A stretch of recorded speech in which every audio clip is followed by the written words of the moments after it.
Good morning, everyone. Thank you for joining us for the Medical Board of California's quarterly board meeting. While this meeting is being conducted with the participating board members and staff at the meeting location, this meeting is being streamed interactively using WebEx to allow for remote public comment in the same manner as recent meetings. Public comments for those who wish to speak will be heard for each agenda item from individuals attending in person and remotely. To be ready for remote public comment, we ask that you please ensure that your comments can be heard clearly by being connected to the audio of this meeting through the proper method. If you're having difficulty hearing the audio of this meeting, it could be because the device you're connecting with has bandwidth limitations. If you do have difficulty hearing the audio of this meeting using your device, please click the ellipsis button at the bottom of the WebEx application or the audio and video menu item at the top of the WebEx application and then select Switch Audio. You will see an option to call in and will be provided with a telephone number, access code, and attendee ID that can be used to connect to the meeting audio via phone. Using the information provided, it will automatically disconnect your device's audio and connect your phone to the name you joined the meeting with. By using this method, if you are having audio problems with your device, this will still allow you to participate and hear the audio of the board meeting. Please see the View Additional Meeting Information link on the first page of the meeting agenda for more information on connecting to the meeting and accessing meeting materials. Thank you, President Yip. You can now start the meeting.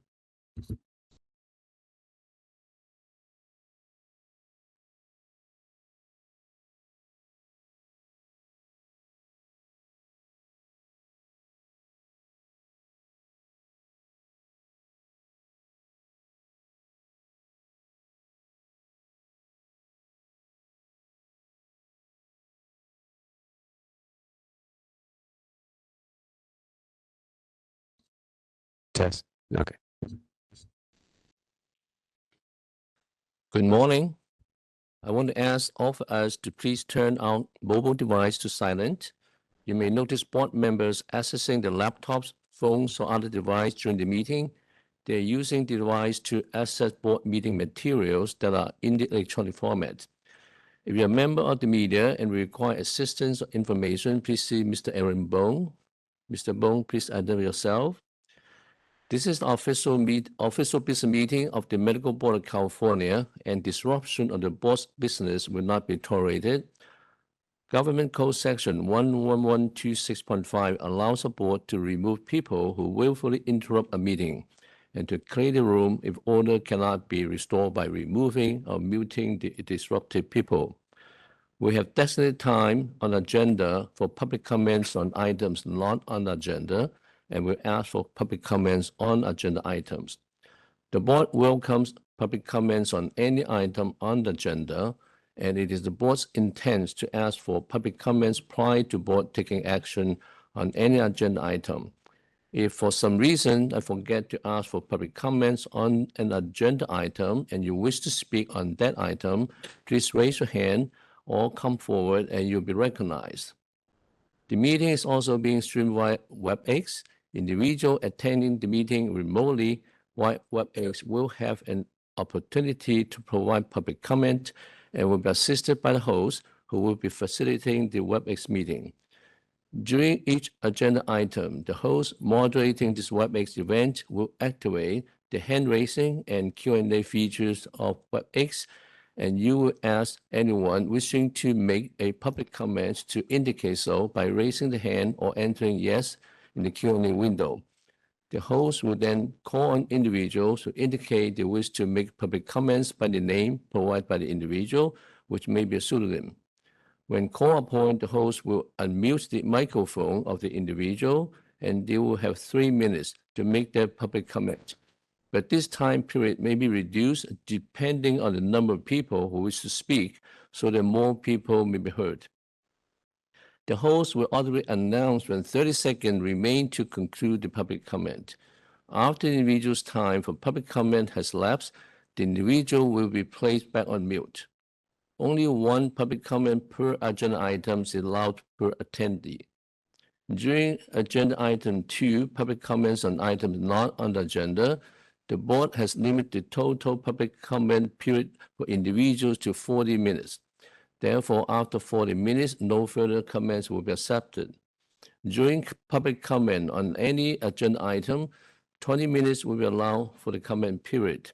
After 20 minutes, no further comments will be accepted. Each person will be limited to 3 minutes per agenda item.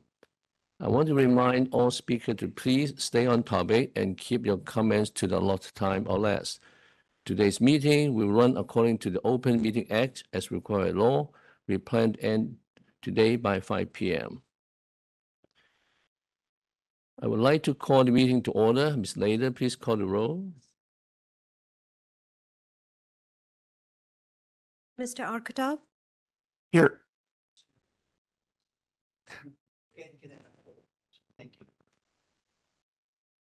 Dr. Ailata Rodriguez, Here. Ms. Chung, Present. Ms. Holmes, Here. Dr. Mahmood, Mr. Portillo,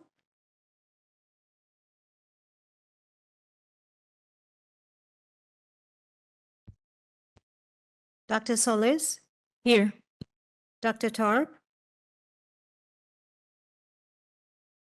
Here, sorry. Dr. Talbot, Present. Ms. Torres, Present. Dr. Sai, Here.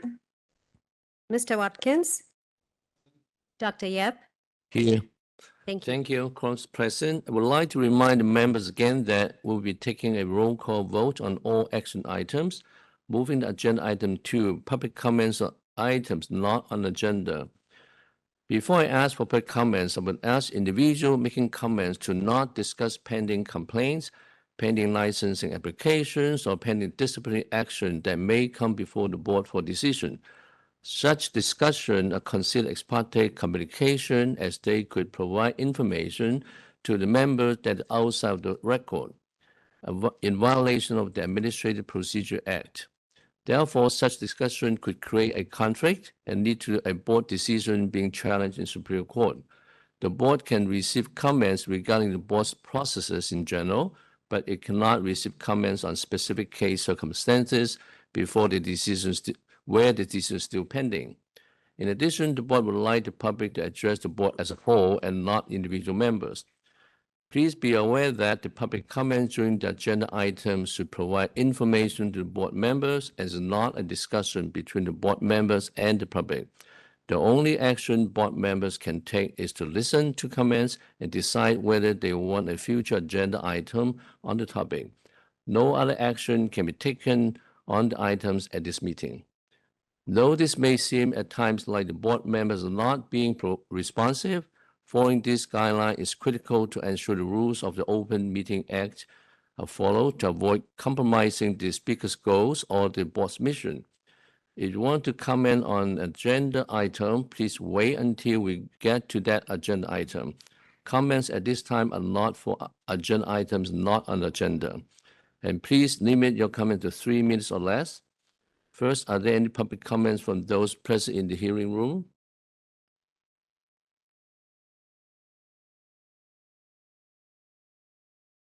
See none. Any public comments on WebEx? Yes, if you'd like to make a public comment on the WebEx, please do so by raising your hand or just typing anything into that Slido box. You don't have to type in your full question, just your name or you'd like to make a public comment. We'll call on you that way. Give me just a second here. Okay, first hand up here is, sorry, the name is getting cut off. Secretary Rohit. It looks like you should be receiving a prompt.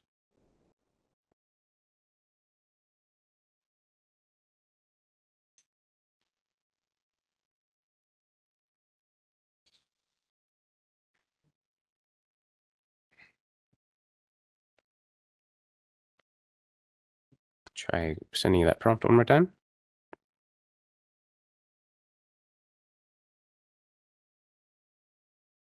Okay, not seeing anyone unmuting on that line.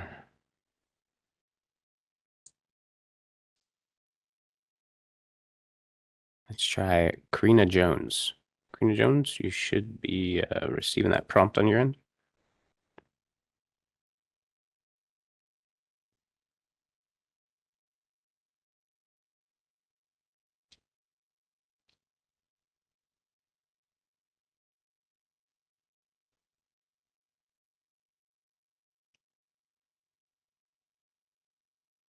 Karina, looks like you put your hand down. Going back to Secretary Rohit. Chopra.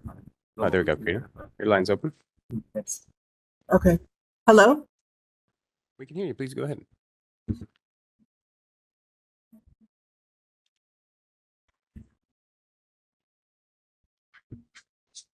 Karina, are you there? Would you like to make your public comment?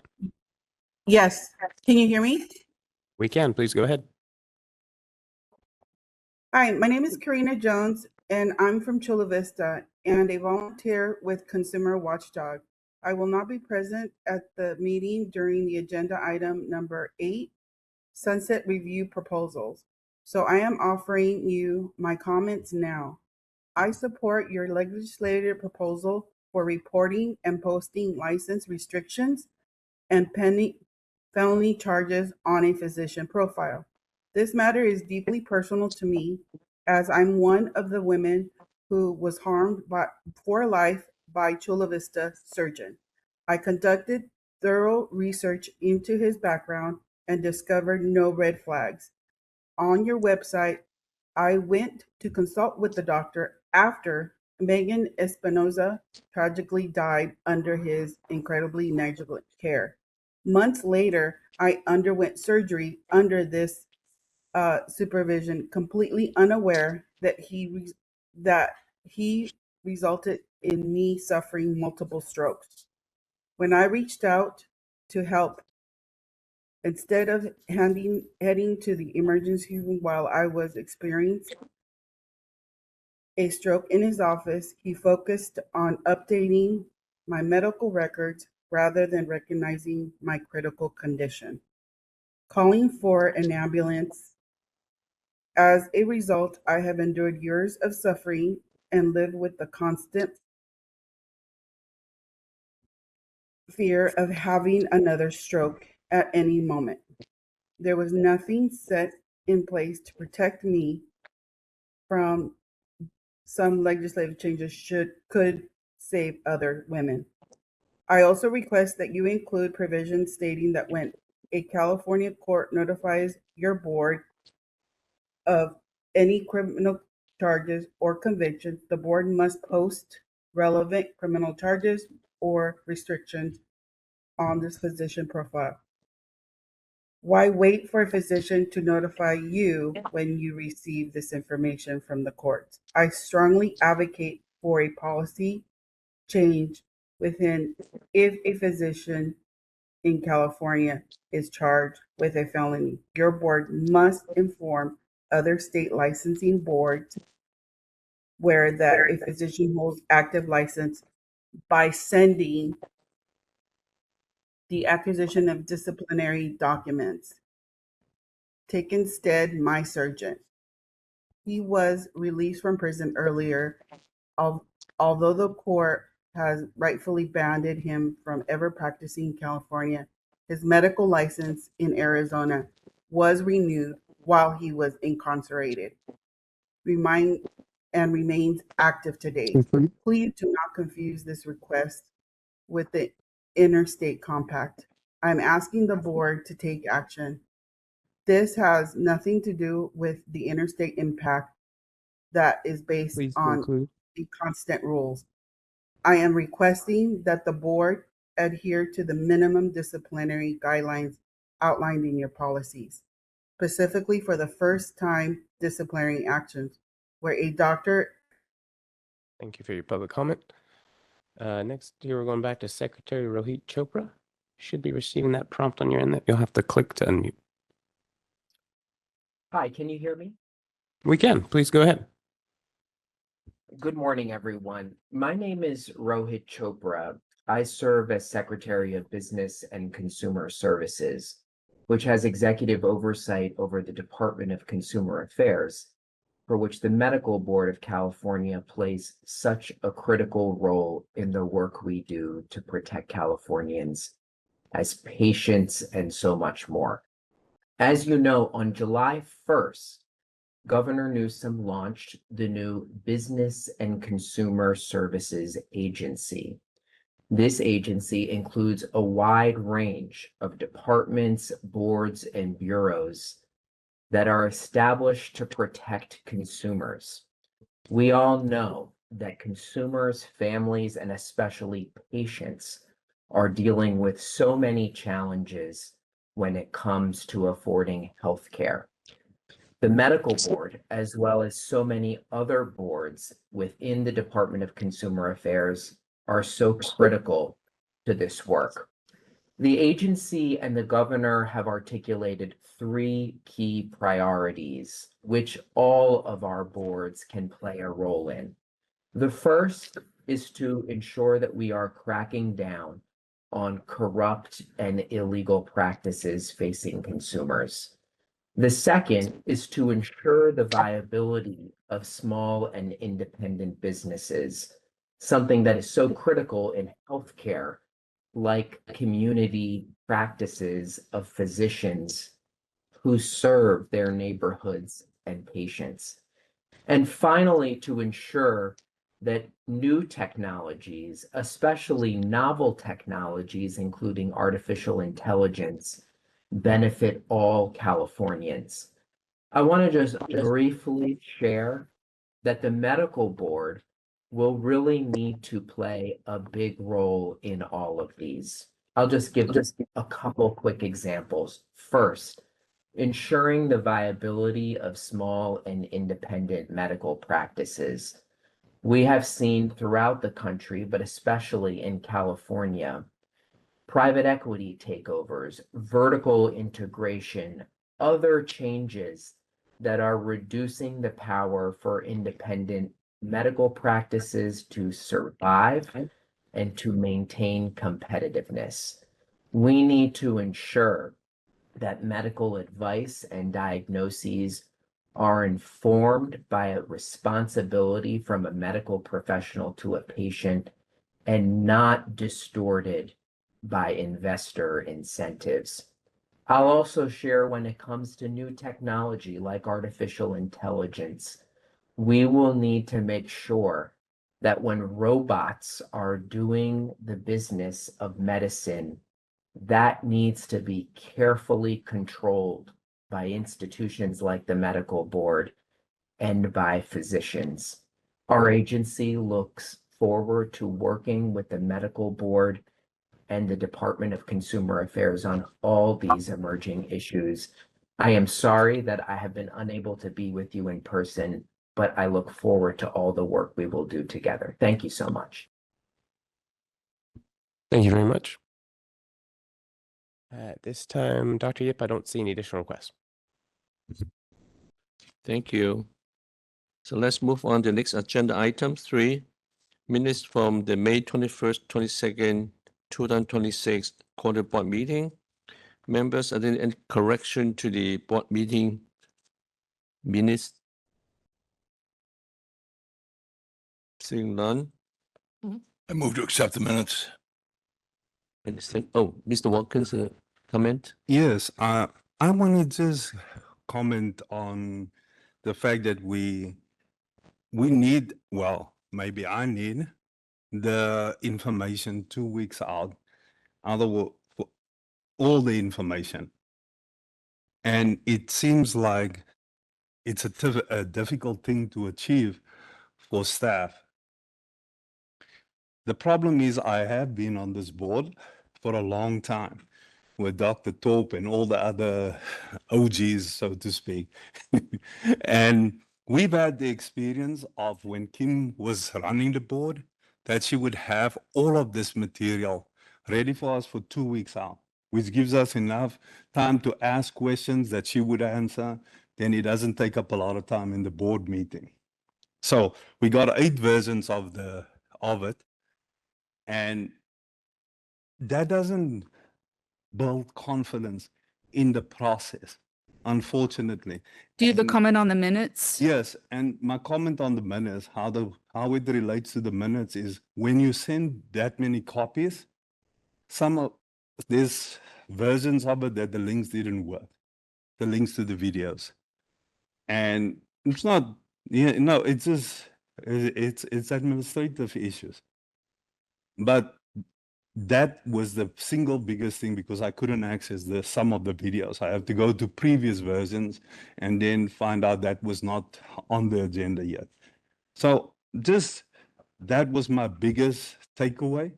And I think because the standard, I see the standard as dropping, we're accommodating, normalizing something that is kind of a governance issue.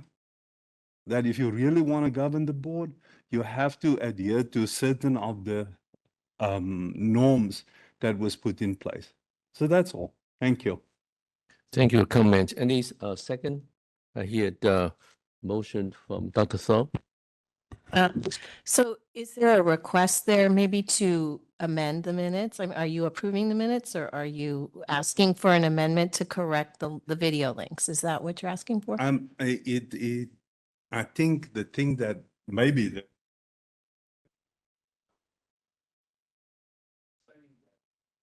if you have many versions of a thing, it falls off in quality. So I put your mic on? Oh. It is on. Oh, no worries. When you have many versions, it's easy for mistakes to make because you carry things forward. And one of my requests is just check the links so that I can access the videos because I do watch the videos. Okay, thank you for comment. Any second for the motion? Just had a comment on agenda item 16, like my vote, I didn't abstain, it was a no, just like a small editing change in there. Thank you.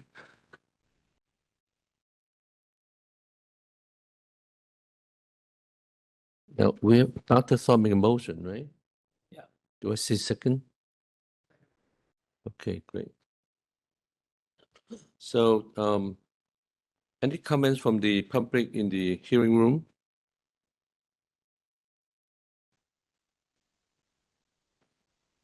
Any public comments on the WebEx? Yes, if anyone would like to make a public comment on agenda item 3 here, please do so by raising your hand or typing anything in that Q&A window. First up here, we have Rosie Arthur's daughter. Rosie, you should be receiving that prompt. Thank you. Can you hear me? Yes, we can, Rosie. It's a little staticky on the line. Yeah, it was extremely difficult getting in, and I hit the raise your hand button, but it did not engage. Okay, so, and it's the audio and such is rather spotty. So I just have a couple of quick comments to add in. There has been a great intrusion of AI into the prescribing and dispensing of medications, in addition to all the other insurance-related. Arthur's daughter? Yes? Do you have a comment on the minutes? No, I have a comment when I put my hand up before for the comments section that didn't activate on your system. I'm sorry, we're on the minutes at this point. Okay, well, your system is not working right, so people can't make their comments in a timely manner. My hand was raised, and you didn't see it. You didn't see it till I typed in a question. I should have just been able to hit the button to raise my hand, but apparently that's not working unless you type in an answer. And so, if your technology is not working, go ahead. That should not hurt me. Go ahead. Okay. There has been a great intrusion of AI into both the prescribing and dispensing process that is detrimental to the practice of medicine in general, and particularly difficult for the patients on the receiving end. And so these need to be clarified. I don't know if you need to have special meetings or what you need to do, but people in the outside world are depending on AI to answer their questions about when and whether they should prescribe, as opposed to what the law is and the regulations are. So again, and the patient is the last person to have any say in it. So that needs to be looked into.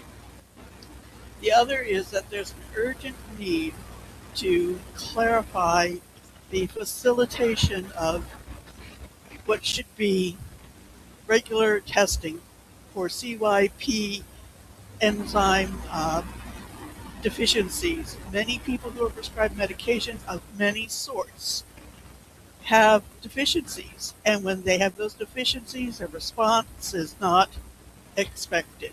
It could be an under metabolizer, an over metabolizer, or whatever. And you end up with people being prescribed huge loads of medications that do not help them for one way or the other.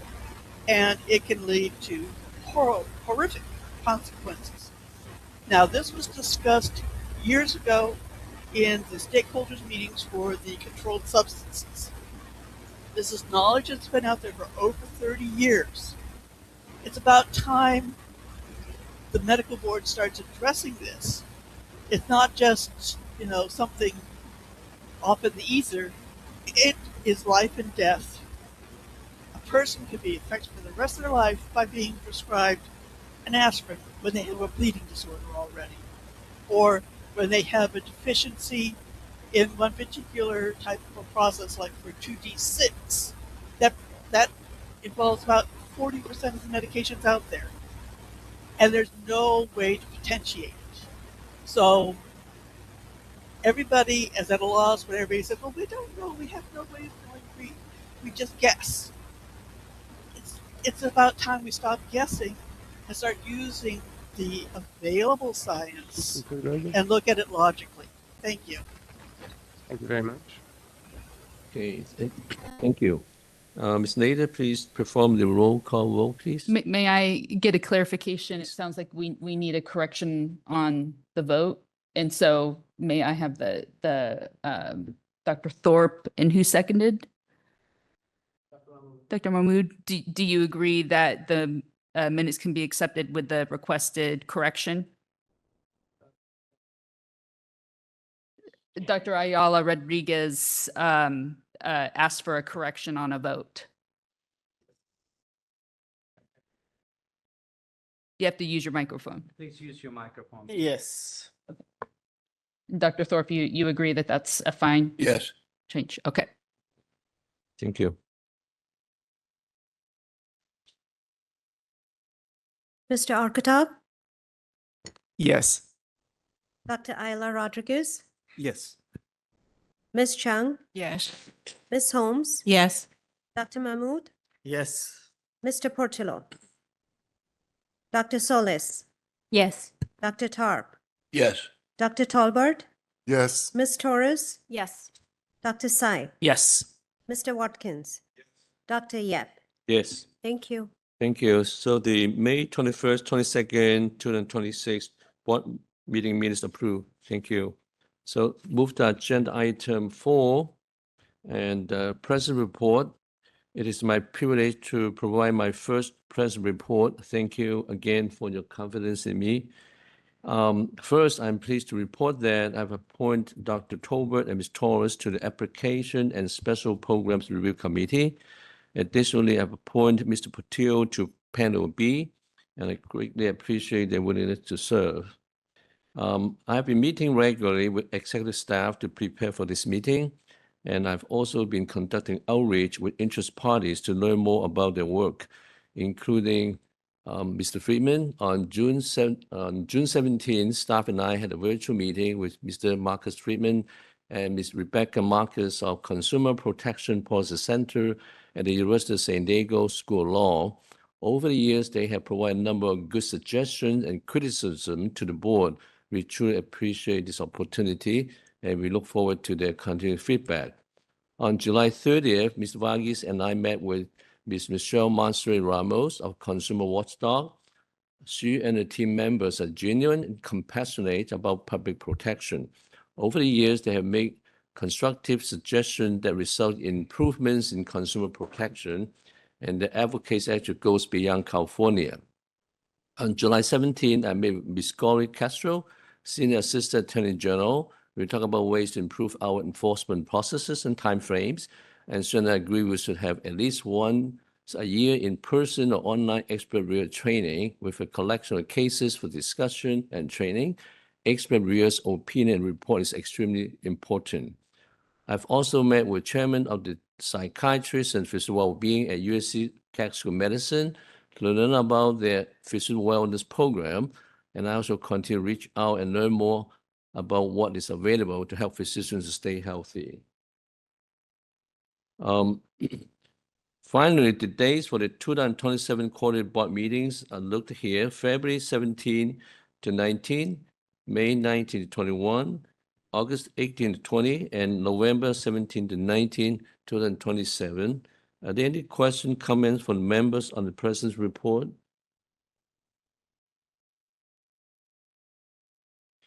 Do any other members have communication with interest parties to report?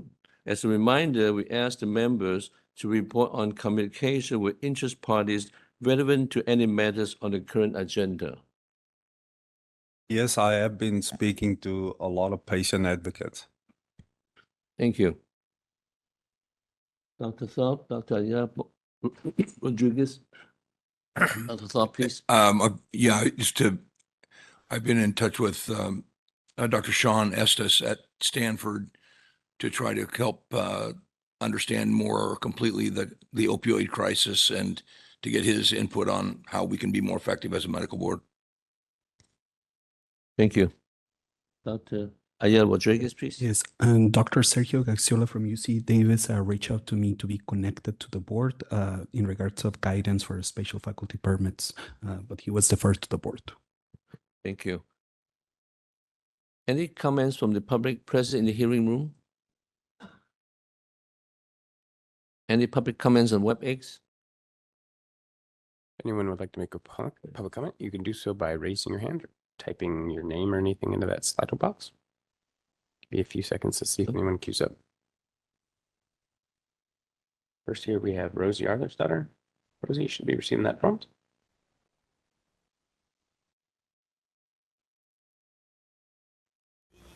Rosie, could you come closer to your device? You sound very Okay, is that better? That's better, thank you. Okay. Not the last comment, but the one before about the controlled substances and the opioid crisis. There's two distinct groups. There's the opioid crisis regarding people who are not on long-term opioid therapy for medical reasons, and then those who are in it accidentally or recreationally or whatever. They're two distinct groups, but they're melded together to the detriment of the folks who have no choice. And we had a number of stakeholder meetings and a lot of promises and things, but nothing panned out. And that's very typical. But we need to have some more because there's a lot that can be done within the existing structures, but you don't even put anything out to the physicians or the medical groups. Nothing goes out to even say that there are changes in this. There's no advocacy allowed on the part of patients. So I think we need to reinstitute those meetings and come to some better solution instead of forgetting it. Okay? It's not just people overdosing because they were using it recreationally or they got some fentanyl by accident. That's not what the problem is. Thank you. Thank you. At this time, I don't see any additional requests. Thank you. Any more comment in WebEx? Not at this time. Dr. Thorpe? Sorry, I didn't correctly identify. It's Dr. Sean Mackey at Stanford, not Dr. Estes. Apologize for that. But we're working on getting a meeting set up to try and review this. That's what's in the works. Thank you. Okay, great. Let's move on. Agenda item 5, Executive Management Report. Sean, technology update.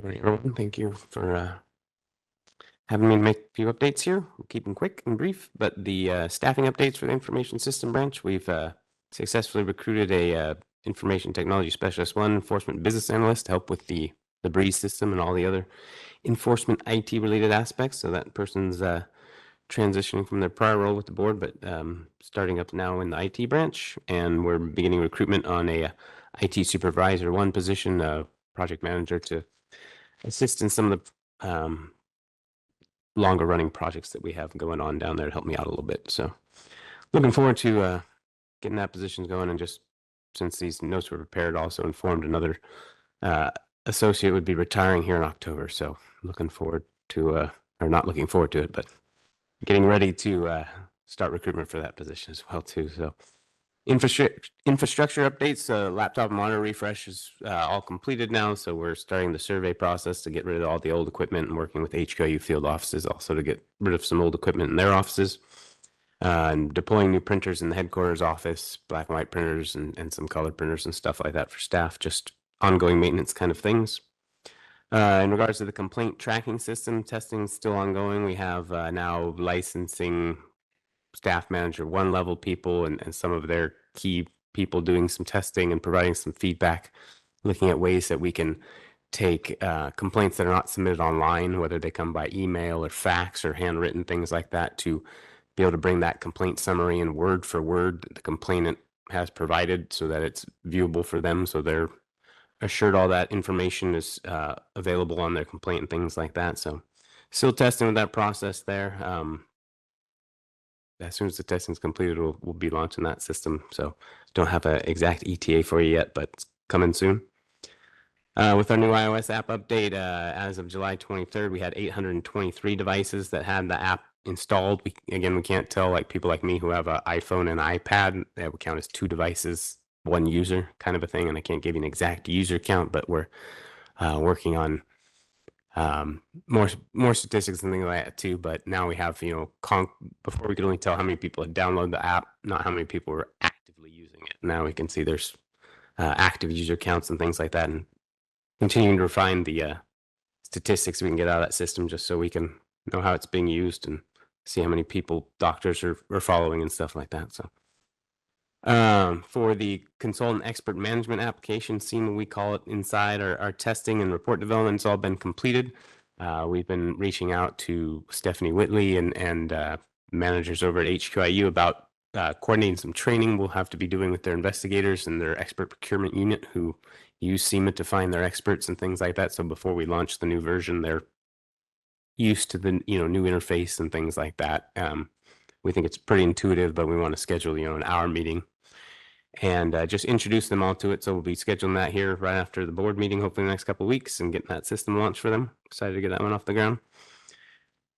With the docs, the direct online certification submission application, we've added a letter of explanation form that can be uploaded for licensees by medical programs. We've changed the system over. So it used to be that analysts would get an email every time a document was uploaded for an application that they were working on.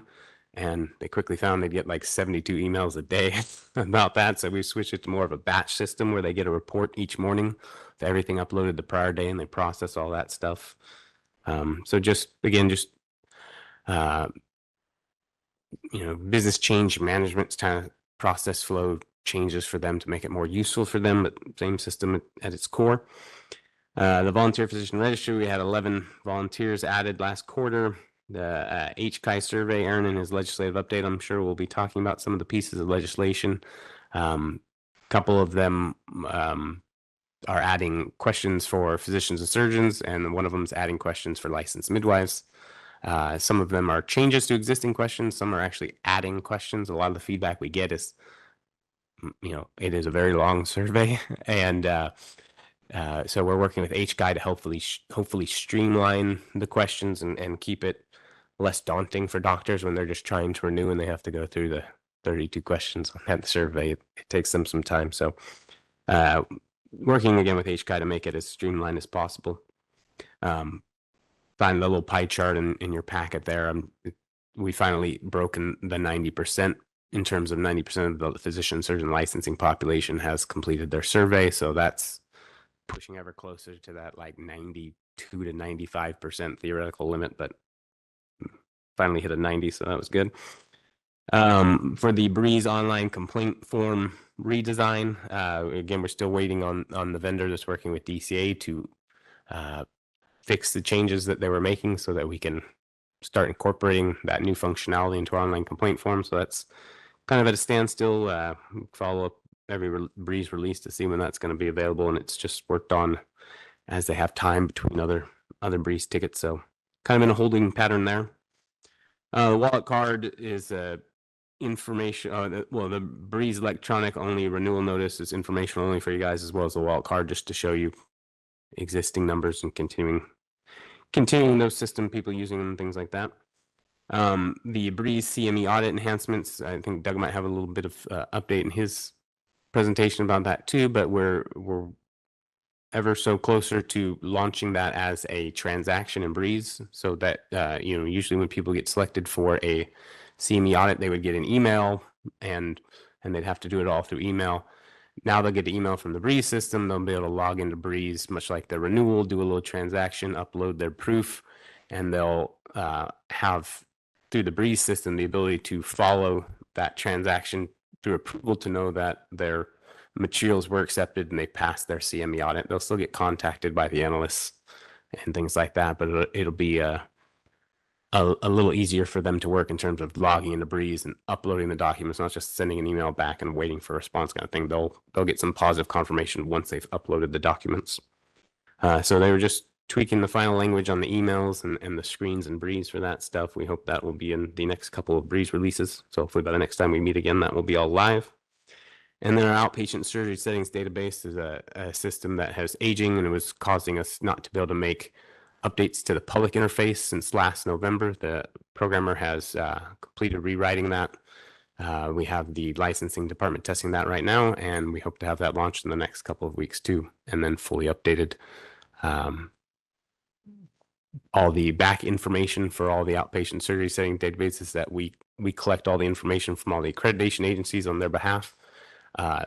After the first release, where our internal staff is able to update all the information, then we're going to invite the accreditation agencies themselves in as users so that they'll be able to update their own information and then be, quality assuring their data is being entered in a timely manner, things like that. So, sorry, I can't check what that static is there. It drives me crazy. So, any questions? Sorry. We're going to take questions and comment at the end of all report. Thank you. Sure. Okay. Thank you. I'm going to head back over there. We have Marina presenting on behalf of enforcement next, I believe. And so I promoted our issue sheet on the screen here in just a second, but I'm going to step back over. So, Mr. Hawk.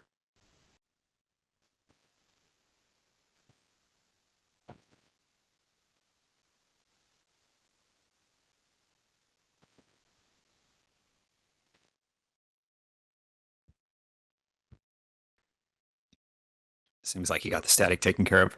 I'm Douglas Hawk, and I'm going to provide the update for our licensing program for Q4. And Q4 of fiscal year 25-26, we received 4,081 license applications, and we issued 2,155 licenses. And you wonder, why so many applications? Why so few licenses? It's because we got a tremendous amount of postgraduate training licenses in June. So you'll see those numbers flip over on the next quarterly update. I'm happy to announce that applications received increased in fiscal year 25-26. We received 14% more physician and surgeon applications and 14% more postgraduate training license applications than from fiscal year 24-25. As always, the licensing program remains committed to streamlining processes and reducing application processing times and enhancing the overall applicant experience. Some of the recent updates and initiatives include licensees can now submit name change requests online. They no longer are required to submit a paper document. Our program status update form has been revised by renaming the program name field to facility name, addressing a reoccurring confusion from programs that previously inadvertently entered the program director's name. We've also developed new senior review procedures, and that helps evaluate applicants with unusual or complex circumstances, and the procedures help ensure a consistent, reliable approach for handling application reviews. For our licensing webmaster, we responded to 4,088 emails in Q4. Common topics were application updates, initial renewals, and CME requirements. For our outreach program in Q4, we conducted 16 outreach events, 5 virtual, 11 in person. Many of those took place all over the state, including Sacramento, Oakland, Los Angeles, Bakersfield, San Bernardino, and Redding. During these events, board staff responded to licensing inquiries and guided program and applicants and licensees through the licensing and renewal processes. Some of the common topics were postgraduate training requirements and first and second time renewal requirements. For our consumer information unit, our call center, in Q4, we received just under 16,000 calls with an average wait time of only 1 minute. Many of the common questions were renewal assistance, complaint questions, and application questions. Also happy to announce that phone calls abandoned decreased from over 6,554 in fiscal year 24-25 to only 2,872 in fiscal year 25-26. And that's our update for the licensing program. Thank you. So let's, is it Marina on the line? Yes, good morning. Good morning, thank you. I wish I could be there, but unfortunately I'm in the office here in Sacramento, which I haven't done this since COVID when all our meetings were remote. So feels like old times. I'll start off my presentation pointing out, which you probably have seen in the board meeting materials, that our number of complaints received has significantly increased in the last fiscal year in 25-26 by 24% compared to the previous year. So even though over the last quarter, the central complaint unit continued to initiate complaints within 10 days of receipt, this increase in complaint volume has led to an increase in total pending complaints in CCU. So we continue to evaluate processes and make appropriate changes to decrease processing times while still ensuring quality reviews. We're also evaluating our resources and looking to hire some temporary staff to assist with the currently high caseload. In the complainant liaison unit, we've received a total of 2,435 referred cases since its inception and completed 1,331 interviews. Since the last board meeting, board staff and management in the medical consultant and expert reviewer program have presented to medical departments to inform licensees about opportunities to be a medical consultant or expert reviewer for the board. They will be attending the California Academy of Family Physicians annual Prism of Practice conference in San Diego, which actually starts tomorrow. The discipline coordination unit is keeping a close eye on the out-of-state discipline cases and has assigned additional staff to focus on older cases. And as of Monday, the number of out-of-state cases pending has already decreased to 149. Probation management, executive staff, and staff council continue to work on revisions to the disciplinary guidelines. We actually hope to have those updated by the next board meeting to bring those to the board. And before I conclude, I'm very happy to announce the recent hire of a new chief of enforcement, Jason Pritchard, to begin September 1st. Mr. Pritchard is a law enforcement professional with more than 20 years of experience at the local and federal levels. His career has included service as a local police officer, special agent, and assistant special agent in change with the U.S. Treasury, and most recently as an assistant director with the U.S. Coast Guard Investigative Service, where he has led complex investigative programs and geographically dispersed operations. He is a Marine Corps veteran and holds a bachelor's degree in English and a master's degree in legal studies, and has served as an adjunct professor in criminal justice at Sacramento State since 2019. We look forward to Mr. Pritchard joining the MBC team and leading its enforcement program. Thank you. Thank you. Mr. Wakis?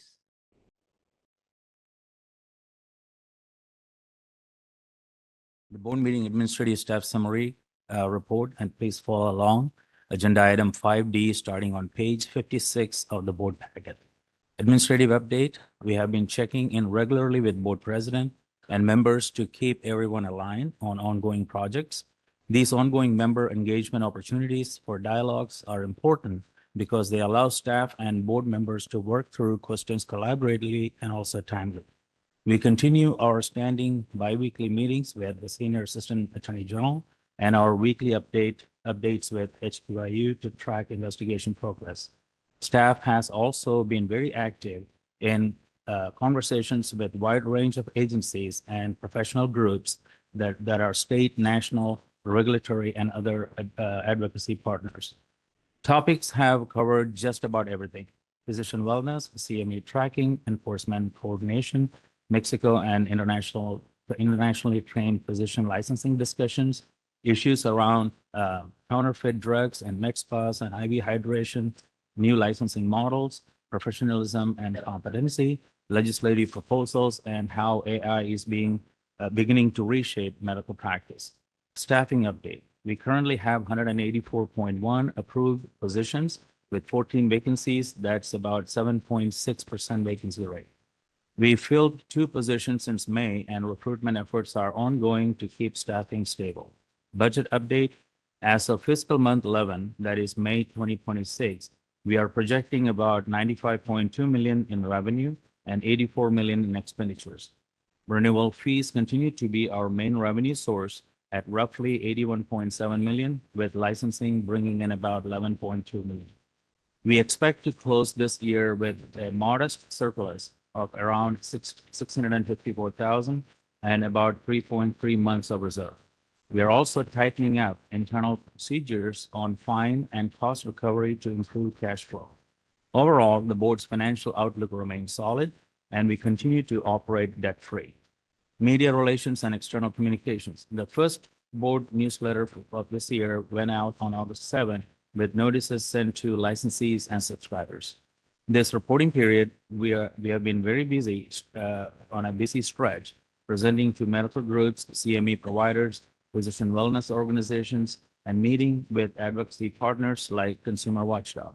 We also alerted physicians and licensees about recent impersonation scams, phone calls, and other communications going to public and physicians that are impersonating as board employees and staff. Public affairs continue regular posting of administrative actions across social media channels. Mr. President, this is our prepared summary for the quarter, and we are happy to take any questions from members at this time. Thank you. Thank you. Is there any question coming from the board members? Dr. Thorpe? I just would like to say again how grateful I am for I mean, we've got a lot of issues. I'm not trying to say we don't have any issues, but one issue we don't have right now is we don't have the financial pressure that we've had historically for a number of years. And it's such a relief to actually have positive financial numbers and actually 3 months in reserve, as opposed to taking out loans from other agencies to try and exist. So I just want to thank the executive staff for the diligence that they've exhibited in not only managing the business well, but the legislative work that had to be done to accomplish this. Thank you. Thank you. Any other comments, Mr. Watkins? Okay. This is not going to be very popular, so I apologize in advance.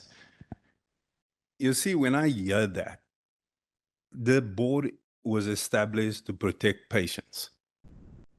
The numbers that Mr. Vargas put out, I cannot rely on those numbers because the integrity is tainted. And I'll tell you this why.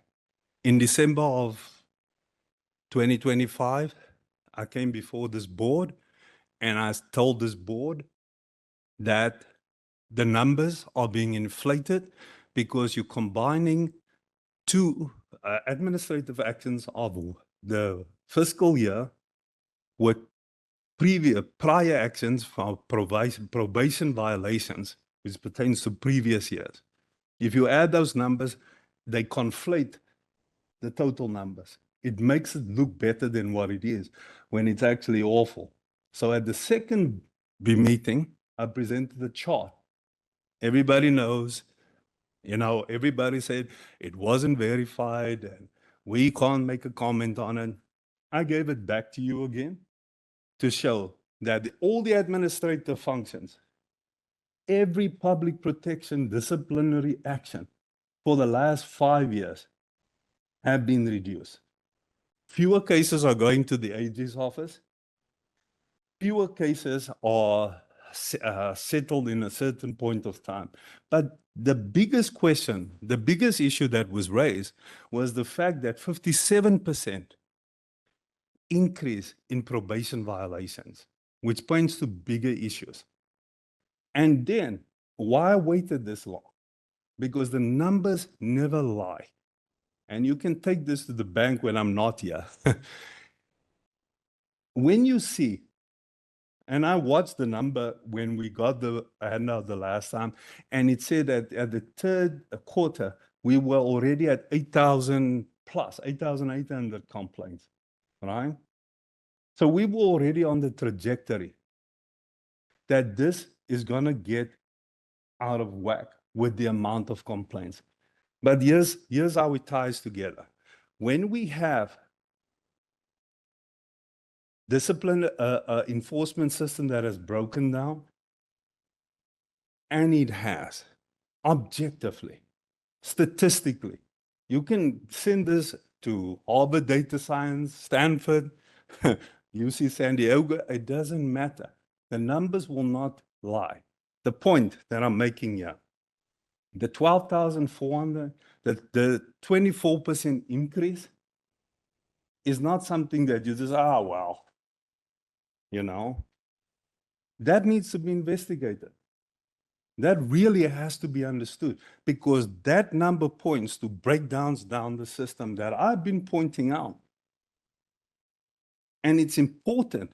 This is now turning into a serious governance issue because when you ignore norms and really standard practices, this is the most basic.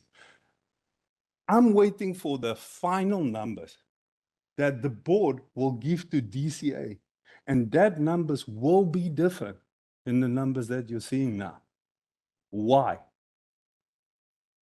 These are critical issues that I think easily gets swept under the rug when the truth is more than 70% of this budget gets on enforcement because we're here to protect the public.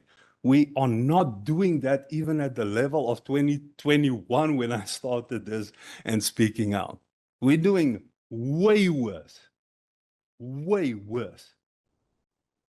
objectively.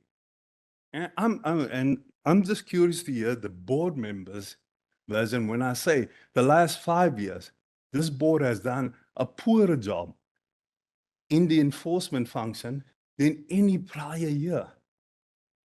That's either a policy has changed that wasn't brought before this board, or there was a systemic breakdown that occurred at the operational level. That's my broad perspective. It's pointless to go through all the details. Obviously, I have the details. I've run the numbers all the way through and I had it verified. So I don't have the answers to any of this, but I do think this needs to be audited for the last 5 years. Whether it is the California state auditor that does that, whether it's the new secretary that says, hey, we want to do an independent audit on it, but it has to. Because the truth of this is, the more we leave this alone, the worse it's going to be for patients' safety. So that's my deal. Now, the financial stuff, I'm impressed with that, but that's not the mandate. The mandate is to protect the public, and we're failing at that. Final sentence. Thank you. Thank you for your comment. Any other comment? Dr. Rodriguez? Thank you so much. For Mr. Hawk, more than anything, I wanted to say thank you to you and to your team for everything that you're doing. You know, the increase in licensing processing, 14% for new licenses, and also 14% like for new residents. The training letters, I think that that's great. Adjusting always to a new demand or an increasing demand. I know that it's always difficult, but thank you to your team for addressing that. And great to hear about the decrease. Dropout rate, like also like on the contact center. And also I just wanted to say thank you for increasing the outreach and being there specifically in non-academic programs, because I know that Ms. Valdo and the team do such a great job in going outside and going to residency programs to create guidance, and also the rest of the team, like for residency programs. So just wanted to say thank you. On the other hand, with Sean, I just have a couple of questions.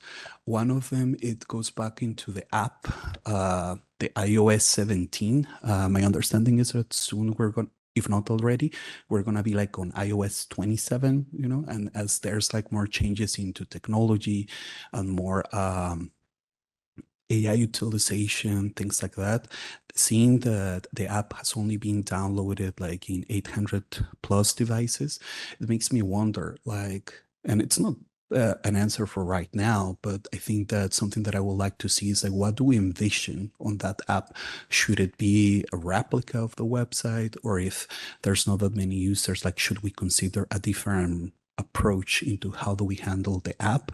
Is it a question about awareness in terms of users, you know, that an app exists? Is it about the usability of the app? Like, what can we do to make the app a better tool, kind of, you know, like for consumers and everybody, you know, to keep it meaningful, keep it updated.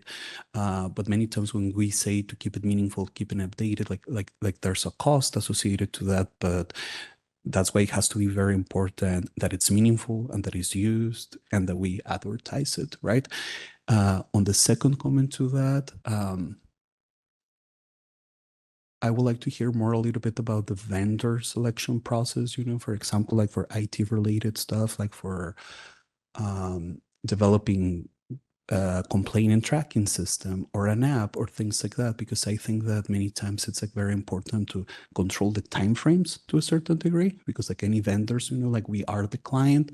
So just like to ensure that things are moving like as we expect, or just to confirm that things are moving as we expect and there's no delays related to vendors and things like that. Thank you. I'll answer from over here if that's okay. So the iOS app, that Apple kind of changed their application numbering system they jumped from like 17 to 26 during the development of that phase. So while it initially started off as iOS 17 thing, when we launched it, it was for iOS 26. Now you're right, iOS 28, I believe, is coming out with the new iPhones and to be announced in September or something like that. So we'll be keeping it up to date with those things going forward. But at the core, the iOS application is just a tool to harness the DCA search system, which is where you can see your license profiles and things like that, where a consumer can put in a doctor, well, any medical board licensee that they're interested in following, and be notified when there's a change to that license profile. So the app itself doesn't do anything but check that profile for you on a daily basis. And when it sees something changed here, it tells you. And then you go and look at the profile to see what changed, if it was disciplinary action, if it was just a renewal, their expiration date would have changed, things like that. But it's just your checker that goes out there and looks, you know, at the license data every day and then lets you know when it sees something, to take the burden off the consumer from having to do that on a daily basis themselves. You know, credentialing companies and things like that, they have staff that do that kind of thing. But your average patient consumer out there, you know, the app was designed with the intention of doing that service for them and giving them that information. It has, you know, our website and stuff is accessible through it, just like it's accessible through the Safari browser on the phone. But at the core, the app is to do that one function, just checking licenses. And so when we look at the statistics and we see, yeah, there's a handful of people following the maximum 16 licenses. There's, you know, a handful of people following 1 or 2 licenses and everything in between, but then there's still a vast majority of the users have not followed any licenses in the new app. And what we think happened, in fact, I forgot to mention this, I meant to bring it up in my update, but what we think is a lot of users had the auto app updates enabled on their phone. So when we launched the new version of the app, their phone downloaded the new version. But when we added the iCloud integration, so that if you have an iPhone and an iPad, it'll store the licenses you follow in iCloud and share it between the two devices. That causes, when we added that functionality, that causes you to have to go back and add your licenses back into the application. And you know, a lot of the users probably don't tune into our board meetings to hear us say that every time and stuff like that. And because we don't collect any user data, I had no way to reach out and tell them to do that. So now what we have is a monthly alert in the app that if you don't follow any licensees, you get a little informational pop-up that'll tell you on your phone, like, hey, you're not using the app to the full capabilities, please follow a doctor. And monthly, as long as you have the app installed, if you're not following any licensees, you'll get that pop-up, hopefully encouraging you to go back and add your licensees if you forgot, you didn't know they had fallen out there. We do advertising in our annual reports, on our website, on social media and stuff. The Public Information Office handles all that kind of stuff. But ultimately, I don't think until people have a need and come looking for it, they learn about the app. We don't have an advertising budget, you know, or any way to promote it in the App Store or anything like that. So I always, since I've started with the medical board a long time ago, you know, I always knew, like, oh, if I was going to have a contractor work in my house, I'd go look up their license. And until I worked for the medical board, I didn't know you could do the same thing for your doctor. I mean, it made sense once I started here, but, you know, I don't think people proactively do that. So I think, yeah, messaging and getting that out would be the only way we're going to increase our user base there. I know we've had requests. I believe it was Dr. Sai who initially mentioned having a mobile license and thing like that. And I think those are great features to add for licensee, but that the iOS app is more of a consumer app right now. And we want to do all the Apple Wallet tools and things like that. I think the next big thing to increase our user base, though, would be to move on to the Android version. Because that's going to add other, you know, it was about 60-40 Apple to Android users on our website statistics, is why we originally went with the iOS one. And then we wanted to get the iOS one caught up where we were doing the background notifications so the people didn't have to have the app constantly running in the foreground of their phone, which is what the new version did. And now after we get a couple more projects out of our backlog, we'd like to turn our attention and do an Android version, because that'll bring in, you know, the other, that way we'll be covering like 90% of mobile users. You know, there's always a few different brands out there that'll be hard to support, but so that's where I see the next kind of big step would be is to go back to Android and stuff. And other that's just trying to get word of mouth out there and stuff like that for people to use it. So I even encourage licensees, follow yourself. You know, if we could get just our licensees to follow themselves, that'd be a huge addition to our thing. But that way they know when their renewal's going up and stuff like that in case they miss an email or something like that. So, and to answer your question about the vendor, I mean, not answer it, but just give you a little information. Like our iOS app, we built that in-house. Our programming team, the doc system, the complaint tracking system, all those things we build in-house with our own programmers. I used to be a programmer, and so I'm very proud of our programming team, and that's my passion and stuff still. So I still like to do that. Systems like the Breeze system, where we have a vendor that helps support that because of just the size and the scale of the system and things like that. You know, there are certain projects that at like the DCA level that, you know, they work with vendors on. We work with vendors on a lot of hardware stuff and firewalls and network stuff and things like that. But most of our programming projects are all done in-house, stuff like that too. So a lot of the times, you know, if there is a delay on a project or like that, it's because I'm queuing them up for them and working with Marina and Reggie to prioritize what we want to do and stuff like that. We have, you know, 3 full-time programmers and a website developer. So it's not a huge shop, but we get a, you know, a fair amount done. I like to think so. Thank you, Dr. Alvarez. Thank you. Any other comment from the board members? Ms. Holmes? Okay.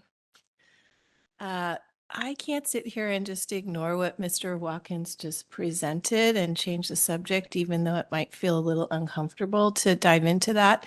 But the dilemma that I'm having personally is I don't know what to think. Like we get this data from Marina and it looks like she's collecting the data, and then you come in with a whole other perspective, and it happens at the meeting live. So it's not agendaed, whatever the right word is. So we don't get to talk about it. I don't know how to dive deeper into this. And and it's the third time I've been to 3 meetings. You keep raising it. So I guess we can just ignore you. But I'd really like to, I'd like to resolve it because it feels like it's this big cloud in the room when it happens, and I want to do the right things, whatever that looks like, but I want to resolve the conflict, I guess, if it's a conflict. So thank you for taking my perspective. Thank you. Another comment?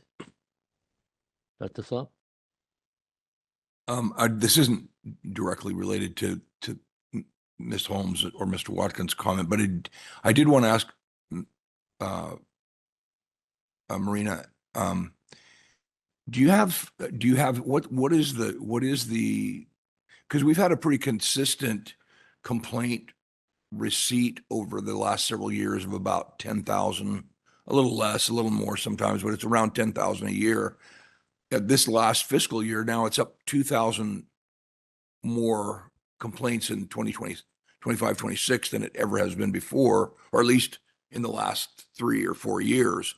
What's your explanation for that? I mean, I'm just asking, does that raise any red flags, or how do you respond to that? Sure. That's a fair question. And that was one we, tried to look at. We looked at the cases by case type, and there was honestly no anomaly. It was across all case types. We were, I guess, kind of hoping we'd see something there. So unfortunately, I don't have an answer, but yeah, I mean, it's definitely a red flag. It's not to say that if you look through the past 10-year history of the board, sure, there's sometimes a history of a spike here. You just have 1 year, it goes up, and the next year it comes back down. I don't know if that's what is happening here, but it's definitely something we want to look into more. But unfortunately, I haven't found the root cause, if there is one. It could be also a combination of multiple factors. So it's hard to say, but it doesn't seem to be a trend by case type, at least. So we definitely have to look into it further. Thank you. Any other board member? Dr. Sai? I joined the board in 2022, and I remember at that time we were looking at the trend and it was going down. And I think what we surmised back then was because of COVID, there's less people going to the doctors, less issues confronted. So I would propose that if at the next board meeting, if we can look at, obviously 5 years is great, but what about 10 years? And maybe that can give us some insight into this dip or this, this increase. So I'm sure we have those numbers. If that's possible, if we can take a look at the 5-year snapshot and then the 10-year snapshot to see pre and post COVID, what happened. Thank you. Mr. Watkins? Yes, and thank you for reinforcing it's an important subject, and like I said, to be ignored is not personal. It's part of the process. I can actually answer some of that 10-year questions since I've worked on 15-year numbers. And when you look at these numbers from this perspective, right, it doesn't matter if the complaints all vary. It's how it breaks down. So you say public reprimand, all of these, they all break down in kind of a similar way, like Ms. Connor said, that with the case types, not a lot of variation. But what you see across the case type is that we started, say, with 100 reprimands, and now we had 70 public reprimands. So that's a decline. But it didn't happen one time. It happened over time. It's trending. So when something trends from a point in the process where it was all at this level, The overall discipline rate was in the 4%. It's now in the 3.1%. That's a big dip for the amount of cases that we're doing. But when you see the trend moving downwards, and you see the trend for probation violations, that points to enforcement and how we write these disciplinary orders. When you see that spiking, then you have to ask different questions. Perhaps this is a year where it spikes, because most people have said we're going to report to everybody, you know, and that could be it, but we don't know. And what I was talking about more is sanitizing the data so that we can see this first quarter, this is what's happening. Second quarter, if something is trending in the wrong direction, we can ask more specific enforcement related questions to Marina, Mr. Vargas, to the new enforcement. I'm excited for the new enforcement person to come in, because I don't think I solved the problem. I think we solved the problem. That's how I'm thinking. And that can only happen when we all just ask questions like we are now. Sure. And I deeply appreciate that we are actually having this discussion. Thank you. Thank you. Any other comment from the board, Dr. Tolbert? I agree. If there's a spike or if there's a change in the data, that we should be following that. What I find challenging is that these things, I notice a lot of the information is given at the last moment, and so I don't really know what to do with it. And, you know, I'm not, you know, pointing in a person or a direction or anything of that nature, but it would be great if we could figure out if there is an issue or concern, you know, how do we actually utilize the information that the board has and reconcile it with your concerns? Because in that way we would actually, because I like to operate from the same set of numbers, and I'm not sure we're operating from the same set of numbers. I don't know if we're breaking them down in the same way, but to me, that's something that could be easily figured out. The data from the board and your data, like what is your data source? How are you doing it? Are you breaking it down differently? And then we can have an actual fruitful discussion in terms of like, how do we move forward? This is actually an easy one to answer, and thank you. It's because my data is not different from the board. All the data is publicly available, but they are available in the final form where it has to meet a certain normative and standard. DCA requires it, everything. We don't uphold that standard during the year. So during the year, the numbers look different than what it will look at the end of the year. And I'm saying, when you only catch it at the end of the year, you can't ask questions, modify, correct course. That is what I'm saying. This is an easy fix. Well, from my perspective, I don't know the ins and outs, to be fair to the staff, you know. Ms. Holmes? Yeah. Just final thought, because it feels like it's taking a life of its own off here. Although whatever you want to do, obviously. I feel like you need to meet with them and talk through this and dive into it and then come back to us, so that it would help me at least to better understand where these disconnects are and how to think about them.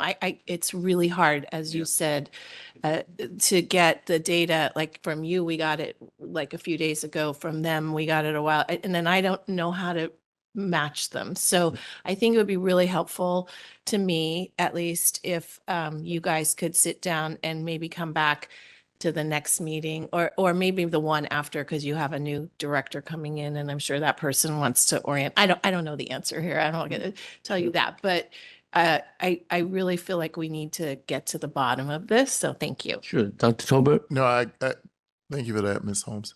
I agree. If Mr. Watkins could meet with the board and actually go through the data with the appropriate individuals who could help resolve this, so that then we're operating, or at least we understand how we're coming to the numbers that we're coming to, would really be helpful. And it would actually help, I think, the public in understanding the differences, which are which are important to understand, because it's okay that we don't agree, but we have to understand why we're not agreeing so that we're transparent in what we're doing here. Sure, thank you. Any other member? So actually, I was going to bring up when we do the sunset report, one thing in my mind is that I just suggest our staff to send copy of the audit report. We did have an enforcement audit report 2023. When it first came back on the board, I actually really studied it. So I think a good start to read those reports. If I have a staff send a copy to all the board members to study, and also Reggie being open to one-to-one meeting with any board member, take the opportunity after read the report, study it, had an appointment with him one-on-one, understand the report and see the difference. Okay, great. Any comments on the subject from the public in the hearing room? Mr. Friedman?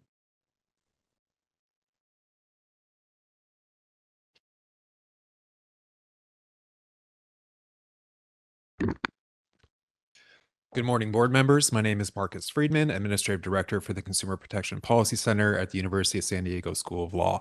We've monitored agencies for over 40 years, including the Medical Board of California. I'd first like to congratulate President Yip on the appointment as president for the board and for the staff for meeting with us in the beginning of the summer to talk about various issues and what we've been working on.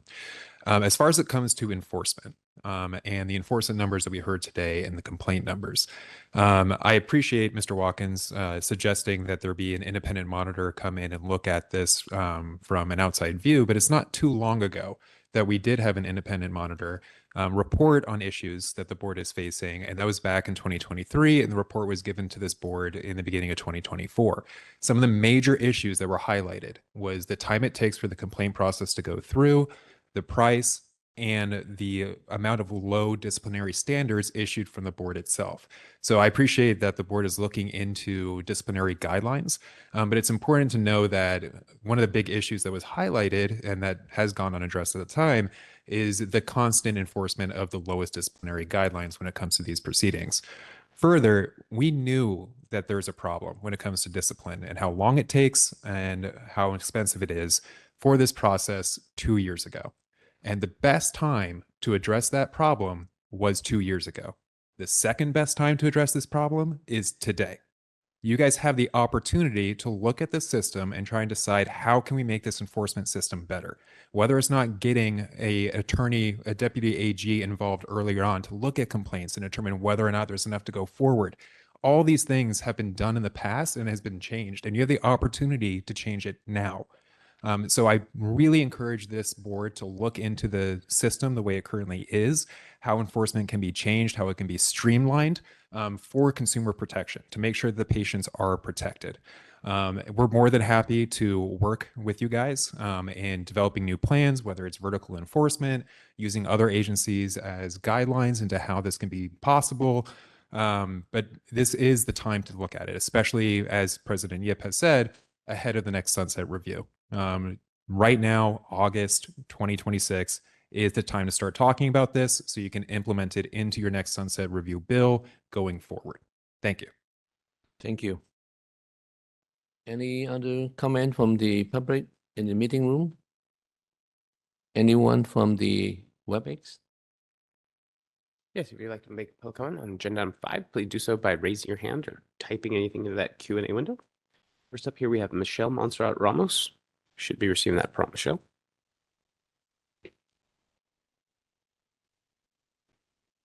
This was totally unrelated. So I came over here. Just forgot it. Dr. Thorpe. Thorpe, microphone. Michelle, looks like your line's open. Are you there? Good morning. I am Michelle Montserrat Ramos, and I'm with Consumer Watchdog, the complaint tracking notification system. Thank you, Sean, for all of your hard work on this project. I've reviewed the board materials for the complaint tracking notification system update dated November 30th, 2023, and I appreciate the inclusion of the complaint activity section. Regarding the medical consultant program review, I recommend adding a status of waiting for medical consultant review, along with contact information for further inquiries. rather than only indicating medical consultant review complete. Complaints have persistently remained waiting for medical consultant review for periods ranging from 1 year to 1.5 years. As you are aware, a delay of this length results in the complainant losing half of their statute of limitations. It's incredibly concerning to families for a complaint to remain unaddressed for such an extended period. In the absence of a complaint tracking notification system, complainants are left to contact the board or the assigned analyst directly. Even with a future complaint tracking notification system, this issue persists. There should be a mechanism within enforcement process to flag inactive complaints as requiring attention, similar to how the system will alert the complainant with an action in red that the complainant needs to provide information to board staff. This would prompt board staff to reassign the complaint to another medical consultant if necessary. The complaint tracking notification system should facilitate the resolution of such process bottlenecks. Implementing this change would not only assist complainants in tracking the progress of their complaints, but would also support staff and reduce the likelihood of the board having to advance an accusation close to a statute deadline, which could result in increased costs for the board. I realize that this is a request I previously made, but it is an important issue that will address concerns for both complainants, staff, and could potentially save board resources. And I also want to add, Sean, I appreciate the move to include Android users in this app. It's really important that they have access also. Thank you. Thank you. Thank you for your public comment. Next here we have Marion Hollingsworth. You should be receiving that prompt. Okay, can you hear me? We can, Marion. Please go ahead. Okay, thank you. Good morning. My name is Marion Hollingsworth, and I'm a patient safety advocate. First of all, I agree with Mr. Watkins with his concerns about the board statistics and how that affects consumers. And second, I'm surprised that no one on this board really commented on the sudden increase in complaints this last fiscal year. This is the biggest number since I have been following the board for the last dozen years. I also want to point out that your enforcement statistics work out to a drop to a dismal 3.2 disciplinary rate. This despite the huge jump in complaints. If you claim your purpose is to protect consumers, your discipline rate should be much higher. I would also like to request that the board explain why certain cases of egregious patient harm take so long to decide and which to discipline. And I won't mention any names in particular because I know that's not allowed in cases pending. This applies to enforcement. You have patient cases pending for almost 5 years, 3 years for the accusation and another 1 to 2 to decide. During that time, one surgeon in particular has been practicing unfettered with no conditions or supervisions while patients are unaware of the risk. You have another doctor in my area who was found responsible for 3 patient deaths, but got less than the minimum disciplinary rate of 5. He got only 4 years probation. And this was following your guidelines of 5 for gross negligence. On the other hand, there's a recent case just this past couple weeks where a doctor was charged with a serious crime unrelated to her medical practice, yet she was suspended within just a few weeks. And that crime even happened in a different state. Why was she suspended when other surgeons are left in practice, putting patients in danger when they are actively practicing? It's wrong to keep patients in the dark regarding the safety of their doctors. You should do better to protect consumers and to increase your statistics accuracy. Thank you. Thank you. Thank you for your public comment. Next here we have Eric Andrus. Eric should be receiving that prompt. Can you hear me? We can, Eric. Please go ahead. Thank you, TJ, and thank you, Marcus Friedman. I've been auditing these meetings for nearly a decade now, and what TJ is saying now, advocates have been saying that whole time, and even longer before that with Julie D'Angelo-Felmeth and her reports. It always falls on deaf ears. Now it's worse. Clearly, Reggie is skewing the numbers so he looks good so he can work his way up the government ladder. CMA kiss-asses like Richard Thorpe and Christina Lawson sit there and praise the staff for their reports and never inquire into the validity or accuracy accuracy of them. They just accept them freely. They don't care about patient safety. They care about protecting doctors.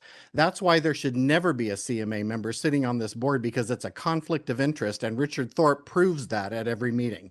You all should have to explain to the public why you're sitting on this board. Is it to add a line to your resumes, or do you actually care about patient safety? If you sit there and listen to TJ Watkins say these things and then do nothing to support him and call for an audit, then you're part of the problem. You're not helping keep patients safe. Most of you barely speak at the meeting. Why are you even there? Go back and watch old meetings and see how they were run. Go back and listen to Julie D'Angelo Felmuth speak and read her reports. They're available online. Read Marion and Mai's The Medical Farce of California, Parts 1 and 2 that we submitted for the last 2 Sunset Reviews. Read the news articles from the LA Times that came out around the time of the Sunset Reviews and how the legislature threatened to shut the medical board down and start over. Read how in the 90s, the medical board staff were literally throwing complaints in the trash to clear their desks. How many of you even know that happened? And yet you trust the staff blindly. You can't trust Carrie Webb. She's paid to protect the board. She's not going to give you an impartial information. So if she's checking in with you outside of these meetings and spreading disinformation about any efforts to question the numbers or the policies, that's what she's paid to do. And you shouldn't be listening to her. Listen to the advocates. We've been saying the numbers are skewed for decades. Listen to TJ Watkins, who is in his free time, he's actively researching. How many of you are researching? How many of you even care? Call for an audit. If TJ is wrong, prove him wrong once and for all and officially. If he's right, it will prove what the advocates have been saying for decades. Ms. Holmes, this isn't up to TJ. It's clear that they don't want to work with him and listen to him. You all need to rally together and speak up and insist that you're given accurate information. And that's scary for all of you, right? You don't want to have to admit just how screwed up this board is and how complicit Reggie and Carrie and Thorpe actually are. Christina Lawson was the worst. Thank God she's gone. Lastly, I asked for an agenda item accommodation at the last meeting, and apparently no one did anything. You should see how WebEx is trying to decipher Dr. Yip's accent, and I'm running out of time. I had more to say. Don't get me wrong, I like Dr. Yip. I just can't understand him, and it's not translating him well, and that doesn't do well for somebody who's just reading the comments like somebody who's deaf. This will be an ADA complaint. Thank you. Thank you. Thank you for your public comment. Next here we have Maria Ibarra Navarrete. You should be receiving that prompt. Good morning. My name is Maria Ibarra Navarrete. I'm from San Jose and I volunteer with Consumers Watchdog. With the probation unit, with 5 vacancies in the probation unit, how many probation monitors do you have across the state? I know we have asked this question before. With 540 licensees currently on probation, this unit is critically important. We have come to this board with issues with a probation monitor in the past, and board members requested a follow-up on how the issues were being addressed. The issue never came back to the board. Given the large number of vacancies, we believe that it is time to have a probation monitor update. How many probation monitors do you have statewide? How many licensees do you each monitor and manage? And how do they make contact with them and monitor them? We noticed that the executive staff is working with probation on revisions to disciplinary guidelines. Are you also working with the Osteopathic Medical Board? Because they are currently updating their disciplinary guidelines as well. Thank you. Thank you. Thank you, Maria. At this time, there are no additional requests. Thank you. Let's move to agenda item 6, update from the Department of Consumer Affairs.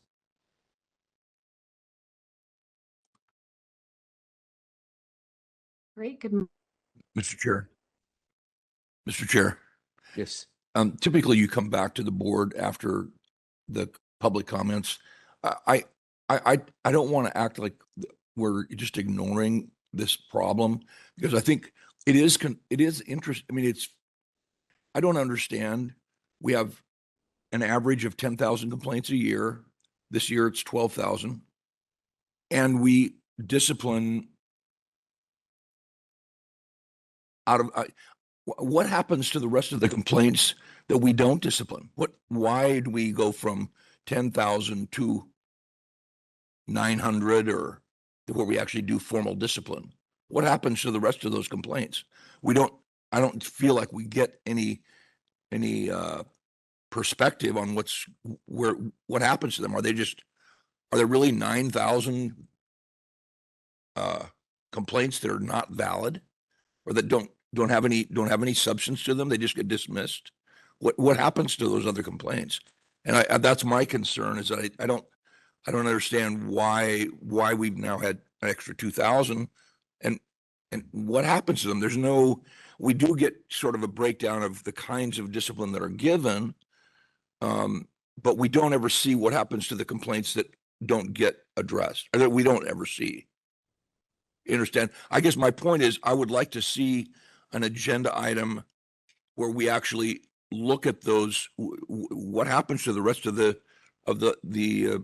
pool of complaints that we never see. Your point well taken. Actually, that's why I suggest to the member of the board to study the audit report and work with staff to look at all those numbers and come up with a more comprehensive report so that everyone can understand. I don't think it's like 5 minutes explanation to solve that. We need to provide the data, but before that, you need to understand the whole process. Look at the audit report, look at the enforcement process, and then the board member and the staff would have a discussion on that, unless Rachel has something to say now. Thank you, Dr. Yep. I'll be happy to have an agenda item to discuss this at a future meeting for sure. But a quick answer to Dr. Thorpe's question about what happens to the total number and then why it is down to a lower number. Well, you can classify them as actionable and non-actionable complaints. We get complaints from other jurisdictions, like someone made a complaint with an osteopathic doctor with us, which we don't have any jurisdiction over. So we get a lot of those complaints that goes into that bucket. Then we also have anonymous complaints. When we try to follow up, trying to get a patient name or additional information, we don't know who they are. So I just listed 2 of many categories that will go into the unactionable bucket. So when you filter all that out and you look at the actionable complaint, it's a much lower number. Now, this is actually listed in the annual report. Every year, we publish the annual report, and all the annual reports are published on our website.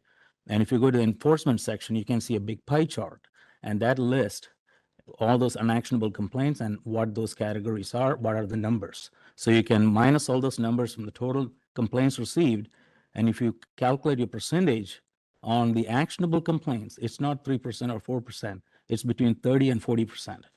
So there's a way to explain all this, and I would thank you for saying that we can add that as an agenda item for November, and we can make a presentation.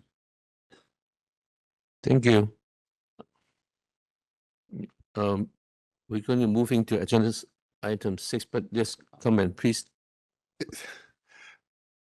So I realize that the information is on a yearly annual report, i.e. annual, but it feels like it's creating a situation where it's causing a lot of mistrust, at least for some people. So I think it would be really helpful to think about if there's a way for this information that could be at least reoccurring, so that people don't have to go back or wait a year, and they feel that the information is accessible, so that it's not this situation where we're having to think back what happened a year ago or look back a year ago, but the information is being carried forward so that so that it helps build communication and trust between the board and the public. And then, and I know President Yip asked for the data to be analyzed and everything else. One other thing I would say is, besides explaining the data, but if we could look at possible solutions. So if the staff looks at the data, could actually also offer maybe 3 or 4 solutions to how to improve our communication with the public, so that people understand why the data is as it is, but not only understand it, but also have, if there's a concern, like what are we actually doing about it and what measures can we put into place to make a difference? Thank you. I'm actually very pleased all the enthusiasm here. So let's make use of those study report, annual report, audit report, and then can appoint Reggie one-on-one, study it, and make comment and make solution suggestion. Let's move on to the consumer affairs, please. Oh, sorry, did I ignore you again? Sorry, So- it's okay. Hi. I want to support what Dr. Tolbert just said. And I also want to just make a comment, which is that in my career and time with organizations, most organizations don't reform themselves well. And it's hard. It's just hard. It's not that we don't want to, it's just you've got filters. So I wanted to support Mr. Friedman and his offer to help us. And I don't know if it's Mr. Friedman or it's somebody else, I'm sure you're great, a third party or somebody to assist us because you're doing this work every day. The staff is doing the work every day. And sometimes you need different kinds of thinking or ideas or what have you. So I just wanted to suggest that as well. All right, let's have the consumer affairs. Ms. Saldivia on the line. Oh, another one. I think we really need to move on. Honestly, if we don't have those study in our mind, we can ask a lot of questions which will not be answered today. So let's start Yeah. with the homework first. I just want to clarify something, you see, because it goes to the crux of the problem. When we have, say, 10,000 complaints and, you know, it gets rerouted, there's number of jurisdiction, there is, you know, we close it for no information, all of it. Data integrity ask us to have providence over, like, speak normal. Okay, where you have to kind of know where it came from, the pathway. And you can do whatever you want. I can manipulate these numbers so that it's 40% like Mr. Vargas says, but that undermines data integrity. Every complaint is a human being making a certain statement and complaining. That complaint has to be taken through the system. If it's found non-jurisdictional because it's nuisance, move it out, reroute it to the right board. These are all the functions within the enforcement. You can't cherry pick what you want because it breaks down, because then you're not explaining what happens actually to the big number. And you can do what and say, oh, 40% and feel good about you, but the numbers tell you what is broken and what's missing. And I'm just excited to share this stuff with the board, with Marcus's help. I think that's a good step one. And I'm encouraged by it. So thank you. Your points well taken, appreciated too. But for the sake of the new board members, I think it's fair that they need to have the background first so that they can understand the process and the number. Okay, thank you. So let's move on to the item 6. Good morning, board members and staff. My name is Lucia Saldivar, and I'm the Deputy Director of Board and Bureau Relations at the California Department of Consumer Affairs. Thank you for the opportunity to provide a brief update from the department. Firstly, on May 12th, 2026, Governor Newsom announced the appointment of Rohit Chopra as Secretary of California's new Business and Consumer Services Agency, which officially launched on July 1st of this year. And I know you all had the opportunity to hear from Secretary Chopra this morning. Secretary Chopra previously served as Director of the U.S. Consumer Financial Protection Bureau and as a Commissioner on the Federal Trade Commission, where he led major efforts to crack down on junk fees, corporate misconduct, and unfair practices harming consumers and small businesses. We are very excited to welcome Secretary Chopra, and we look forward to carrying out our consumer protection mission under his leadership. Next, DCA, along with other state departments, transitioned back to 4 days a week in office on July 1st of this year, consistent with the governor's executive order. DCA wants to recognize board leadership's efforts and partnership as we work together to support staff with this transition. And lastly, I wanted to remind members about some required trainings. The next board member orientation training will take place on October 21st. BMOT is an all-day virtual training which must be completed by board members within 1 year of appointment and reappointment to the board. In addition, on May 26th, DCA launched its internal defensive driver training, which is now available on DCA's learning management system known as LMS. This training is mandatory for state employees, including board members, who operate vehicles on official state business. It's a 2-hour interactive session that covers safe driving practices, rules of the road, required forms for state travel, and accident response procedures. Board members can register for BMONT or defensive driver training on LMS. But if you have any questions on accessing LMS, or if you want to just check to make sure you're in compliance with any of the required trainings, please do not hesitate to reach out to us at memberrelations@dca.ca.gov. This concludes my report. Thank you so much, and I'm available for any questions. Microphone, please. Thank you. We say the question after Ms. Whitley, please. Ms. Whitley is from the Health Quality Investigation Unit. Thank you. Thank you, Dr. Yep. Good morning. As President Yep said, I am Stephanie Whitley. I am the Deputy Chief with the Division of Investigations Health Quality Investigation Unit. I just wanted to briefly introduce, we have Commander Joe Vaughn, who is our commander over our southern region, and we also have 2 of our investigators out of our San Diego field office. So I'm glad they're here to watch the board and see how the proceedings go. I'm happy to provide an update. HQIU currently has 18 investigator vacancies. This represents a 23% vacancy rate. This is unfortunate. We've lost a few more investigators to the special agents, to the Department of Justice again, due to kind of pay disparity. We went for a little good straight there, not losing people, but unfortunately we have lost a handful of late. Good news is, since I reported out on the documents you guys have, we do have 3 additional candidates totaling 15 in background, and we are encouraged by the type of candidates that we have in background. To accelerate the hiring, HQIU continues to screen new applications on a 30-day cycle for each of our offices with vacancies.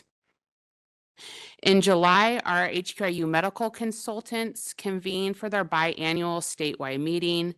This is a really important forum for collaboration and development. The meeting focused on more the overall duties and expectations of our field medical consultants, with the expectations of kind of what their job entails. These sessions, it's a pleasure to sit with our medical consultants. I am able to sit with them for a little bit, virtually sit with them a little bit and have these discussions with them. All of our medical consultants have a variety of backgrounds and experience, and it's truly eye-opening to see the resources our field staff have with our medical consultants. Again, it just provides our medical consultants valuable opportunities to share ideas, identify efficiencies, and exchange best practices, really strengthening the overall quality and consistency of our work at HQIU. That next statewide meeting is scheduled for January. In June, our Division of Investigation Training Unit kicked off its 2026 Internal Training Academy. We call it the Mini Academy for all of our new investigators. This is an intensive 4-week program that is designed to really immerse our new investigators in the specialized knowledge and skills really required to do our complex healthcare investigations. The curriculum covers a wide range of topics, including investigation types such as our mandatory facility reporting cases, sexual misconduct, impaired licensees, corporate unlicensed practice of medicine, and prescription drug cases. Additional instruction includes medical records and prescription drug cases. They're taught on the administrative subpoenas, working with our medical consultants and our expert reviewers. In addition, cures and pharmacy investigations. We go over surveillance and undercovers, search warrants and interviewing, as well as our crucial report writing training. I appreciate the discussion this morning about enforcement. And as you all are aware, we started in November with our new enforcement collaboration model with the Attorney General's office, with Gloria and her talented folks in the medical board. And really, we're seeing some extreme benefits for that. One of those benefits, one of the elements is that the designated Deputy Attorney General being a part of our quarterly case reviews with our investigators and our supervisors. This is really proven, that participation is really proven to strengthen kind of the shared problem solving, resulting in more efficient and effective investigations as obviously we work towards our shared goal of consumer protection. HQIU continues to make progress on reducing its pending caseload on cases over 1 year old. And these charts are included in your board material 6B. And it also is all, and I know I've talked about it in the past, I do get to review cases that are going to our expert procurement unit, and I am seeing a lot of cases under a year that are actually going to start going through the expert review program. So I'm very optimistic on our case age continuing to come down, because I know obviously that's a big concern of us all. I continue to hold regular meetings with board staff weekly, and we provide automated monthly reports on case status updates. I continue to look forward to those meetings because they're extremely beneficial to the work that we're doing. This ends my update, and I'll be happy to answer any questions of you.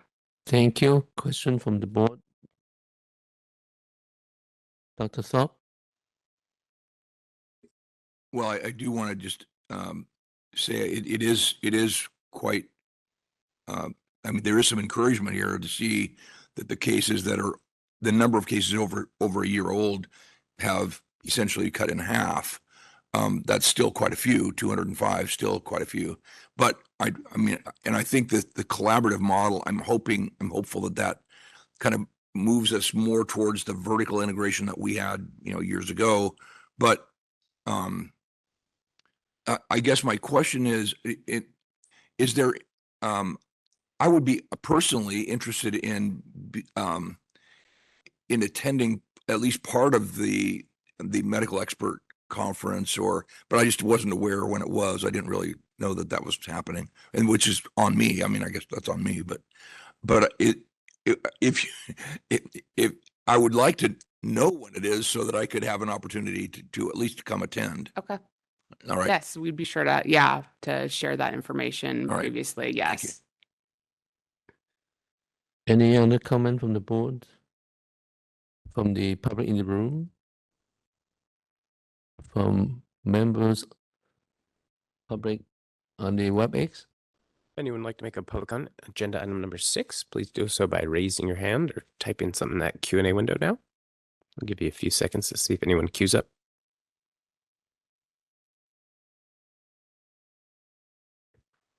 Let me just check the Q&A here real quick too, just to be sure.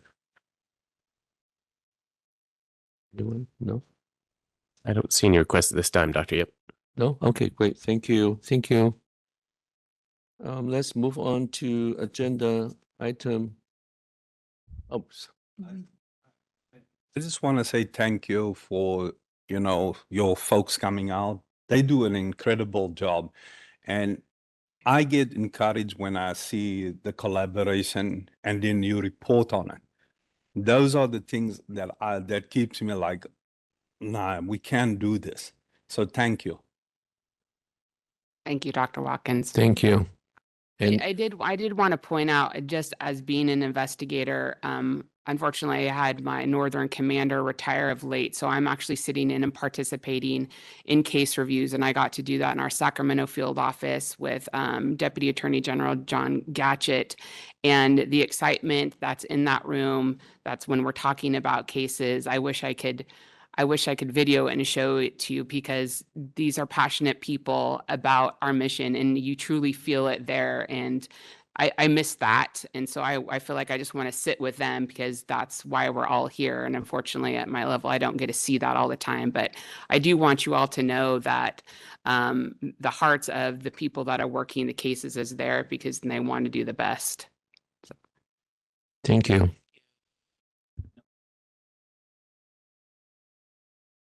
One matter of clarity to what Ms. Whitley said, the enforcement collaboration model was a recommendation of the enforcement monitor in their audit that we launched in November of last year. So we are coming up on a year. And like Ms. Whitley said in her report, it is working out great and we are hitting all the high points and the goals we set, and we'll be happy to provide a report down the road. And we're just waiting to get some traction, some numbers, metrics. So just wanted to update that part of it. Thank you. Thank you. And I realized actually the staff at Gloria Castro and HIU, they work very hard, at least twice a month, full meeting, concentrate, compassionate. So I made a comment 2 minutes ago, whatever you call it, vertical enforce, etc. Collaboration is the word. Thank you. And agenda item 7. Mr. Boone.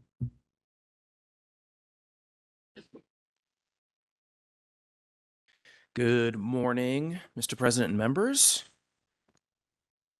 Nice to be back before you again. We are rapidly approaching the end of the current 2-year legislative session, which is scheduled to conclude on or about August 31st. After that point, the governor will have about to the end of September to sign bills approved by the legislature. With them reaching the finish line very soon, you can see on the blue and green color-coded tracker chart that there's only one bill at this time that we are planning on discussing today. That is Assembly Bill 1811. But before we go there, I'll just give a brief update on some of the other bills that are listed on the agenda. The first is AB 408, the board-sponsored legislation to authorize a physician health and wellness program. That is not moving forward this year. The bill's author, Assemblymember Berman, decided that it was best to have additional discussions and consideration before enacting a policy like this. We do appreciate greatly all the time and effort that Mr. Berman, his staff, and the bill's many sponsors put in support of this important consumer protection issue. The board staff are hopeful that it can be addressed during the board's sunset review next year, and we will be discussing that in the next agenda item when we go through those proposals. AB 1199 is a new addition to the board's agenda, but one that relates to hospital governance and medical staff membership rather than the board's licensing and enforcement programs. Accordingly, we do not recommend that the board take a position on that bill. AB 1637 related to physician medical records was approved by the legislature earlier this week and will go next to the governor for his consideration. AB 2386 was held in the Senate Appropriations Committee last week and is not expected to move forward this year. This bill would have established new pathways to licensure for those in the Licensed Physicians from Mexico program and others who were licensed or trained in another country. A major aspect of the board's position on this bill was to seek authorization and funding for a study led by the board that could lead to a recommended pathway for internationally trained physicians. Staff propose including that same request in our sunset report, which we will discuss under agenda item 8. SB 1146 was also held in the Senate Appropriations Committee and is not expected to move forward. SB 164 includes the language that was previously supported by the board that creates an incentive for certain physicians to take continuing medical education courses in topics related to menopause. SB 164 was signed into law earlier this summer as a part of the Budget Act, and it takes effect July 1 of 2027. SB 849 was amended to remove the language that would have required the board to revoke a licensee who had been previously reinstated under certain circumstances, and was amended to include one of our requested changes. The board's position remains support if amended, as there are still multiple other outstanding board requests for amendments. This topic will also be discussed a bit further in our sunset agenda item later in the agenda. Various other bills on the agenda, particularly including those around AI, have been amended since the last board meeting, but not in a manner that is contrary to our position. The amendments to the various bills are described in their respective analyses. That's my overview of Agenda Item 7. Unless there's any questions, Mr. President, I'm happy to proceed to AB 1811. Any question before Mr. Bong move on? Please.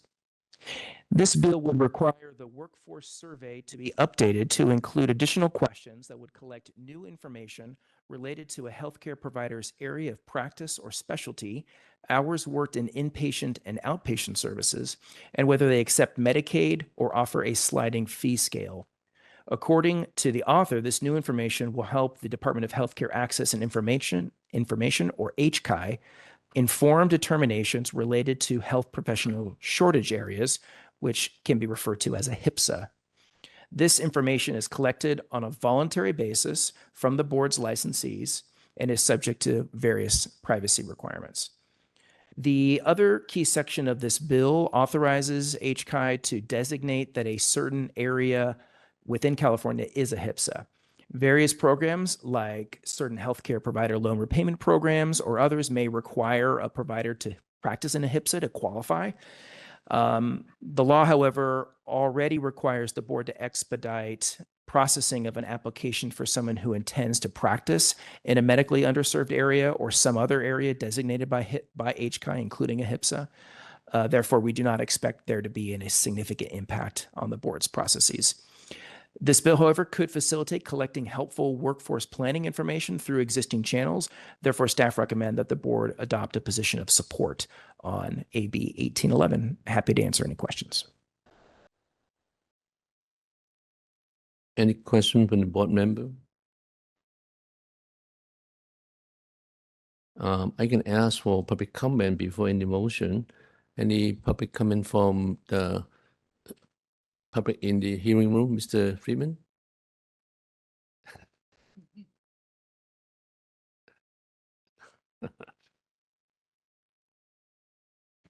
Good afternoon, board members. Good afternoon, board members again. My name is Marcus Friedman, Administrative Director for the Consumer Protection Policy Center.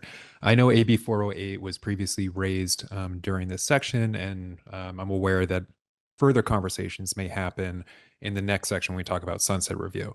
I just want to provide a little bit more context to AB 408, as I was heavily involved as one of the lead oppositions to the bill. And I want the board to be aware as to the concerns that the legislature had when it came to this bill.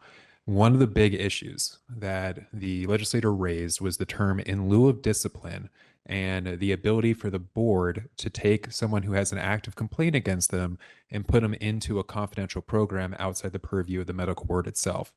As you are aware, the medical board had a previous diversion program when it came to substance abuse issues with doctors. It failed due to lack of oversight from the board and funding. I understand that this board reached out to other states for information as well, including Georgia. And we found out this past year that for the first time, Georgia is going to have to rely on taxpayer money in order to fund their program. So there are issues with these types of programs that the board may not be aware of. There are issues the legislature has with this program that this board may not be aware of. And until those problems are actually addressed, and I know I've raised them before in previous meetings when it comes to phrases such as in lieu of discipline and creating a confidential program, these are serious issues that need to be addressed, and the board needs to be aware before you go on to further conversations of including this into your sunset bill report. Thank you. Thank you. Any other comment from the floor? From Sean, any public comment from the WebEx? If anyone would like to make a public comment for agenda item number 7, please do so by raising your hand or typing something into that Q&A box. First here we have Michelle Montserrat Ramos. Should be receiving that prompt.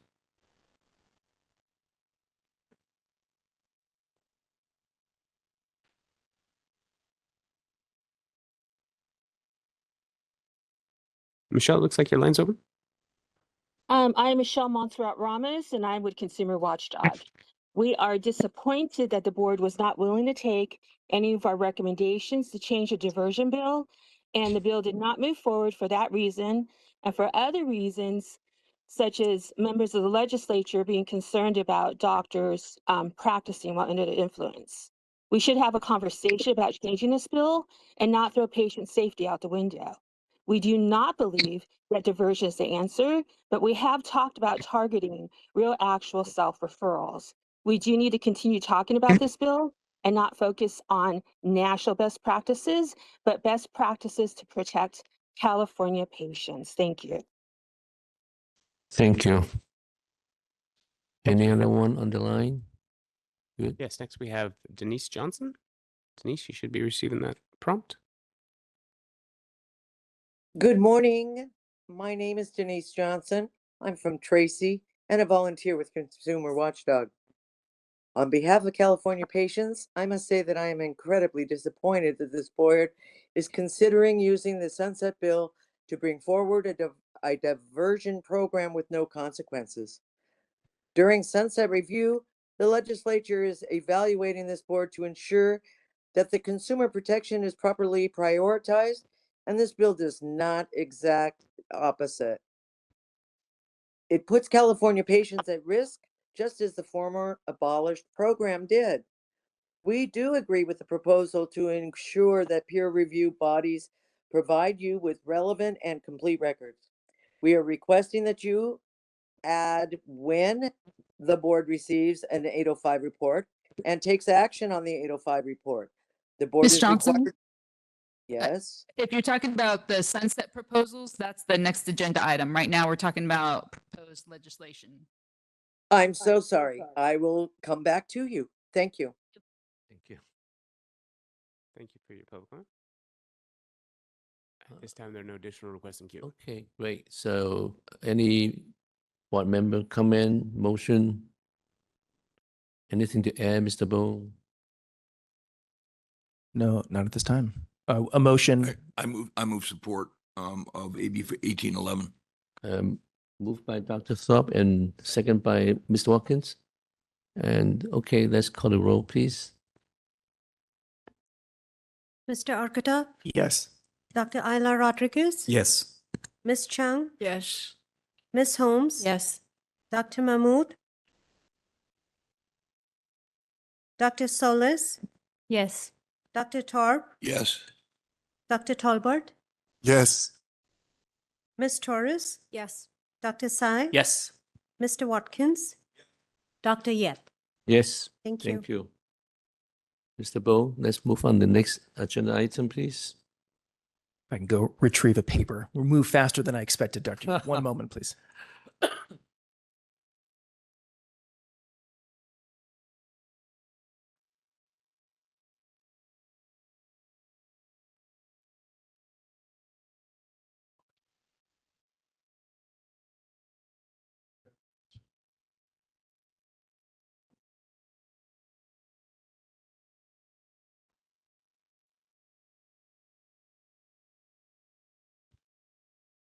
Just need to switch screens.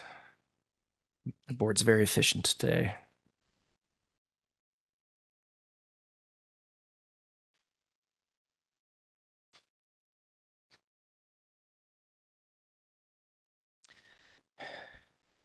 Thank you for your patience, members.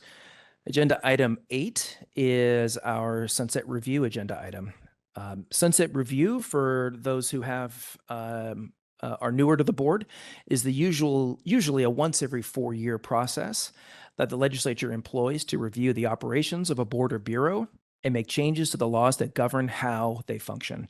In 2026, this year, for example, the Board of Registered Nursing, the Physical Therapy Board, the Board of Chiropractic Examiners, the Bureau of Private Post-Secondary Education, and others are in the final stages of their review. This board will have its next sunset review next year in 2027. The first key step in the process is for each board to complete and submit to the legislature a sunset report at the beginning of the year of their review. This report is quite lengthy and requires the board to respond to a variety of questions about our history and programs, including reporting a wealth of statistics and data about the board's performance since the last sunset review. Today's agenda item is the first discussion with the board members for the 2027 review.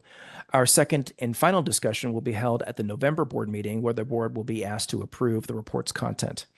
As we put together our sunset report, the legislature provides boards and bureaus an opportunity to make requests for statutory changes.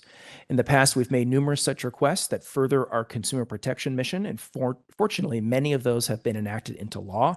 The paper for this item points out some notable examples. Today, we wish to start the discussion with the board members about what requests to include in this next report. The staff have put forward a number in this paper for your discussion and consideration. After today's discussion and any direction from the board, the staff will make appropriate changes for your review and approval at the November board meeting. Further, we will include any new items at your direction, along with any additional suggestions that staff may generate between now and then. At this time, I'd like to direct the members' attention to page 2 of the paper, which starts with the topic of enforcement. I will go briefly through the paper and provide summary level comments on each of the items. As I mentioned earlier, AB 408 is not moving forward this year. Therefore, the first item here is a recommendation to refresh our request that the legislature grant the board authority to establish a physician health and wellness program. The next item pertains to the standard of evidence. Although clear and convincing is the standard here in California as established by case law, most of the rest of the medical boards in the U.S. use a preponderance of the evidence standard for some or all types of violations. We have asked in prior years to make this change, and we recommend reaffirming this request. Related to sexual misconduct, the board has put forward various law enhancements in the form of proposed amendments to Senate Bill 849. We recommend that any requested amendments that are not included in that bill be included in the sunset report. On page 3, we recommend including a request to require that a peer review body provide a complete unredacted copy of records at the time that that body is required to provide a report to us pursuant to Business and Professions Code sections 805 or 805.01. On page 4, we have a recommendation to grant the board authority to increase the cost recovery award in the circumstance that the board non-adopts a proposed decision. Currently, like with most boards, we can only reduce a proposed award, a proposed cost recovery award, or refer the matter back to the administrative law judge if they do not make findings related to such an award. Below that item, we propose requiring licensees to report restrictions on their license to the board and for the board to post a notification of pending felony charges and notices of civil penalties to be posted on the board's website. The final enforcement recommendation is at the bottom of page 5, which would amend BPC section 2334B so that cease practice orders are not subject to the 90-day deadline to exchange certain medical expert documentation. Page 6 starts with administration recommendations. The first is to authorize the board to maintain up to a 24-month budget reserve, which would be an increase from the board's current maximum of 6 months. The next item is to change the annual due date to publish the board's annual report from October 1st to January 1st, which conforms with certain other annual report due dates that are indicated in the paper. Page 7 is where we talk about licensing proposals. The first is a recommendation to conduct a study of licensure models for internationally trained physicians, as we proposed under AB 2386. That bill is not moving forward this year, but staff believe that it is still appropriate to study this matter and consider whether and how to recommend new licensure pathways to these individuals. The next item relates to the regulation of licensed midwives. As indicated in the write-up, the board has in recent years supported the establishment of a new board to regulate licensed midwives. Thus far, that effort has not been successful, and the board staff and the California Association of Licensed Midwives, or CALM, have engaged in recent discussions on ideas that would establish a committee within the board to regulate these professionals. This is not a new concept. At its heart, as multiple licensing boards that are now independent of the medical board started out as a committee here. Today, we wish to get the board's direction on the characteristics of a committee, potential characteristics of a committee, and those are described on page 8. But at a high level, the idea here is to provide the committee the authority to regulate this profession while also receiving necessary support services provided by DCA and the board. Of course, this proposal would require additional significant financial resources to implement, and as discussed at the board's February meeting, the license midwifery fund is already significantly challenged. At this point, staff asked the board to provide their feedback on this committee concept and inform us whether this proposal should be further developed, refined, and included in the sunset report. Next is a recommendation to charge those who were issued a probationary license a fee to consider their petition to terminate or modify their probation. We propose using the same fee structure paid by those who want the board to terminate or modify their disciplinary order or seek reinstatement of a revoked or surrendered license. Finally, on page 9, we recommend adding a requirement for a postgraduate training license holder to inform the board when they leave their training program and to remove a certain obsolete licensing code section. In addition, we welcome suggestions from the board members and ask for your direction on these proposals and then a motion from the board at the appropriate time. Dr. Yip, happy to answer any questions. Right, thank you. Before I move on to ask for comment, I'd like to share our mission. The mission of the Medical Board of California is to protect healthcare consumers and prevent harm through proper licensing and regulation of medical professions through objective enforcement of the Medical Practice Act and by promoting access to quality care. So with that, I'd like to actually ask for public comment first before the board member, since we have some new board members. And any public comments from the floor, from the hearing room, Mr. Friedman?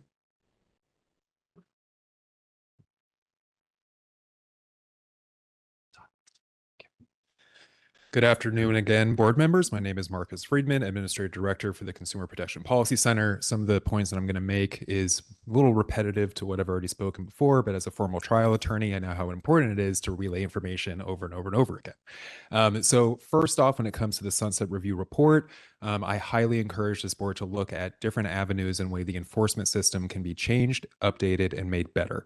I encourage every single board member to go back and look at the independent audit and determine what were the shortfalls of this board previously and what hasn't been addressed. I am optimistic that communication with the enforcement investigations with the DAJ has improved, but communication was not one of the major concerns when it came to the independent audit. It was the structure, it was how long complaints take, and just because it was a little bit shorter than it was before doesn't mean the problem has accurately been addressed. Second, I want to address the Physician Health and Wellness Program, which was previously AB 408. There was discussions about moving it into the Sunset Bill report to establish the program in that way. It is our stance from the Consumer Protection Policy Center to not go forward with this program at this time. There are other issues that this board is facing that should be priority instead of looking into a health and wellness program. We've seen these programs fail in the past, including this own board that unanimously voted to terminate the program back in the 2000s. We've seen issues with programs that are in other states, which at best, you're hoping to enroll less than 2% of licensees into this program. That's going to require a lot of attention from the medical board, that attention being taken away from other areas such as enforcement, complaint review, and licensing. And further, I know Dr. Thorpe has mentioned before that there's nothing that currently can be done when it comes to doctors that have substance abuse issues, but that is not true. There are other programs available. There are interim suspension orders that the board can issue themselves, and the past annual report showed that 0 interim suspension orders were issued when it came to doctors that have substance abuse issues. So there are tools in place that the board can utilize to ensure patient protection and ensure the public is safe from doctors that are known to be dangerous to the public. I know that a lot of the key points that were raised under AB 408 was that no harm has been done by these doctors that have an active complaint and were referred in lieu of discipline to the diversion program. But that doesn't mean they're not a danger. That doesn't mean that they did not violate the law and put patients at risk. And that is a very serious issue that the board needs to be aware of. So when it comes to a diversion program and a health and wellness program for doctors, it needs to be ensured that the patients are protected and that if a doctor has violated the law, they are not giving any preferential treatment for any kind of confidential program. Thank you. Thank you. Any other comment from the hearing room?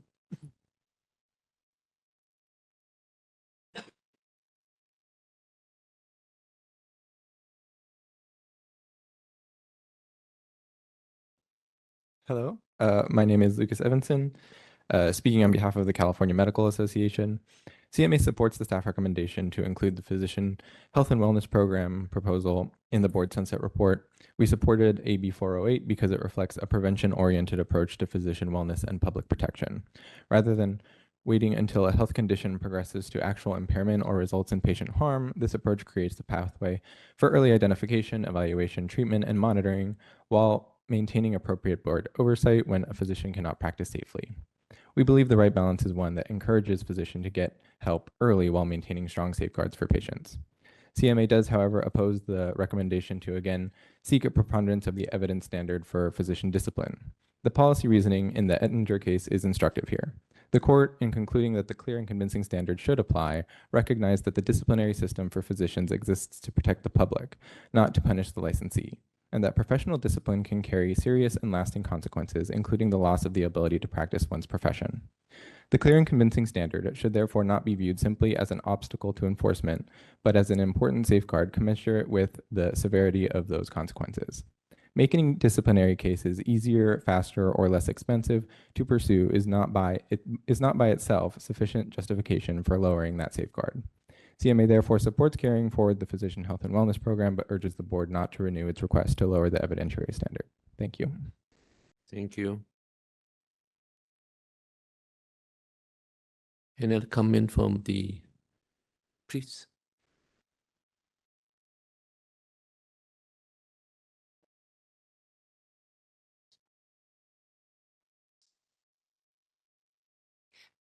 Good morning. My name is Sarah Tunney. I am a licensed midwife. I'm one of the presidents of the California Association of Licensed Midwives. I'm here to speak with you today about the inclusion of the Licensed Midwife Committee for the Sunset Review. Our professional organization is in favor of this. We are grateful to the board for continuing to support our own regulation. As you probably know and are very familiar, we're still the only profession that is not regulated by our peers or by our own profession and in our public. So we are excited at the possibility for this committee. We know it's a step in the direction that we want to go. We do know that the limitations that we have are largely financial, and we are committed to resolving those issues. We hope the board will offer good guidance on that component. I think the only other thing that we wanted to make sure that you are aware of is we are, as the report noted, not able to have full transparency regarding the exact costs of what that will take. Same with our expenditures in our midwife fund, and as well as investigations. So that's another component of what we would ask for guidance from you about, is to help us understand the true scope of investigations, what funds they're being drawn from, and as well as the true expenditures from the funds so that we can form our own committee. Thank you very much. Thank you. Any other public comment from the room? No, from the WebEx? Sean? Yes, first here we have Alex Rounds. Alex, you should be receiving that prompt.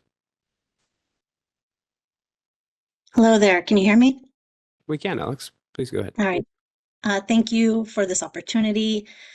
I am also with the California Association of Licensed Midwives. My name is Alex Rounds, and as the professional organization representing licensed midwives, COM has been involved, as you know, in efforts to move to more direct oversight of our profession for some time. Like community midwives in states with the most optimal birth outcomes, and in a few states, LMs and our consumer midwifery clients would benefit from an LM committee. In the years we have worked with COM and in the midwifery advocacy realm, we see increasing acknowledgement of the need for a diverse and responsive perinatal care system. It's evident from the partners throughout California system supporting midwifery expansion through education, grants, and scholarships that are supporting midwifery development and integration.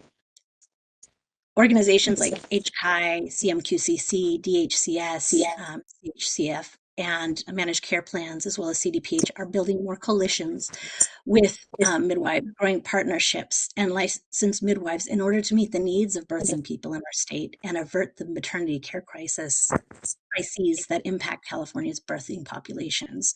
A committee will create the space for LMs to better self-regulate and appropriately drive quality care improvements that not only serve LM clients, but our perinatal systems of care. We hear the voices of Black birthing people, Indigenous communities, rural frontier communities, those most impacted by inequitable outcomes, and others involved in birth justice calling for more midwives, more diverse providers. LMs are a major growth area to meet the needs that are being called for in our state. Opportunities for LM education are growing in state as well, and LMs need a committee to grow in our systems in a way that recognizes the unique strengths and solutions that come from our model of care. To best meet the needs of this growing profession, a licensed midwife committee will support the needs and safety of birthing people and access to care for our communities and our healthcare systems sorely need. So thank you for your time and for your consideration.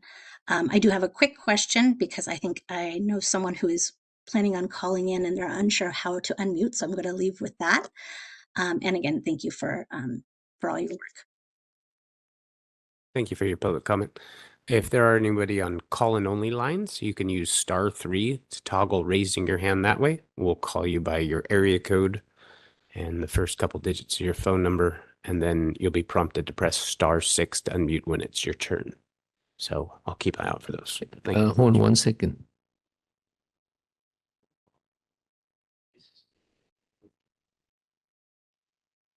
Sorry. No, she was speaking to adding the licensed midwifery committee to the sunset report. Right. Okay. Good. Not okay. I will make sure. Thank you.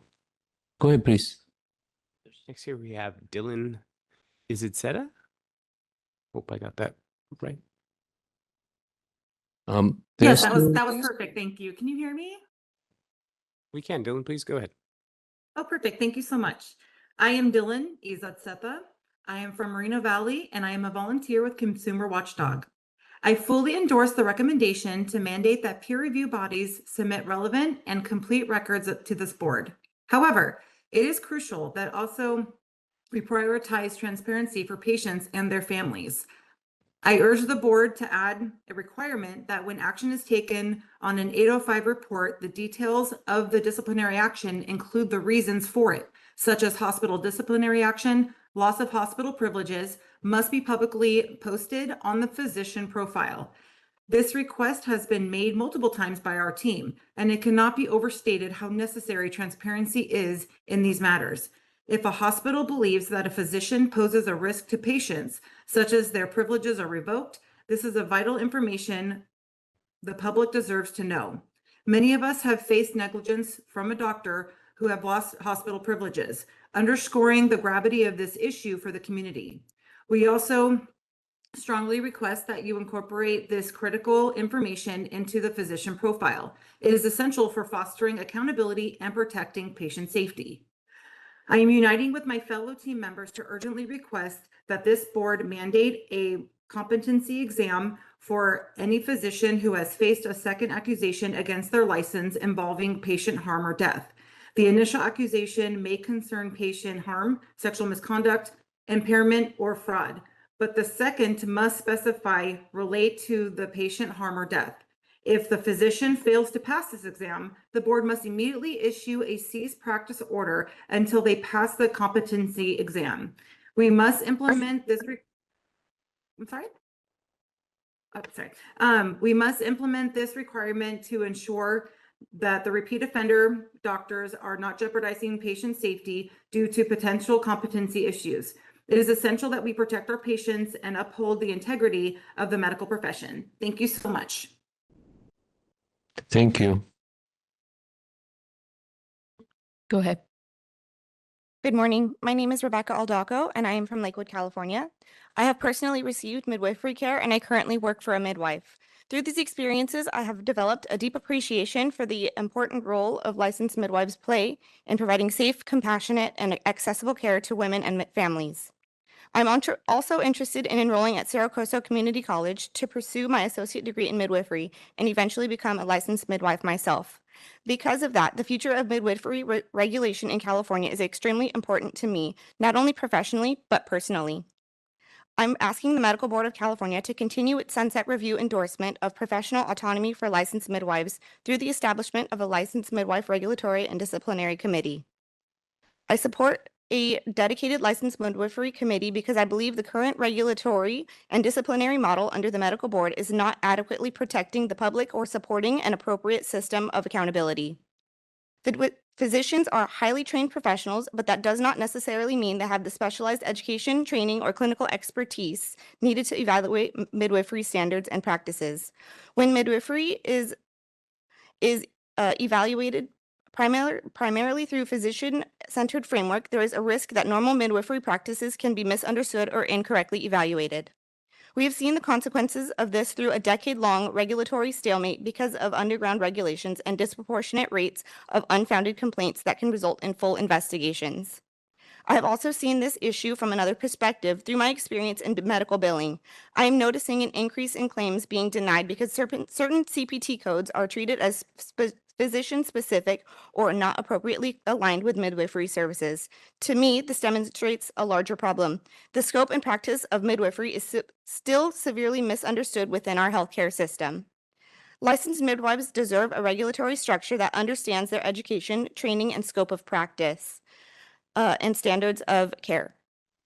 A dedicated licensed midwife regulatory and disciplinary committee would provide that specialized expertise while still maintaining appropriate oversight and accountability.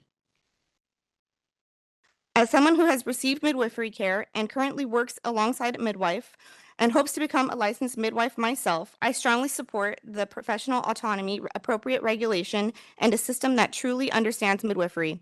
I respectfully ask the Medical Board of California to continue its support for this important change and to establish a licensed midwife regulatory and disciplinary committee. Thank you for your time and allowing me to speak.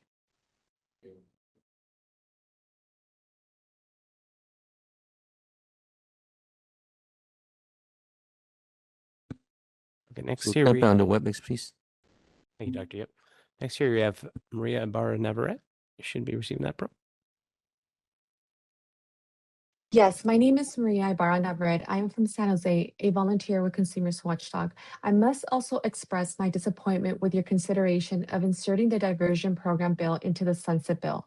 Legislation for a program that will harm Californians has no place in the Sunset Review.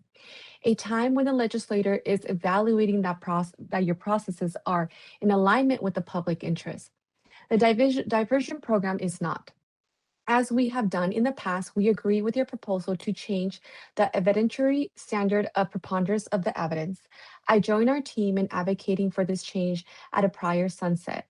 Regarding reporting and posting license restrictions and pending felony charges on the physician profile, we completely agree. We are asking you to add when a California physician is charged with a felony. The board is required to send the accusation and disciplinary documents to other state licensing boards where the doctor also holds an active license. We had this issue occur this year when a San Diego doctor was convicted of involuntary manslaughter for the death of a young teacher. While he was incarcerated, his license in a neighboring state was renewed. The courts banned him from holding a license in California for life, but he has an active license in a neighboring state. 2 of our team members were harmed after the young teacher tragically died due to his negligence. You need to take this action to close this horrible gap in your process. We request that you bring enforcement and outreach committees back to the quarterly board meetings where the committee meetings can be held in public.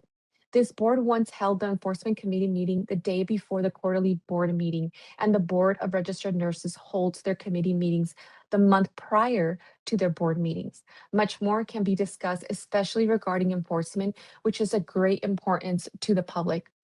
We are also requesting that a physician who has had a second accusation filed against their license that includes patient harm or death to include a competency exam as a requirement of their disciplinary action.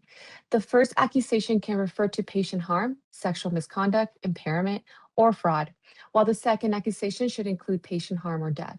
If the licensee fails the competency exam, then the MBC is required to issue a cease practice order until the licensee passes the competency exam.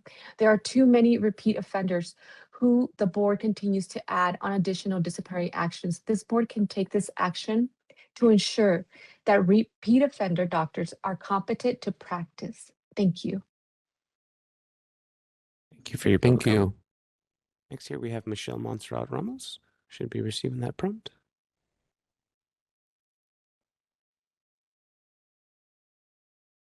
I am Michelle Montserrat Ramos, and I'm with Consumer Watchdog. I made our comments about the diversion bill during a previous agenda item, but I must add that we agree that sunset review is not the time to pursue the diversion bill. It's our time to focus on initiatives to protect California patients. Sunset review is very important to the public. Although we participate in your meetings and try to work with you throughout the year, it is the one time where legislators are focused on your processes and evaluate how you are protecting consumers and building the public's trust.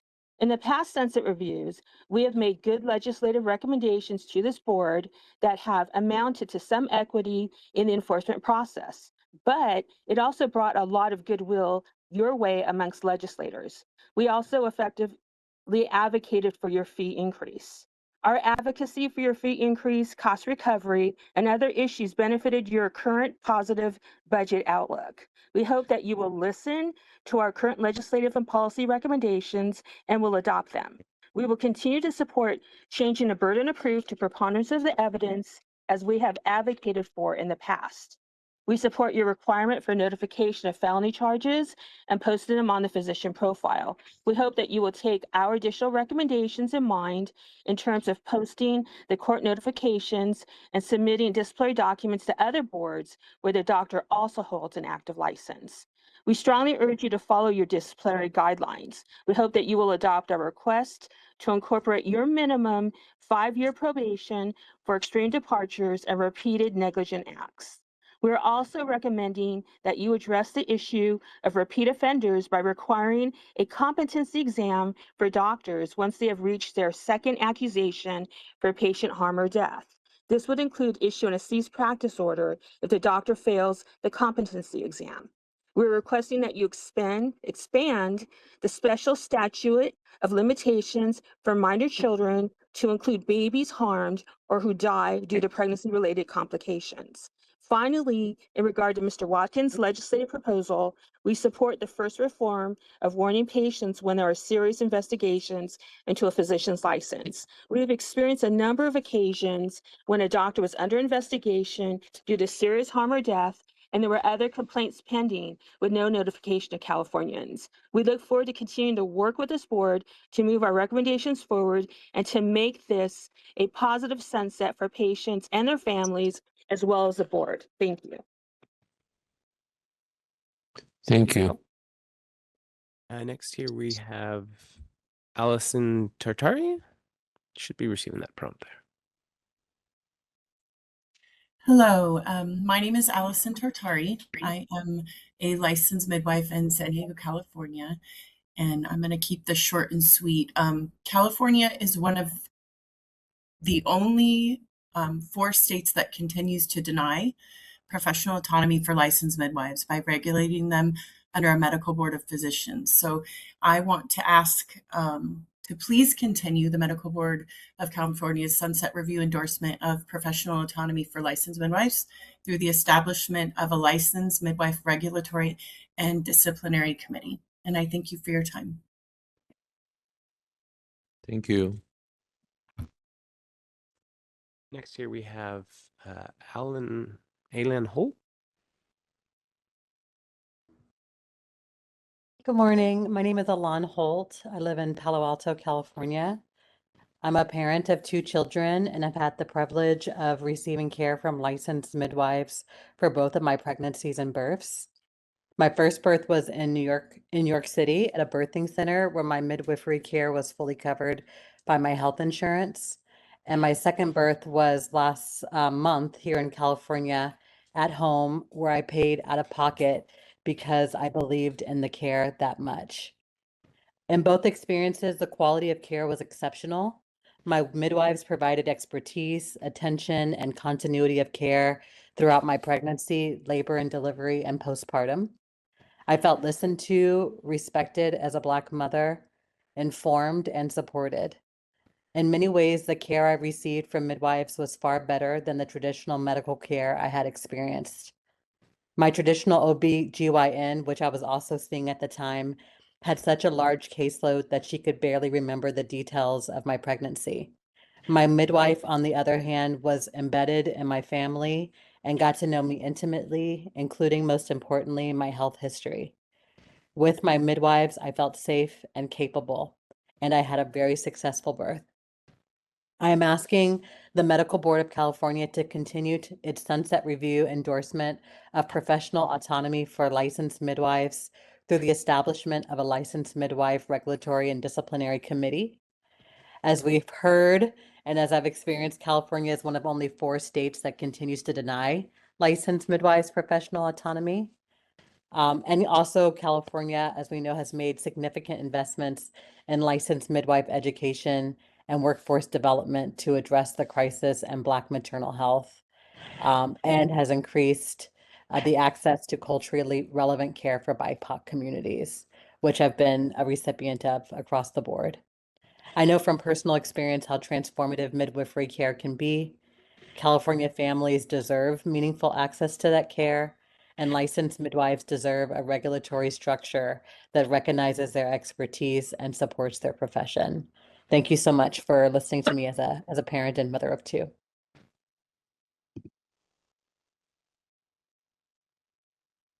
Thank you for public comment. Next here we have Agatha Bacalar. Should be receiving a prompt on your end. Hi, everyone. My name is Agatha Bacalar. I am a mom living in San Francisco, and I gave birth to my second daughter at home with licensed midwives 6 days ago on August 14th. My baby is currently in my arms, snoozing over my shoulder, and I'm able to speak here today, and I'm doing so well because I got the most excellent care from LMs throughout pregnancy, birth, and postpartum. I fully support the licensed midwife profession to have their own regulatory and disciplinary committee under the board. For the first 20 weeks of my pregnancy, I had established care at a local hospital practice. But after yearning for a different experience, especially one where I could build a deeper relationship with my provider and have a higher chance of having an unmedicated vaginal birth, I ended up interviewing or getting prenatal care from 8 licensed midwives for the first time. It was so hard to choose only 2 people to work with. Every single person I talked to was competent and compassionate. And after going through the experience, it's hard to believe that I'm only one of 30 or so women per year who give birth at home in San Francisco County. I want to shout from the rooftops about how positive my experience was, and I'm even considering reorienting my career to either become a midwife or support them, because this craft and professional skills of supporting normal physiological birth seems like a dying art. Scientific evidence has proven that midwifery care improves outcomes. Midwives are expert collaborators across all disciplines and have demonstrated improved outcomes, including high rates of natural childbirth, low C-section rates, intervention, high VBAC success rates, and high rates of patient satisfaction overall. When midwives practice independently to the full extent of their licenses and in a collaborative practice model, they consult, collaborate, and transfer care in a smooth and streamlined fashion and mark the very best outcomes in childbirth. Midwives deserve legal support and protection to practice to the full extent of their licenses to optimize outcomes. Thank you so much. Thank you. Next here we have Georgia. Should be receiving a prompt on your end.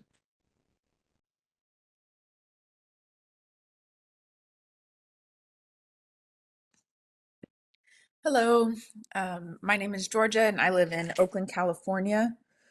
I received care from licensed midwives for the birth of my first child here in California, where we paid fully out of pocket for the care.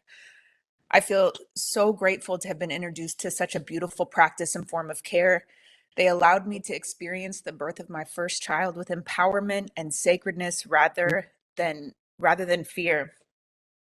Under their guidance, I felt safe and nurtured and informed throughout my entire pregnancy and birthing experience and postpartum. I witnessed the opposite style of care with my sister Casey's pregnancy, where she was in the room with no midwives, where her wishes weren't respected, her concerns ignored, where she was pressured to use interventions through fear. For example, she reluctantly received an epidural after being pressured, repeatedly told the staff something was wrong. They ignored her until she threw her phone across the room to convince them that she was numb up to her eyes. At that point, the baby's heart rate dropped and she was wheeled out of the room for an emergency C-section. My sister was treated like a patient rather than like a mother. She deserved the same experience I had. Hers was one that was traumatic and disempowering. And sadly, this is the more common story in the United States and a reality of how we care for our parents and our newborns. Pregnant people are afraid of birthing, and this is a maternity crisis. Every birthing person deserves access to the quality of care that midwives provide. They deserve the kind of care that I was lucky enough to receive. The current regulatory and disciplinary model for licensed midwives is clearly not protecting the public.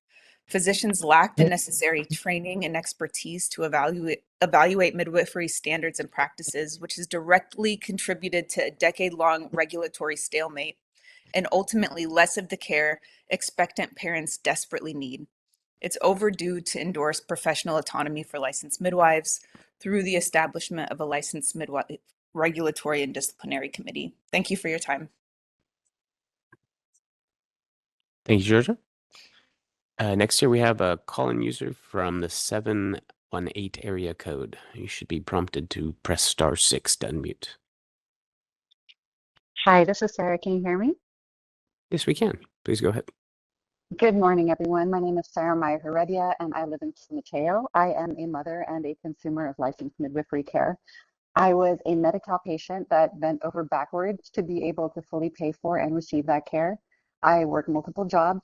Time is gold, but midwifery had such a profound impact on my life that I chose to give what time I could to serve as a volunteer board director with Californians for the Advancement of Midwifery. I had 2 hospital births before giving birth to my youngest child at home with licensed midwives. The difference was profound. They visited me at home so many times, my midwives did. They knew me, my family, they knew my culture, they knew my preferences. Their care was personal, but it was also exceptionally professional. You talk about monitoring, documentation, paperwork, informed consent, like nothing was less rigorous. The care was just simply more complete. My midwives explained my options over weeks and months when I had time to read, ask questions, and decide, and not for the first time when I was being wheeled into labor and delivery and unable to process a form. They also understood that trust and emotional safety matter during birth. And so I shared this personal moment to illustrate that. While I was in labor, my midwife told me that my mother-in-law had arrived and asked whether I wanted her to come in. My mother-in-law, with love and best intentions, had wanted me to give birth at a hospital, and she carried a lot of fear and doubt around home birth. I paused for half a breath, and my midwife saw my answer before I could make myself say it, and she gently said no. She protected me in that moment. And because I was surrounded by people who believed in my ability to bring this baby into the world, I could let down my guard and remain present in my body and be protected from whispers of fear and doubt. I could do the sacred work of giving birth and to honestly repair from previous birth experience that weakened my trust in my intuition and led to anxiety and spinal fluid leaks and so on and so forth. My midwives did not take authority away from me to keep me safe. They used their expertise to protect my ability to hear and trust myself. Midwifery is its own skilled and established profession, yet California is only one of 4 states that continues to regulate licensed midwives under a medical board of physicians rather than granting their profession greater autonomy. I asked from the bottom of my heart that the medical board continue its sunset review endorsement of professional autonomy through the establishment of a licensed midwife regulatory and disciplinary committee. Midwives understand the standards of their work because they practice it. Let them help regulate their profession. As a mother and as a Californian, thank you. Thank you for your public comment. Next here we have a call-in user from the 415 area code. You should also press *6 to unmute.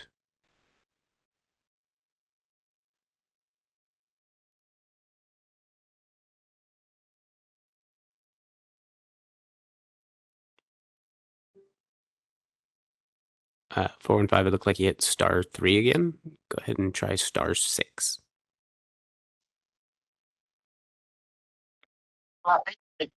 Hello? We got you. Please go ahead. Okay, great. Thank you. My name is Nina Robinson, and I live in Oakland, California. And I'm someone that has had the benefit of working with licensed midwives to deliver my child about a year and a half ago. I received concurrent care along with Kaiser, and as an older mama, I was 42 when I was giving birth. I was just met with a lot of fear and a lot of criticism around my desire to have an unmedicated birth, and received the complete opposite when I worked with a team of midwives. They were very, very attentive. They went all above and beyond to really just make sure that they were, collecting my vitals, paying very close attention. I was meeting with them much more frequently than I would have been able to at the traditional medical. And the outcome was that I had a healthy home birth, no complications, and it was such a joyful experience. So much so that I've become an advocate and a fanatic for midwifery care, and I've joined the board of my local midwifery practice group, and I'm working to try to, just support their whole profession. I'm asking the Medical Board of California to please continue the sunset review endorsement of professional autonomy for licensed midwives through the establishment of a licensed midwife regulatory and disciplinary committee. The state of California has made significant investments in supporting licensed midwife education and workforce development to address the crises in Black maternal health and increase the access to culturally relevant care in Black, Indigenous, and people of color communities. It is critically important for the medical board to support these efforts through the advancing of professional autonomy of licensed midwives in California. Midwifery care offers lower rates of medical intervention and just, a tremendous and loving approach. So yeah, thank you for your time and for allowing me to comment. Thank you. Thank you. Next here we have Denise Johnson.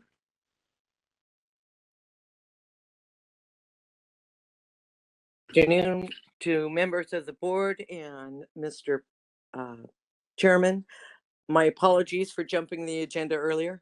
My name is Denise Johnson. I'm from Tracy and I volunteer with Consumer Watchdog. On behalf of California patients, I must say that I'm incredibly disappointed that this board is considering using the Sunset Bill to bring forward a diversion program with no consequences. During Sunset Review, the legislature is evaluating this board to ensure that consumer protection is properly prioritized, and this bill does the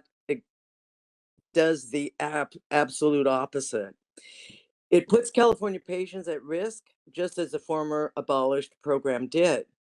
We do agree with your proposal to ensure that peer review bodies provide you with the relevant and complete records. We are requesting that you add when the board receives an 805 report and takes action on the 805 report. The board is required to post on the physician profile hospital disciplinary action and the reason for the disciplinary action, such as hospital disciplinary action would be loss of hospital privileges. This is an issue we have discussed with the board for years, and we need to include this action board for years, and we need to include this action in your proposal. We also agree with reporting the posting licensing restrictions of pending felony charges. We are requesting that you add when a California court notifies the board when criminal charges or convictions occur, that this board must post the criminal charge and or restrictions to the licensee's physician profile. Disciplinary guidelines. We are asking for the first time disciplinary actions that the board must use the minimum disciplinary guideline per the MBC disciplinary guidelines. Example, 2 extreme departures from the standard of care or repeated negligent acts would require 5 years probation. For a second disciplinary action, the board must use guidelines above the minimum disciplinary guideline. On page 24 of your disciplinary guidelines, it lists gross negligence or repeated negligent acts as a minimum penalty. Stayed revocation, 5 years probation. There is such a small percentage of complaints that you actually take action on. Please use your own disciplinary guidelines minimum penalty for the few cases that do gain some accountability. Thank you for your time. Thank you. Thank you. Hey, Denise. Next, we have a call-in user from the 650 area code. Should be receiving a prompt to press *6.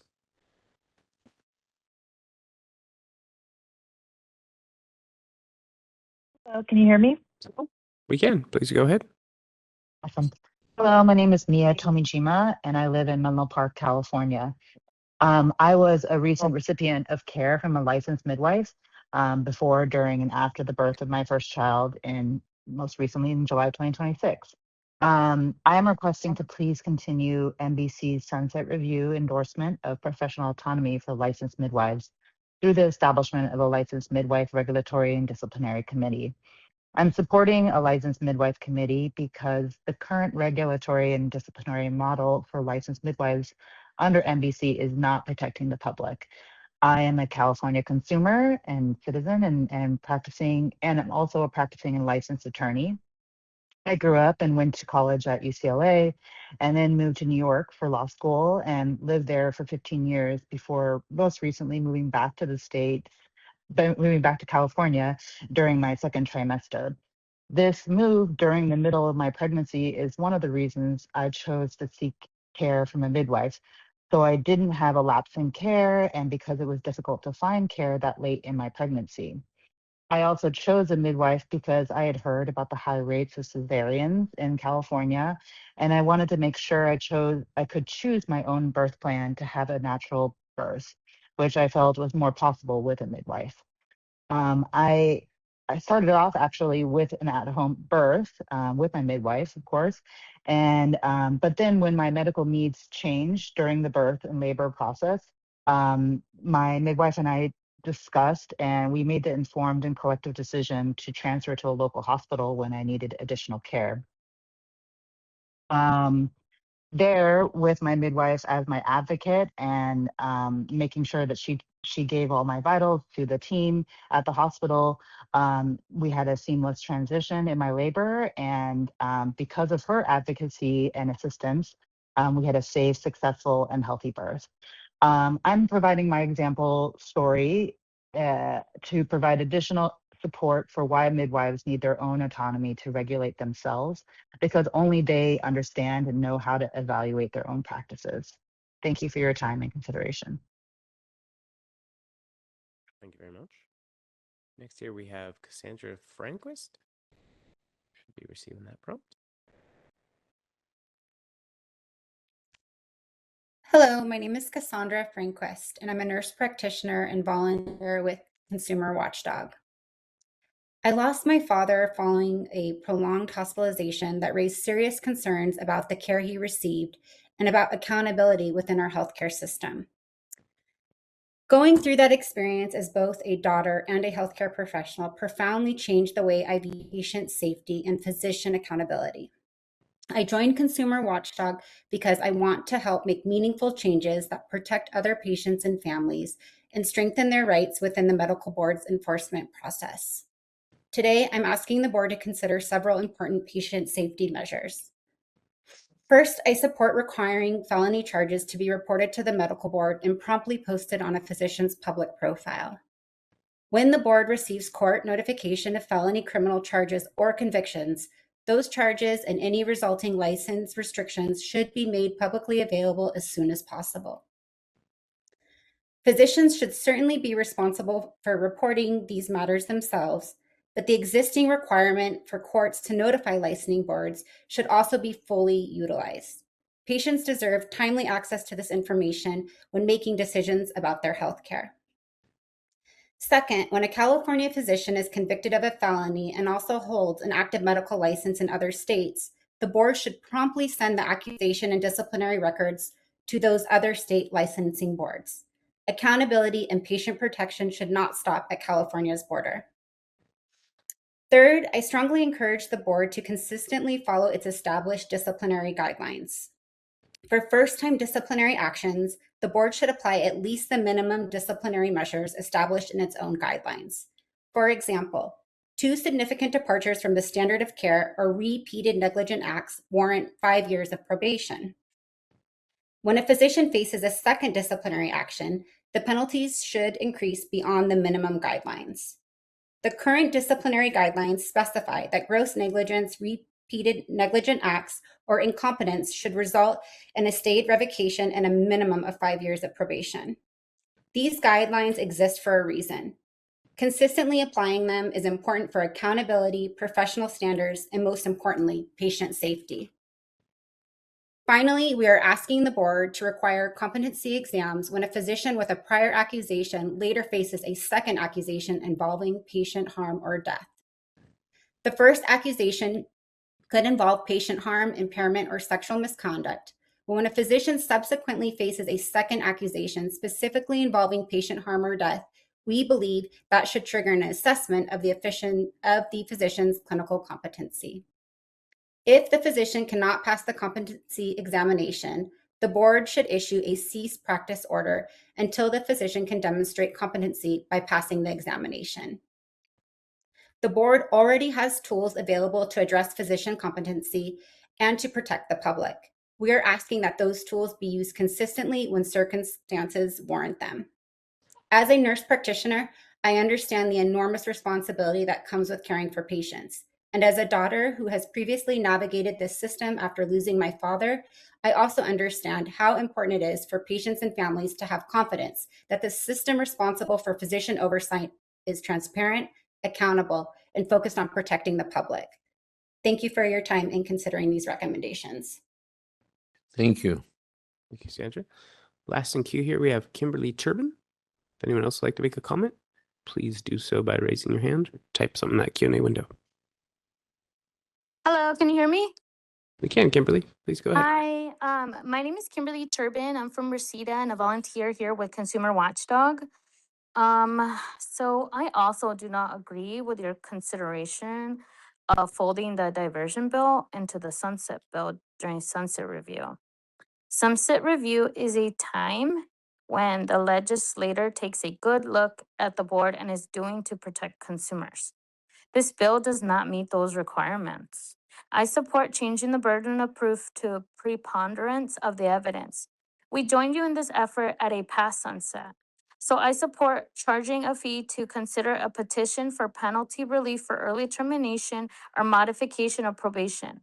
There are many cases that come before this board where doctors are failing to terminate their probation early. The physician who is seeking early termination should pay the processing costs. We're asking that you expand the statutes of limitations for minor children to include babies harmed or who die due to pregnancy-related complications. We are asking that you require enforcement and outreach committees to be held in public during quarterly board meetings. This board used to hold the committee meetings in public the day before the quarterly board meetings and gave the public much more information and the opportunity to discuss issues, especially enforcement. We're requesting that a physician who has a second accusation file that includes patient harm or death to include a competency exam as a requirement of their disciplinary action. If the licensee fails the exam, then the board is required to issue a cease practice order until the licensee passes the competency exam. Thank you. Thank you. Thank you, Kimberly. No additional requests in queue at this time. Thank you. So get back onto the board member after listening. Oh, sorry, one more. Please, would you like to do it from there or come here? Since you're holding baby. Oh, you the mic, sorry. We can bring the mic over there, so.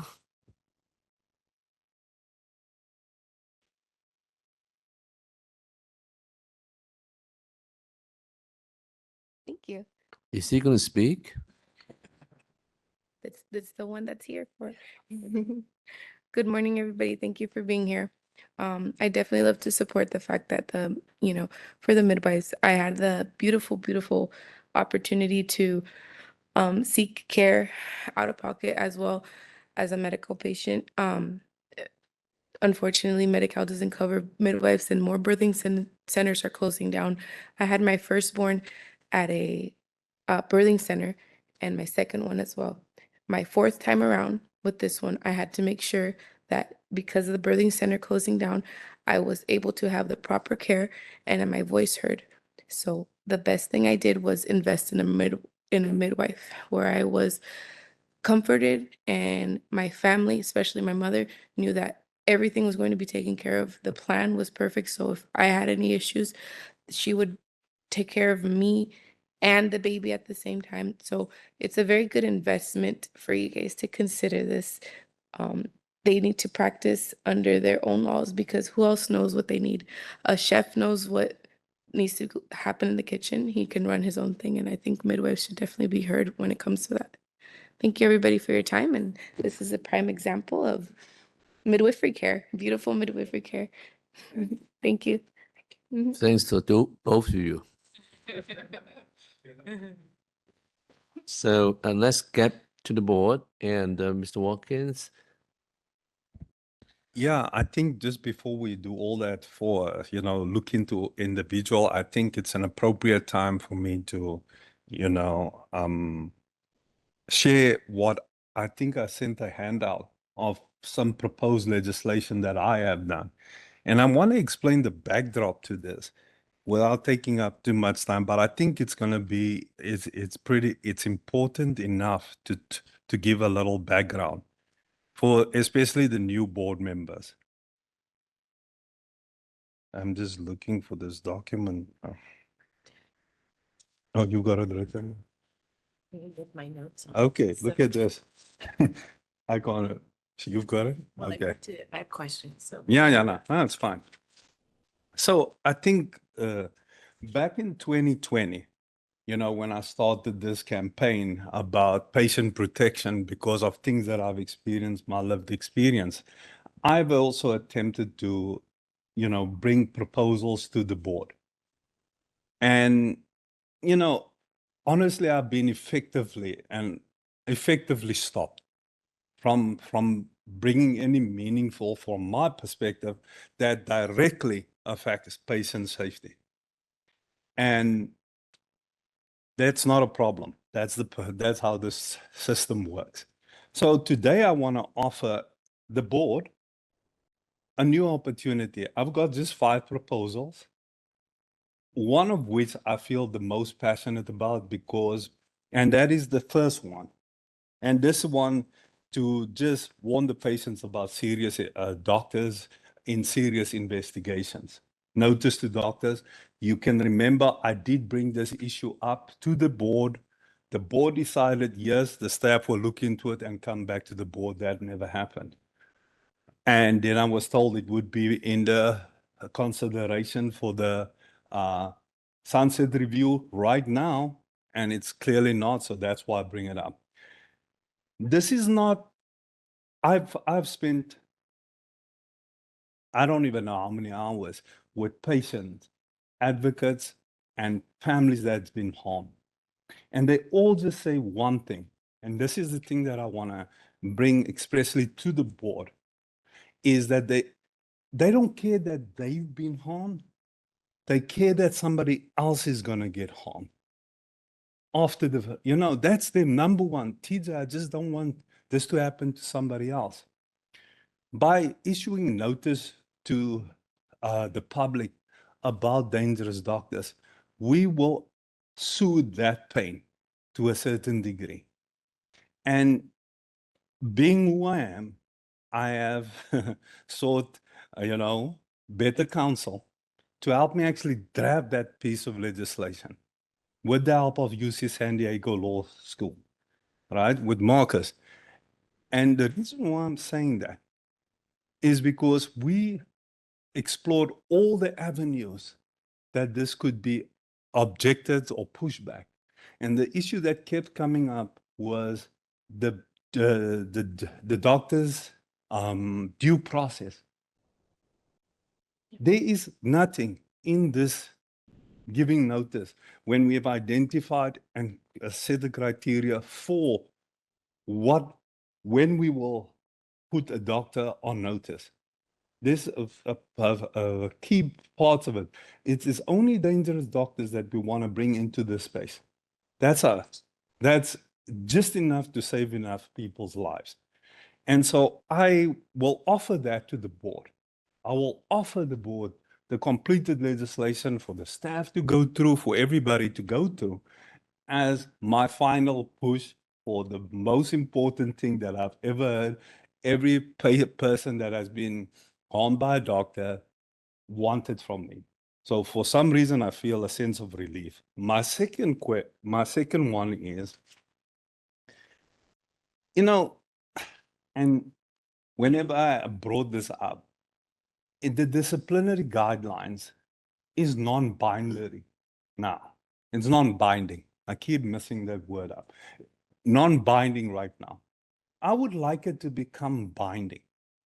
And the reason why all of these enforcement issues that we see here is because we deviate so easily from those guidelines. There's reasons for that. But if we maintain the line, that is a strong enforcement line. And it's to put integrity back into the enforcement system. That's why I'm suggesting that. Number 3, was more of like proving that high-risk enforcement is protecting the patient. The board, but we are going to have that meeting and we're going to discuss it and so it's kind of going to happen. We don't need to, we can legislate for it, but I don't believe in too much legislating when you're asking just for people to behave in a way that is common sense. And the biggest thing other than that is, to give patients a voice in the system. There is no appeals process in this whole thing for a complainant.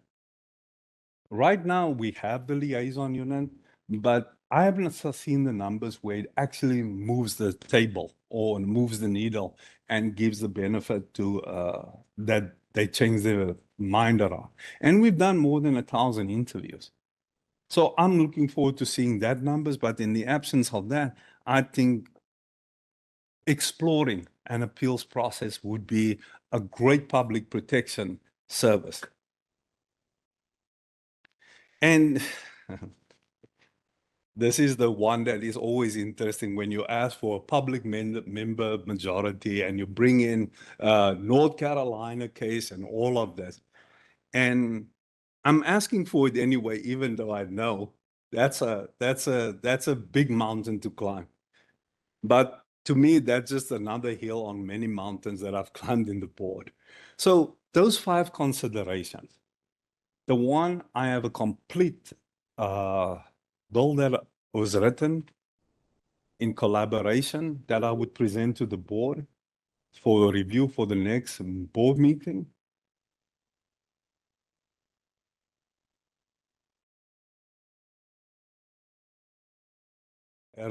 Thank you, Mr. Watkins, for your effort and also the communication. Any comment from other board member?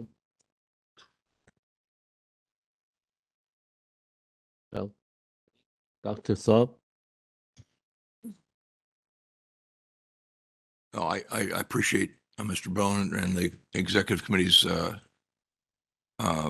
attention to these changes. I have to say, and I am concerned about changing the evidentiary standard. I think there's a long history of a reason why we have clear and convincing evidence as the evidentiary standard in California. Just because everybody else does it differently does not mean that we should be following we certainly do lots of things differently in California. That's not the reason to do it. And we don't have the same before the memo was basically couched and we need this because it's financially going to help us do things more efficiently. But that's clearly, we aren't in that same position today. I think there is a real risk of really impacting patient care negatively by changing this evidentiary standard.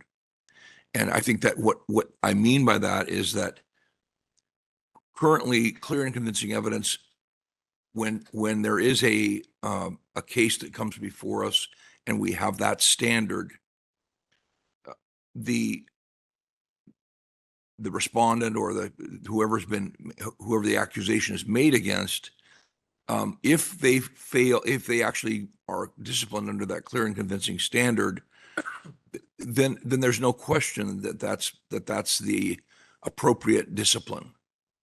The problem with preponderance of evidence is that these cases are very nuanced, and we see that all the time. There's a lot of very challenging circumstances. Recently, we just saw a case where a very, very, very, very ill young person was treated, actually, it turns out was treated appropriately, and yet the physicians ended up being disciplined. And that's not really fair either. So I think it's important that we don't, and I know this is going to be perceived as trying to protect the profession, but that's not really my motivation. My motivation is that if we inappropriately discipline physicians because we've lowered the standard, that's going to actually, when we discipline physicians, that generally affects them. That is, if you put somebody on probation, they can't qualify for the same insurance plans. They're going to have to, like the private plans in particular. It's not about whether they get paid more or not. It's just that those patients won't have access to them. And so really what they're limited to is Medicare and Medi-Cal, which is a significant decrease in the, changes their access, changes patients' access to those physicians. So my point is, it's really not that I'm trying to protect the doctor so much as I think that we need to be careful that by inappropriately disciplining physicians, we run a higher risk of doing that by lowering the standard. And so that's my concern. Thank you. Ms. Holmes? It's more procedural because this is our first conversation. So rather than comment on all the details, is this a conversation about adding more thoughts to the proposal, or maybe Ms. Webb or Dr. Yip, like how many more times are we going to get to talk about this, and how does this work through the process? Sure. This is only the beginning. And actually, Carrie and Reggie and Aaron did a lot of work. This is only part they have shown us. So the idea today, let's start this, and you can feedback the staff. We're happy with this, move on. We want this add on, do some more, and that's the purpose of the board meeting. So Aaron? If I can add, is that there will be a second board meeting where we'll have the opportunity to discuss, and then we will ask you to finalize and approve a report. That'll be in the November board meeting. So today's task is to provide feedback on what's in the paper right now, hear from the board members with their own ideas, hear from the public, and then, get direction from the board members on how we should make adjustments as we move forward and go into the November board meeting. And then in addition, staff, we have other ideas that, we're working on still that weren't ready to bring today. And so you may see additional staff proposals in November. Is that helpful, Ms. Holmes? Yes. And then in November, we lock it down. Okay. Yes. So then I do have a question. Yeah. So first of all, I didn't have a lot of time to read what you No. put together, so I need more time. Because it came kind of in the late part. On the wellness program, I'm not really understanding when the advocates are asking for this like language amendment, what is the issue with that? Why wouldn't we sort of look at that? Can you clarify which? Maybe I can help. Okay. Maybe I can help. And again, this is something I was going to ask the staff, send the whole 4A bill to the members so they can read it, study it again. I think the main issue is two. One is funding, who pay for it. Second is in lieu of discipline. I think the misunderstanding is there. The program may create a safe haven for people who may cause harm, have not caused harm, and get help. On the other hand, this misunderstanding, we're using that to give physician, hey, if you do this, we'll not punish you. And therefore the public say, wait a minute, you're hiding this physician. That's not right. So I think we need more word and your intelligent input in the next month or so.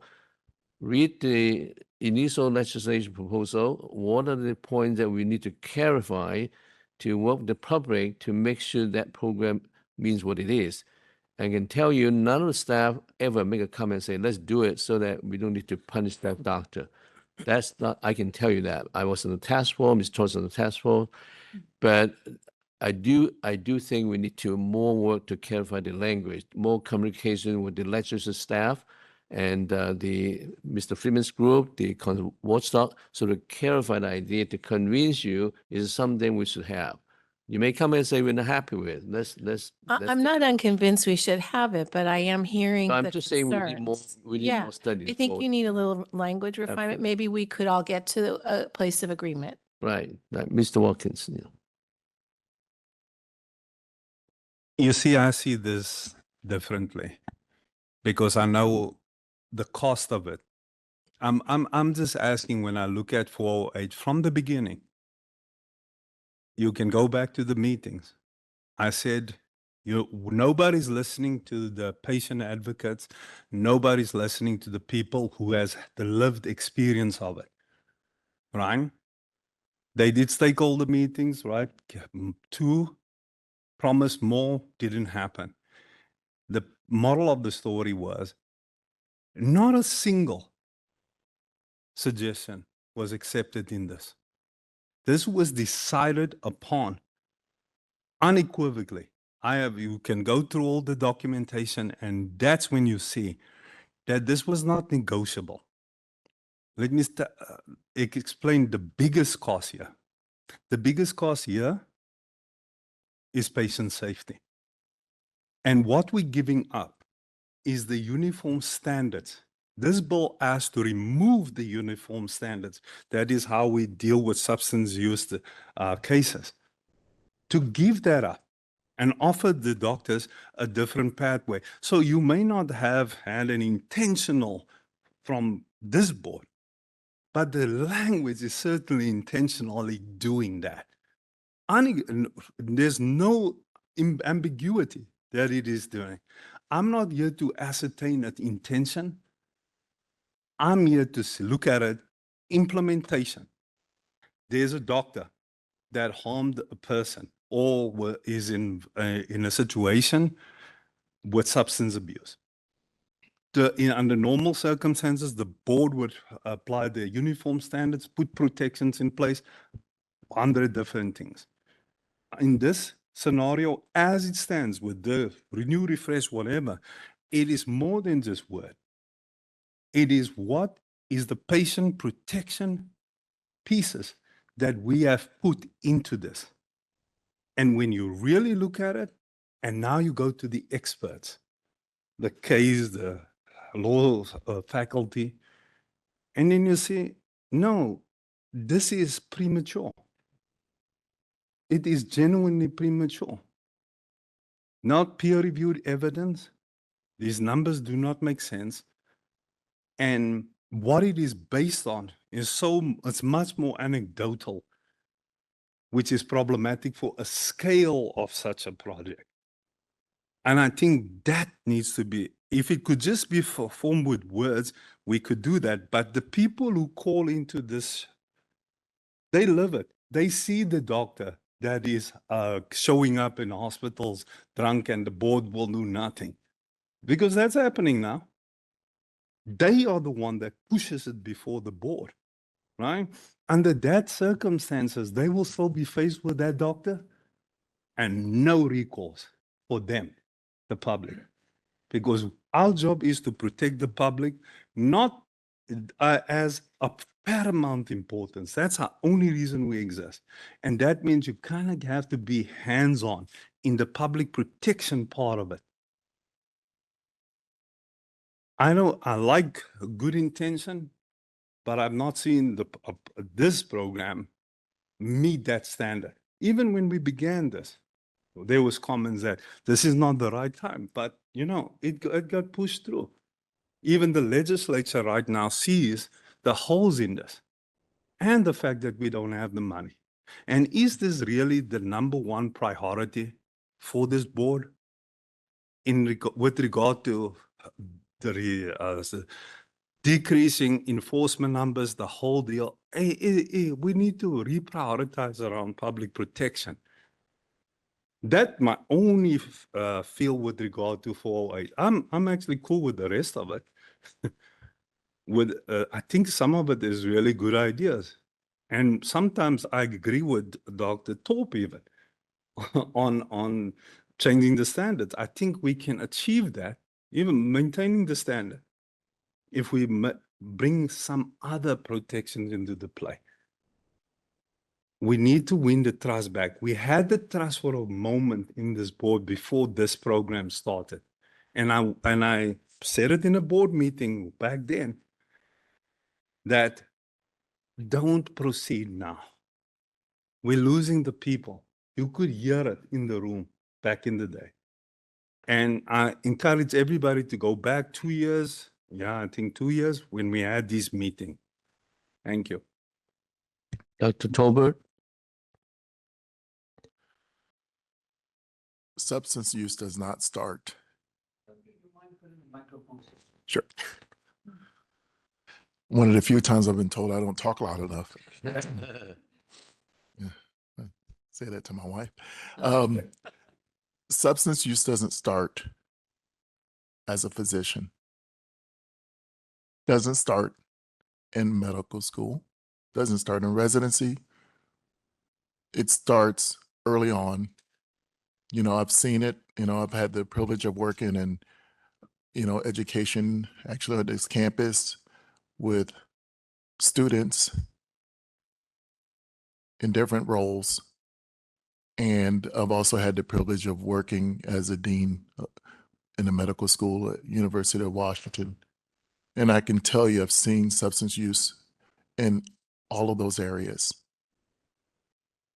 The difference is, for me, is, are you going to try to identify it early? Are you going to try to come up with a system that allows you to track it and that helps in terms of protecting the public in the sense of, are we able to the best of our ability to make sure that doctors are practicing appropriately?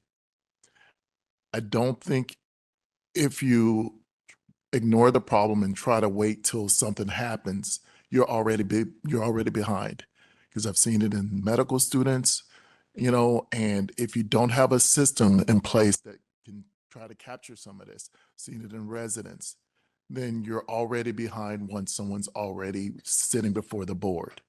And I've had many conversations to try to get people into treatment, whether it's as faculty, medical students, or what have you. And one of the things that I was very impressed with physician health programs is that it is and can be extremely effective. It is not a free ride. And what I've seen is that a lot of the things that we do and we mandate as board members or as part of, or agree to, a lot of those things are also happening with PHP programs that are well done. So I really think that we have to think strongly if we really want to protect the public. We need to do it early. Physicians, regardless of what you may think, spend a lot of their time and energy and life trying to become physicians. It's an exceedingly expensive process. It's definitely not getting any cheaper. And it takes 20 plus years in some cases to become a doctor. And the more specialized you become, the more years it becomes. Physicians are fallible. They make mistakes. We all do. Human beings. Substance use usually is not a one and done. It is a process. It is a lifetime of trying to stay in recovery. And so PHP programs, as I've experienced, are a mechanism, a very important mechanism that can keep tracking physicians as they stay in recovery, and they can intervene to prevent them from doing harm to patients. And so I think we need to really consider that instead of saying that, throw this away, it's not the right time, and all of these other things. Can something be made better? Yes. You get it right the first time? Maybe not, maybe you do. But it shouldn't be a reason to not at least try. Thank you. I mean, I'm talking a lot, but I actually agree with that. And the patients advocates, they have the answers to what needs to change. The deal is, are we open? Genuinely, are we open to accepting some of it? And we have somebody right in the room that's very intimately involved in it, from the law school. If you choose to, you listen to them. Sure. Thank you. I see a hand raised. Mr. Freeman?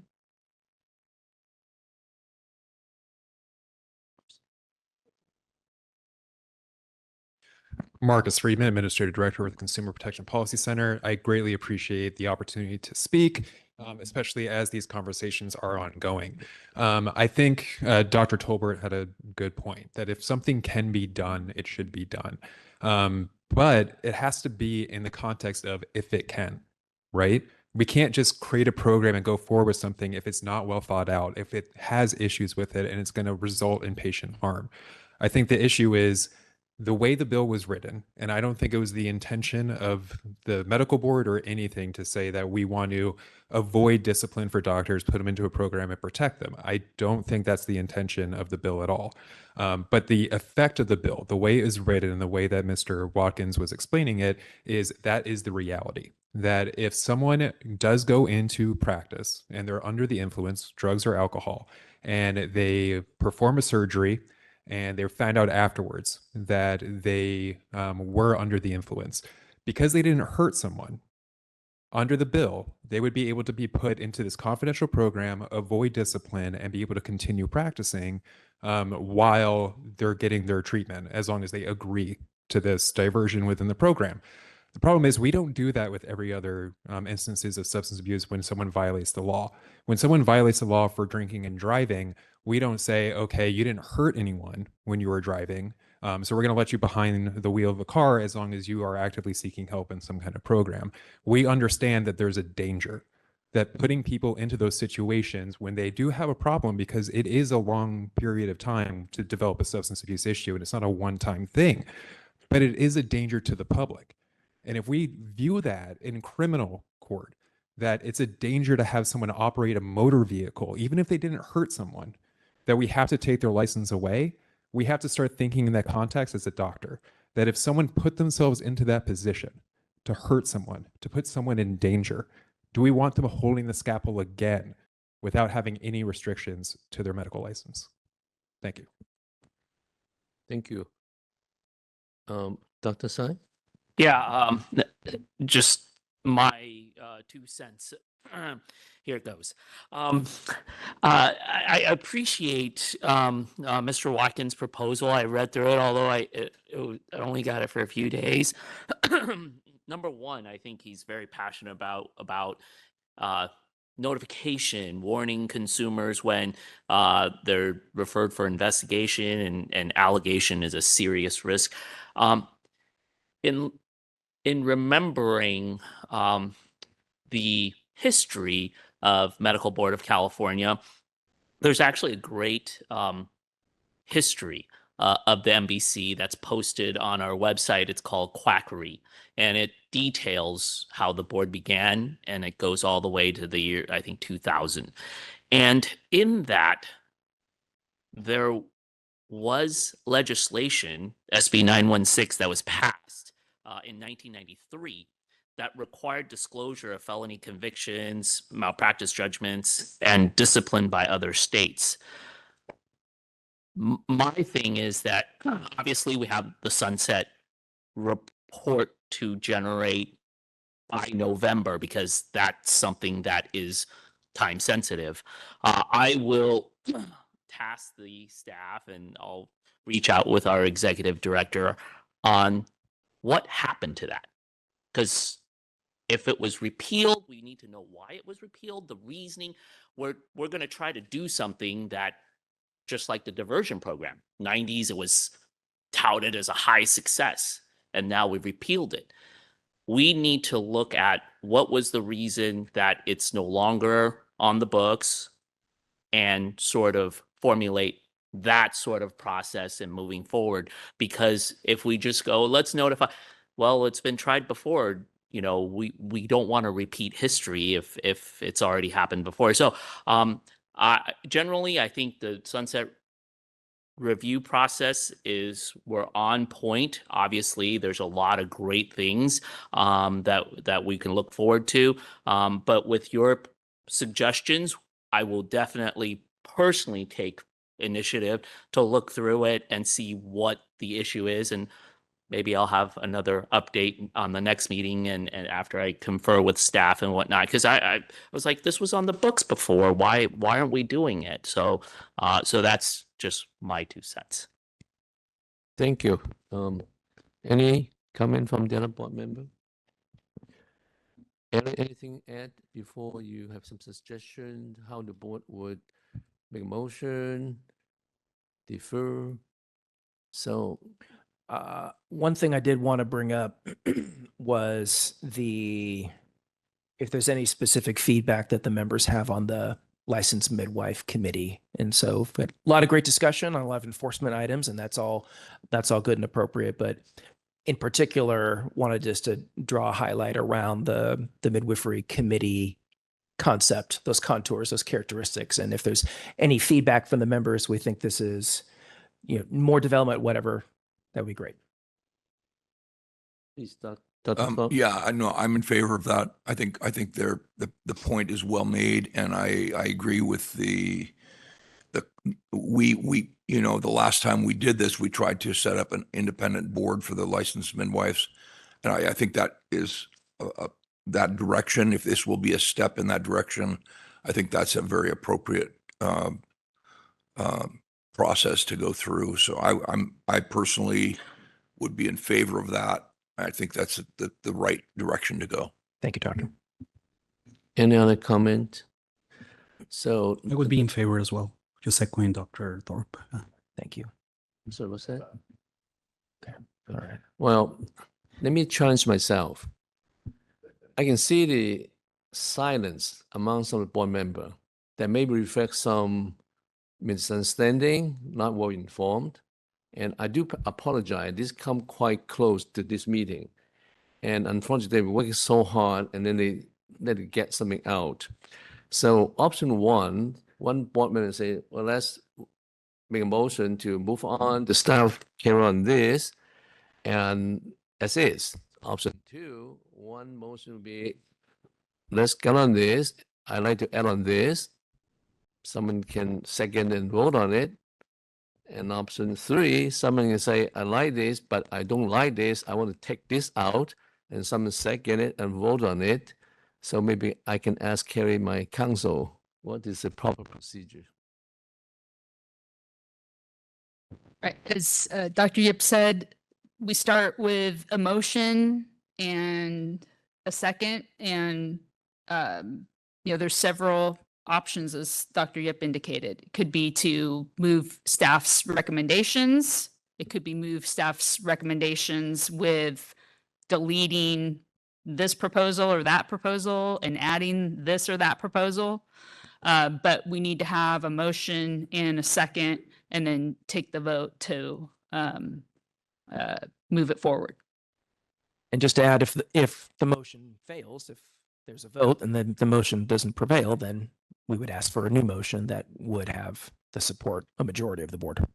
Point of order. Dr. Thorpe?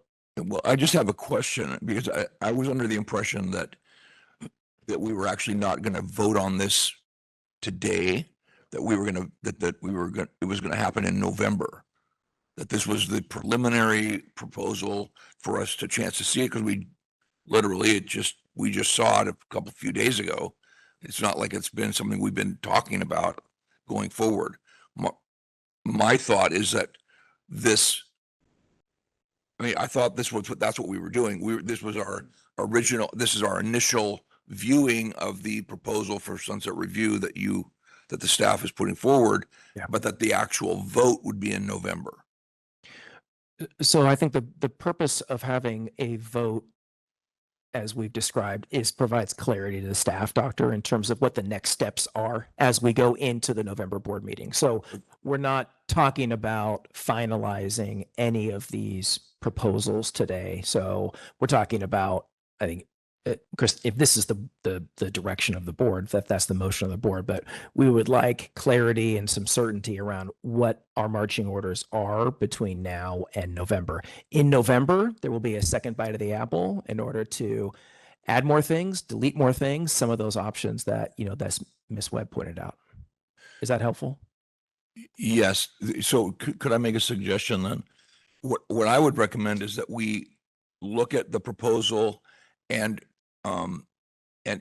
if there are areas that we do it by a consent calendar, meaning that if people want to withdraw one of the items, one of the sections, that we don't talk about, we won't vote on every single section, but we vote on the sections that people pull out. Have no concerns with. Yeah. So, no, we vote on, we extract the things that we're concerned about. So the items that we're concerned about, we say, I want to talk about this, and I want to the things that everybody agrees on. If nobody extracts it, then we assume that is actually, we're all in agreement with it. So that you don't talk about every single item, but you pull out the things that you want to talk about and that are a concern to you, right? So obviously the things that have already been mentioned would be the diversion program. I would assume would be extracted. The issue of I brought up evidentiary standards. That's my point, is that the things that we think need to be, that are concerning, we would pull out and vote on.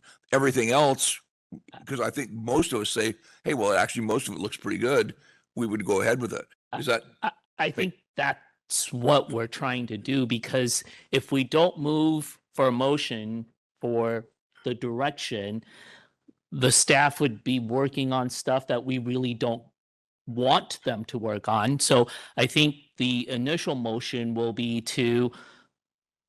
I move to adopt the staff's recommended direction for sunset review. And then if Dr. Thorpe, you feel like, well, that clear and convincing evidence standard, I don't think we need to spend much energy on, then let's pull that out so we can subtract it. Or if Mr. Watkins says, well, that discipline standard needs to be worked on, if everybody agrees, we add that on, so that from now until November, the staff would have basically a laundry list of what we want them to work on, rather than, well, just go ahead and work on it and we'll come back on November, because then it would just, the world is your oyster type of issue. Can I, I would move. Let me make a suggestion. I thought about line by line vote, but I think it's too complicated. For one, I really think some of the board members are not ready for it, are not well informed. It'd be very chaotic if we go line by line. This one like it, I don't like it. And I do suggest if someone make a recommendation to move on, and then next month or so, make use of that one-on-one, even with Reggie or Aaron. Hey, I read this report 3 years ago. What's the problem? Why we come to that point? Educate the board members themselves before your staff concentrates on a certain area and bring up the next one that we can concentrate on. I'm just saying, let's say if you hear 8 out of 15 members saying that we don't like this, whatever, then you don't want to waste energy on it. But I'm saying if we vote line by line, it's very complicated. Well, and board members are not ready for it. Either board members feel comfortable, let's, Mr. Bone, go on, work on it, and come back. That's most simple. But if any doubt, I don't want board members to feel that if I vote on today means that I give you a green light, and then what happened, we don't like it. So what do you think? So if I understand you correctly, Doctor, if there is no vote from the board today, then I think what the staff would do is we would take the comments and the discussion and, do our best with what we've heard today. But to Dr. Thorpe's comment, of the several pages here of proposals, the two that I think have generated the concern voiced in one way or another is the PHWP proposal and then the clear and convincing standard change, evidentiary standard change. I haven't heard anything. Correct me, members. I haven't heard any negativity or any concerns about any of the other proposals. So it sounds like, at minimum, with the exception of those two, the other items that are in here are good with a board motion or direction. We're good to proceed and put those into the report for November. So that's a way of maybe kind of clearing some of the decks with respect to what I heard Dr. Thorpe articulate. Any Ms. Holmes? So we heard from the midwifery advocates today and their request to be completely separated from the board. And I'm not understanding why. Is this what you're proposing? Because I haven't read it. I mean, I've read it. These are things you have to read like a bunch of times. Yeah. So are we, when you say a committee, are you giving them over the governance, or are we keeping governance over them and they have a separate entity that they work through us, or what? And what is the concern about either keeping them under our oversight or sending them off from the board perspective? I heard the advocates. So the board has, I think in 2 or 3 instances over the last several years, the board has said, hey, legislature, we think an independent midwifery board is a great thing. We haven't provided a lot of detail on that. We haven't endorsed a particular approach to that, but we have said we think that this is an appropriate. We agree with the midwifery community. That's not happened. And then they've come to us and said, hey, we'd like to board staff. We'd like to work with you on a committee proposal that is an interim, a midway point. And Ms. Tunney can correct me if I mischaracterize it, but that's a midway point to their hope for an eventual independent board. And the staff think that can work. There is a history of those. I couldn't give you chapter and verse on how all the past committees may have worked, but I think that's consistent with how other boards, gave examples earlier about how some independent boards now started out as a committee. I think one way to think about kind of conceptually is that it's like a board within a board, in that they would have resources and governance support that would be coming from the board, would be coming from DCA. There's several bullets that are in here. There's a ton of detail that needs to be worked out. And so what we wanted to do today was have a gut check with the board to see how you all feel about this. And then we would then go forward and continue to work to try and figure out the additional details that would be necessary to hopefully make something like this work. Have more of that to come back. I'm sorry if I'm talking too much. No, but that that's- clarification is really helpful. Yeah. So now I understand. Thank you. Committee like away one day to a board. Like Yeah. PA, they used to be committee, now they're a board. The key thing is that they are the expert. They can do discipline. They can review cases, not like us. But again, financial staffing is issue, and the board is willing to hold a hand on to when they become a board. So, yeah. Mr. Watkins. Yeah, I like Aaron's proposal that if we set two of the items aside that there has been the most comment on, and give consideration to all the others with more information, give all the board time to kind of read this through and get more information, that would be helpful. And also the suggestions made by Dr. Sai about what has happened in the past to inform our future type of deal. And I think that seems like a clean way to move forward. Thank you. So I can see Aaron still wondering. One is that we can say no vote. Let me go back and work harder. Second is that someone make a motion to tell the staff, move on with all the comments in your mind and work on whatever that are most challenging, demanding, and come back more answer. Meanwhile, the board members should study the background and get more feedback to the staff so that they can concentrate the effort on what we need to put in sunset.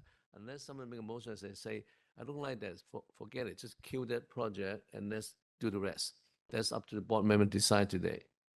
Yeah, I'd just say a clear and concise motion, so that way the board have the staff and the staff have direction from you all to to move forward. And if there are those that we are going to cut out, then clarity on what we should do with those going forward would be appreciated as well. Sure. So, So I would like to move that. It's on. It's on. Yeah. Is it on? Oh, please, I'm too far. Yeah, I need Dr. Tolbert's voice here. Then if we were to make a motion, I'm just going to turn what Aaron has done and then put it in a motion, like we withdraw the two because those are the sticky points, and we give consideration to the rest of the proposal, and we open to staff's other proposals based on what they've heard here and the research that you've done. Because you said you have other things cooking. We do have other things cooking. Yes. Could you was that was a motion, Mr. Watkins? If Yeah. so, could you restate that, please? So if I move to remove the 408 and I move to remove the evidentiary standard and then give consideration to all the others that stays on the books for a vote at the next board meeting, then the staff can clarify some of the proposals that I made, ask for more information if you need, and then we get the information out to the am I still on the motion? Yes. Okay, that sounds so long. Anyway, essentially, the first part of it is 100%. Take the two out, give all the consideration to the rest of the issues. As in, so the board supports the other items. Is that what you're saying? Okay. Yes, there's a provisional support for it. Yeah. Pending our next meeting. Yes. Okay, Dr. Tolbert. Just asking for clarification. Does that mean they're out completely, or they're just? Well, that's the question. Because I wouldn't want them to be out completely. I mean, at least the PHP, I'd still want that to be of consideration for sure in terms of moving that forward personally. So great. I just want to make sure that if I want to make sure I'm not voting for something that I just want to make sure that's clear. I know we're in a process of deciding all of these things, and that is fine. But if this vote means that we're not going to think about it again, then I want to make sure that that's clear. Well, that sounds like a great question to your colleague, Dr. Tolbert, in terms of what his intention is. The intention is to remove it at this stage and then give it future consideration, unless I'm the only one understanding it like that. Or do we remove it just today? I'm open to that too. And say, let's not investigate that more, but the other ones need consideration. Either way, I'm good with that. So I think the concern is once we remove it, we don't address it at all. And however, the converse of it is that we give you the kitchen sink, and then in November, we vote line item in and out. Is that a possible?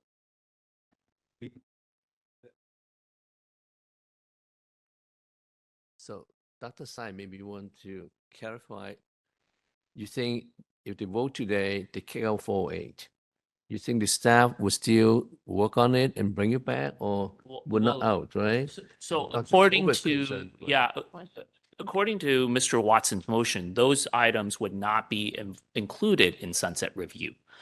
That what you meant? That's what I meant. Right. That's what I So- understand the spirit would be. So that's why I said if obviously there's no second to that motion yet.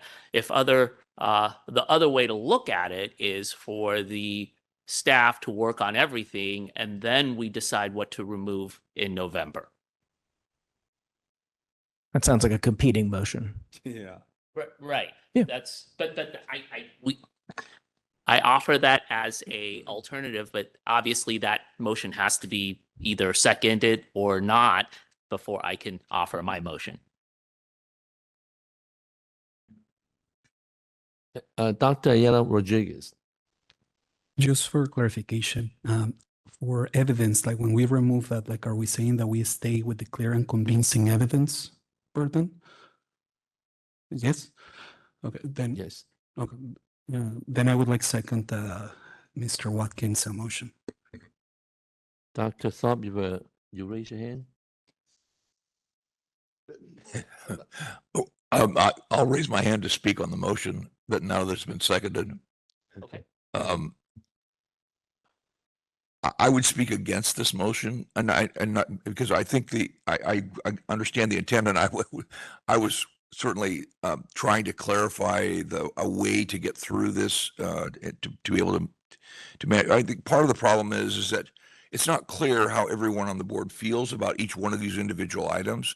That's one of the things that is I think in question. Yeah. Is everybody mute because they all agree, or are they mute because they don't know what to say, or are they mute because they disagree? You know, Right.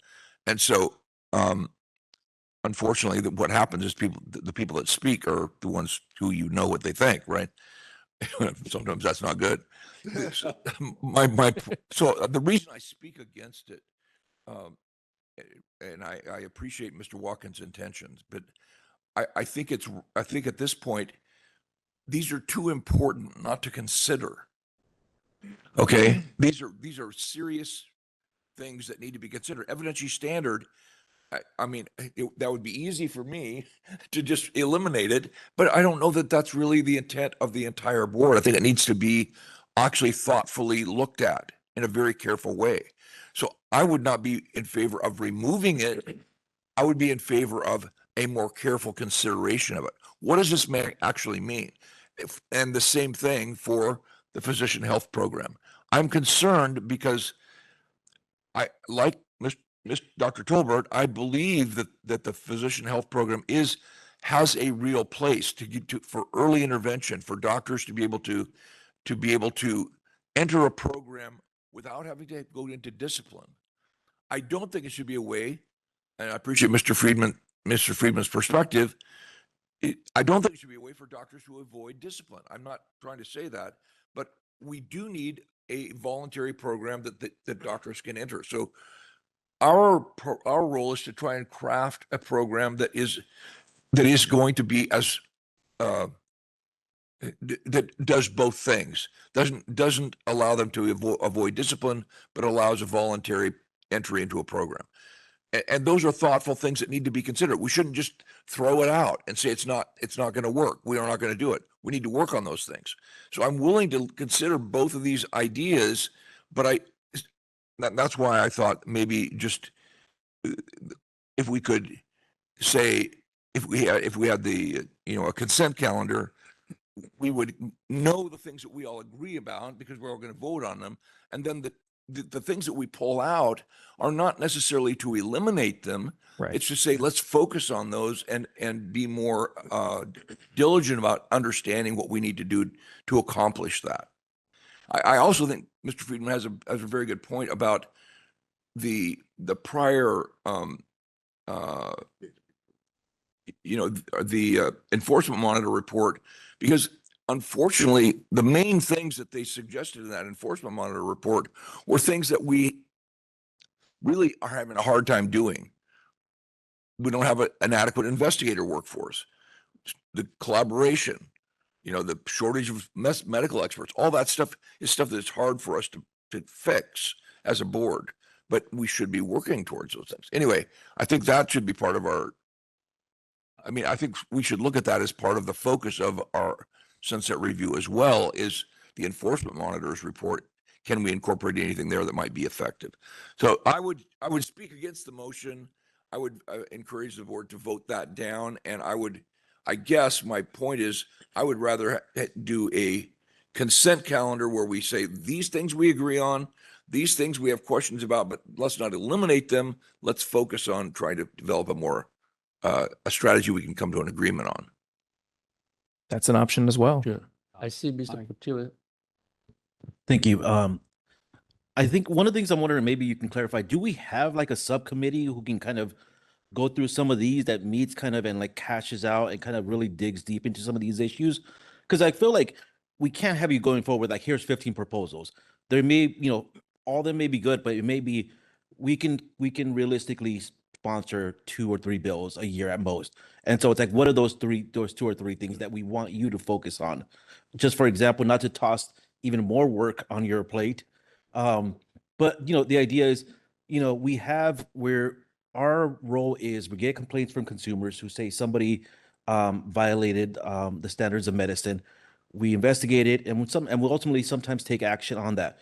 Do we have a mechanism for notifying those people that, hey, this complaint that you filed, the board is going to be taking action, and they should have an opportunity to speak kind of before the board approves action, to be notified, kind of like how criminal cases allow victims, victim impact statements, kind of the same thing. If the board is going to be taking action, we should notify the person who submitted that complaint and say, hey, we're going to take it. That way they can hear what the proposed action is and give us their thoughts as to what they chime in, what they think.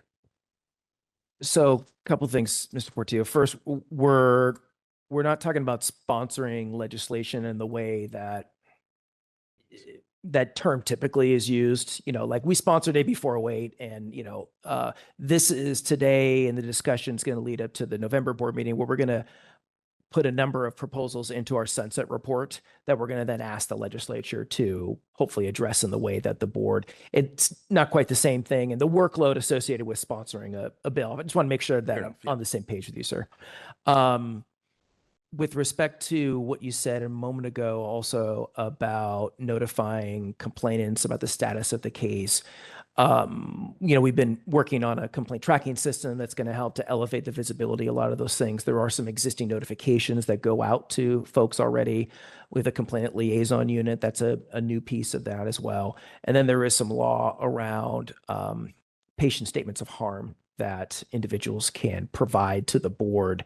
I'll have to look to Mr. Varghese and others to kind of maybe talk more about the mechanics of that. So there's some things that we're already doing that I don't know if they speak to some of what you said. They might, but I think it may be, because I think this is not going to be the only issue that this kind of chimes in on. And it's difficult to have kind of really dig deep on some of these things and try to find some consensus at the board. So I would recommend that, and I'm not going to make a motion on this, but just I think as a general practice, we should be looking, exploring, creating additional subcommittees on different issues covering different aspects of the operations that will allow a smaller group of members to really dig deep and kind of look into some of these matters so that by the time it comes to it, they can say, yeah, we looked at that. Here's why we decided to move forward in this direction.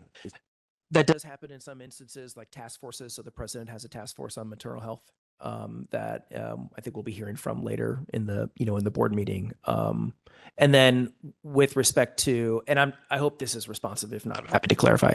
With respect to items that appear on the board meeting agenda, then we work with the president and the vice president in the shaping of the agenda and papers and other documentation. I don't know if that's helpful as well, sir. Let me just help to move along. Is number one, there's a motion, and the motion is to move forward, but quote unquote, eliminate 4.8 and the other clear committee. And the evidentiary standard. I'll change the motion. Yes, you see, it's more important to have collaboration for me. If there's folks that aren't comfortable with making a decision now, this is perfect. I think that if we can provide you with maybe direct issues, say what 408 is, how do we remedy the foundational thing that how it is written right now, the real effect is this, that it doesn't protect the public. We may agree in principle on what it may be, but this is that's like a directional point. Focus on that. And then we can just explore all the others because you have done most of the work already. Here's my suggestion is that that's why I want to bring it up. And so let's set this motion there, he be modified. And I think for education of the board, yes. We need to ask, well, if today we say kick out 408, and you need to educate us, well, the legislature hear that, this guy's not interested in it, we're not going to bring it back. Would that turn the clock backward, or you have to submit the whole thing again, how to, with all the input, make a new proposal to legislation? That's, you may feedback, or you say, well, as Mr. Wilkins, well, I can change the proposal to, or motion to, let's move on, keep that on, with understanding it's not a priority, work on other stuff first, let the staff, let the board members study the whole proposal, Google Mr. Friedman's website and see what the comments are, and come back. Maybe we create another committee, work on that more intensely and move forward. I think the purpose today is to, what do we put on the sunset report? Maybe next time someone come and say, I studied 4A, I think it's a good idea, let's put it back on it. I mean, I think he's. I'm open to making that, amending that a motion.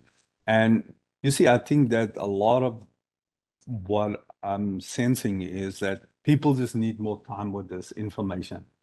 And so while we can give them more time while you pursue other initiatives and look into some of the stuff that I brought, because you've already done the ones that you presented to us, and make a complete packet. I mean, it can be a month out from the board so we can study this or whatever. So let me, can you restate your new motion? There's a motion and second. So that's why according to Robert's Rules of Procedures, I would have to offer a friendly amendment to strike the 2 items so that the motion would read support the staff recommendation to pursue the items as listed. And then somebody would have to second my motion to amend that. Yeah, just all the, I did make proposals, all of this together, there to be explored, yes. Second. Yeah, I I'll second. made the friendly. Hold on a second, I think he has some doubt. Do you understand? So basically, we're moving back to The original. directing staff to, as proposed, to work on. In the paper. Yes. Okay, so nothing is being stricken from the paper. Yes. From the proposals that are in the paper. Yes. Okay. That's my motion. Okay. Second. And Okay. I just want to make sure that the proposal that I'm presented will also be in that same consideration box. Is That sounds like part of the motion? that sounds like a separate motion. So Okay. so no. we had a motion in a second earlier. Right. I don't know if Offered a friendly amendment. Okay. Second. And I said yes, well, obviously provided that all of what I propose, what the staff propose, also go into the consideration box, because otherwise the proposal that I'm in is defaulted out. Disappeared, right? It's defaulted out. that depends on the motion. It depends on the vote of the board. So yeah. So the motion that I'm making is that in order to move the process forward, I amend that motion and I say like everything to be under consideration, including the pieces that I brought to the table. Okay. Well, that's different. That's fine, Mr. Watkins. That's So I think just to clarify everything, I'm going to withdraw my friendly amendment. And then this way you can withdraw your motion and restate your motion. Okay. And then that'll be- your mic, Dr. Sy. He's going Oh. Robert's rules. So what I will do is I will Yeah. withdraw my friendly amendment. And then therefore, if you want to amend your original motion, you can withdraw your motion and restate the motion. Then somebody can second it. Okay. So I think we have. Point you withdraw? Wait. Point of order. So technically, you can't withdraw a motion unless it's okay with the person who seconded it. Right. So that you need to clarify Right. That's that why that's okay I'm for the second. I second. Or he withdraw his. No, I think I withdraw my second. Dr. Ayala will just second that one. Yeah. So Dr. Ayala will No, just, that's my friendly amendment has to be withdrawn first because it was seconded. And now that friendly amendment's gone. So now if Mr. Watkins Eh. wants to withdraw and propose, then he would withdraw his motion and then Dr. Ayala Rodriguez would. yeah, if it's okay with Dr. Rodriguez, then I would withdraw the motion and remake the motion that we proceed with all of it, including the proposals that I've made, and make a decision on all of the proposals at the next meeting after we've studied it. Dr. Ayala Rodriguez. I'm in agreement. Okay, all right. Now you start your, So now you that works. So you formally have to Make the motion. adopt staff's recommendation with the addition of Yeah. your amendments. We adopt staff recommendations and include the proposals that I've made for consideration at this time. And I think more specific instructions would be to pay attention to focus on some of the comments that was made here as well.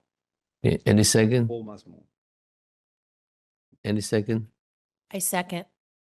Okay. Now I don't see any hand raised, so Ms. Lader. Ms. Lader, please call the rolls.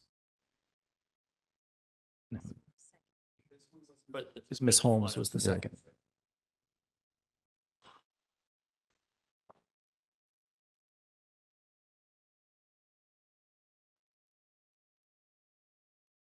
Can we restate the motion just? Yeah, because down here, we can't really hear clearly what What, the, Mr. Watkins, So he's the one to make the motion.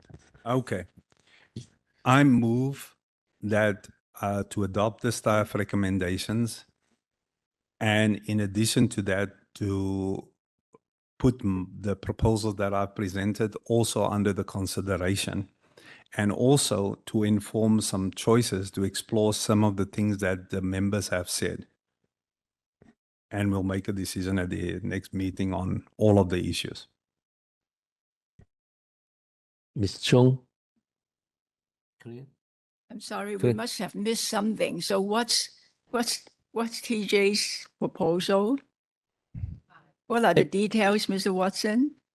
It was Okay. the 5 items that he spoke about earlier that were emailed out to the members. And Okay. And if you haven't read it or received it, that's also more of a reason why we can take this approach. Okay, I'm sorry, I do think the motion is pretty fuzzy on the last part relating to member Exploring other comments. things. Yeah. Specifically, the comments made by Your microphone is on. No. Yeah, I think what Mr. Watkins was saying, and I that's why I said it has nothing to do with sunset review. I will personally take the initiative along with board staff to investigate what happened, Presley 2, Senate Bill 916 and 19. So we'll take that off so that, Yeah, staff has direction on Let's what keep to. it clean. So to accept the staff recommendations in addition to the proposal that I presented to the board, and just to not pay attention, but have the staff, the boards discuss and inform the the items that need more attention. If I may make a suggestion, I'm so sorry, because I know there's a confusion here. It's probably cleaner just to propose, I mean, to make a motion, have the board do what, have the staff do what they propose. Seriously, this is a recorded meeting. We have responsibility to listen to you. They have responsibility to study your proposal. They have responsibility to work on it. I'm not even sure we need a motion for them to work on it. Yeah, no, I So think if that's- you just clean, So vote on this and this, go home, study it, let's and bring it back. Let's do the staff. Let's do the staff recommendation for consideration with the proposal that I have made, and then we zip it there and we just address it at the next meeting. Yep. So, And then it's clean. okay, so is it clear now? Yeah, the staff proposals plus the Watkins proposals. Yes. Nice. And that was, Ms. Holmes was the second on that. Any other comment before vote? Okay, Ms. Lena. I'm looking at, Mr. Arcata, Yes. Dr. Ayla Rodriguez, Yes. Ms. Chung, Yes. Ms. Holmes, Yes. Dr. Mahmood, Yes. Mr. Portillo, Yes. Dr. Solis, Yes. Dr. Tarp, Yes. Dr. Tolbert, Yes. Ms. Torres, Dr. Sy, Yes. Mr. Watkins, Yes. Dr. Yep. Dr. Yep. Thank you. thank you. Well, I can move on unless, well, Mr. Bong, you know, time, you want to move on? You want to take 30 minutes break? Lunch sounds great, Dr. Yip. Sounds great. My God, what happened to all these young guys? Thank you.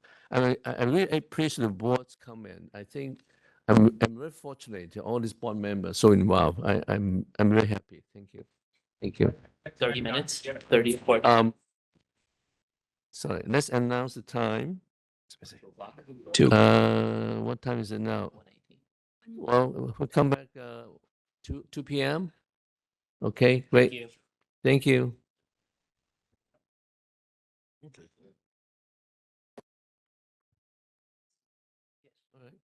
Okay, good afternoon. Meeting going to start in 5 seconds. We're going to start agenda item 9. Mr. Bong, thank you. Thank you, Mr. President. The purpose of this item is to provide the board members with the opportunity to consider whether to direct staff to take any actions related to establishing continuing medical education or CME requirements on any of the topics identified in this paper. There are various topics that the law states that the board shall consider when determining its CME requirements. However, the law does not prescribe any particular process or timeframe for the board to follow. In recent years, the legislature has taken action related to CME, with the most recent example being on the topic of menopause. Last year, some of the board members may recall that the legislature and the board considered AB 432 that would have at one point mandated CME on menopause. The board at that time reiterated its opposition to mandating CME on specific topics and ultimately supported a version of the bill that provided an incentive to take courses on that topic. That law change was included in SB 164, which is discussed in the agenda item 7, and that was signed into law, and it takes effect July 1, 2027. The paper for this item discusses the board's recent history of opposing CME mandates on specified topics and has instead taken the view the board has that physicians should decide for themselves which type of CME is most appropriate for the needs of their patients and their medical practice. In line with that history, staff do not recommend taking further steps to require CME on the topics identified in the analysis. I'm happy to answer any questions, Mr. President. Thank you, Aaron. Are there any questions, comments from the members of the board?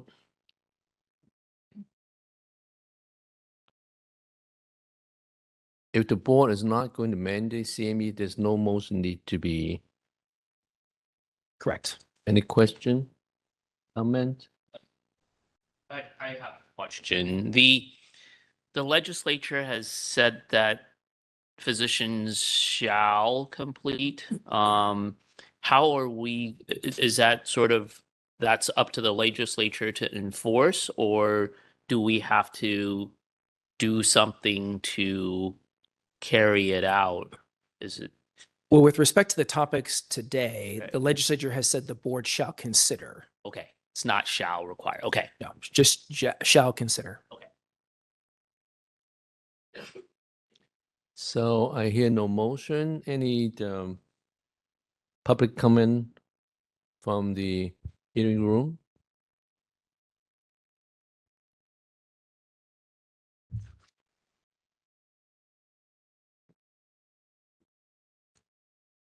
Hello, my name is Lucas Evanson, speaking on behalf of the California Medical Association.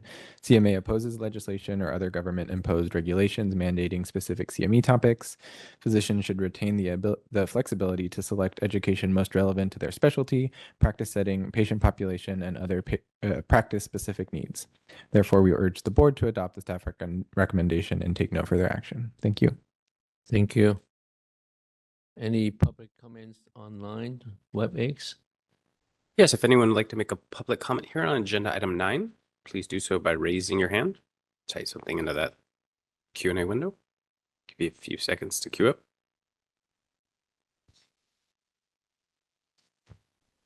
First up here, we have Eric Andrews. Hand up. Eric, you should be receiving a prompt.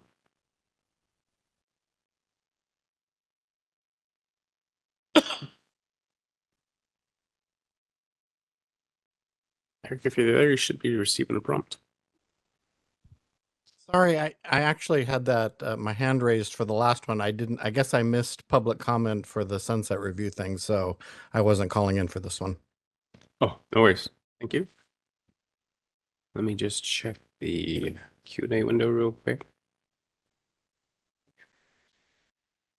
Okay, no additional requests this time, Doctor. Yep.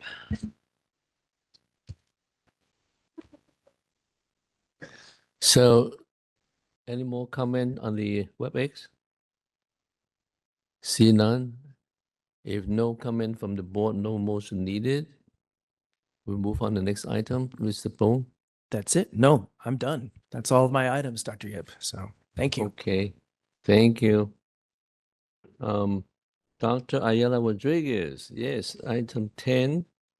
Thank you so much, Dr. Gibb. So today I will be presenting one recommendation from the Special Faculty Permit Review Committee. And following my presentation, I will make a motion to approve the appointment recommendation from the committee. On July 15th, the committee held a WebEx meeting in which they reviewed and discussed the application of Dr. Tiago Junqueira Avelino da Silva for a special appointment with the University of California, San Francisco School of Medicine, or UCSF. Please turn to agenda item number 10 in your meeting packet for a detailed report on Dr. Junqueira Avelino da Silva's qualifications. Dr. Junqueira Avelino da Silva is a leading acute care geriatrician in Latin America whose work will significantly strengthens UCSF's geriatric programs. He earned his medical degree from the University of Sao Paulo Faculty of Medicine, completing residencies in internal medicine and geriatrics, followed by a PhD in medical sciences. Since 2012, he has co-directed the geriatric inpatient unit at the university's main teaching hospital, transforming it into a national model for high quality of care. He developed its first comprehensive evidence-based geriatric program, mentored the interprofessional team, and served as the primary clinical teacher for students, residents, and fellows. His expertise is reflected in numerous honors, professional service, regional, national, and international presentations, 96 peer-reviewed publications, and 14 books and chapters. He has also developed a curriculum at the Hospital das Clínicas, the University of Sao Paulo, and Einstein Hospital Israelita. At UCSF, he has contributed non-clinically in the Division of Geriatrics as a visiting scholar from 2014 to 2015 and as a research fellow since 2022. If approved for a special faculty permit by the board, Dr. Junqueira Avelino da Silva will hold a full-time associate professor position at UCSF, providing instruction in the medical school and inpatient care for the geriatric patients at UCSF Medical Center, with emphasis on managing complex, hospitalized older adults. With geriatricians in short supply and Californians age 80 and older projected to reach 1.8 million by 2040, the need for inpatient geriatric expertise is growing. His unique acute care geriatrics experience will greatly benefit UCSF's patients and support clinicians regionally and nationally through the geriatrics and hospital medicine meetings. The committee recommends that the board approve Dr. Junqueira Avelino da Silva's application for a special faculty permit, provided that UCSF applies its policy regarding proctoring requirements for new staff members to Dr. Junqueira Avelino da Silva. And this would conclude my report on the committee's recommendation. Are there any questions? Any questions from the board members?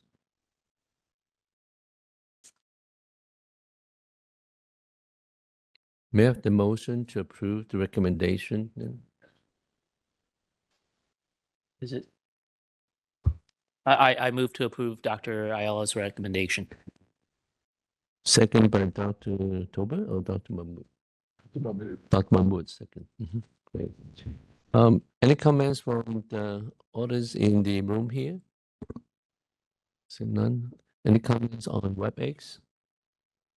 Anyone like to make a public comment on agenda item 10? Please do so by raising your hand now. I'll give you a few seconds to see if anyone queues up. No? Okay. Just a Ms. second, Dr. Nader, Yep. please put a roll call, please. And Dr. Yep, let me just One? make sure. Sorry, Okay. I gotta open up another panel here.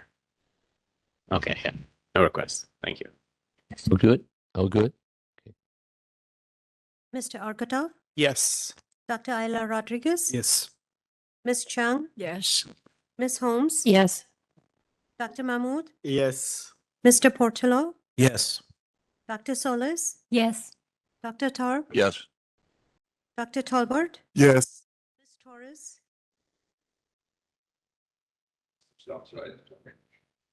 Dr. Sai? Yes. Mr. Watkins? Dr. Yep? Yes, thank you. Thank you.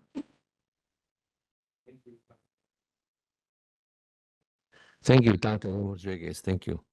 Move on to agenda item 11. Dr. Sai. Thank you, Mr. President.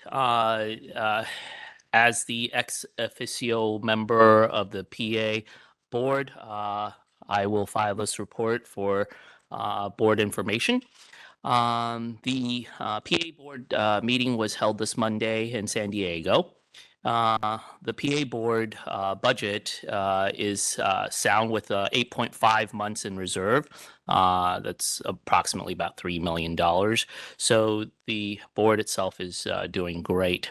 Now, at the beginning of the meeting, the PA board president actually received a letter from the state legislature asking to expand access of rural health care by reviewing the physician assistant practice agreement. Obviously, as you are aware, there's an incoming physician shortage looming ahead of us, and the legislature is aware and has taken steps to ask the PA board to review the practice agreement. There are currently 20,000 active licensees holding a physician assistant license. The processing times average about 29 days. The corollary to that is looking at interstate compact. Currently, there are 19 states with PA interstate compact licensing agreements, and there are 41 states with nursing interstate compacts. So interstate compacts are looming in the future, and we'll have more discussion on that tomorrow. The last thing is one piece of legislation that the PA board supported was Senate Bill 1088. This law actually allows the physician assistant, along with nurse practitioners, to sign the physician order for life-sustaining treatment slash DNRs. Until now, it was only physicians that had the power to sign DNRs and life-sustaining treatment orders. Now it allows the nurses and physician assistants to authorize them to sign that. The other corollary to that legislation was that it established the validity of DNRs and end-of-life treatment forms outside of California. So if you're an Illinois resident or New York resident and coming to California, those documents would be valid. So the PA board voted to support that piece of legislation. And the next PA board meeting will be held on November 17th, Monday in Sacramento. And that concludes my report. Thank you, Dr. Tsai. Any question for Dr. Tsai? Dr. Thorpe? Thank you, Dr. Tsai, for that report. This Senate bill that you just mentioned, authorizing PAs to sign the POLST form, the physician order for life-sustaining treatment, has that been passed? Do you know, or is that? As of Monday, it hasn't been passed yet. So that's why they voted to support. Okay. Because originally the legislation only authorized nurse practitioners along with physicians to sign that document. So the PA board asked for amendments to allow physician assistants because they're also an integral part of the care team. So that has been amended, and that's why they voted to support. Oh, okay. All right. Thank you. Question, when you mention MP along with the physician, do they need two signatures?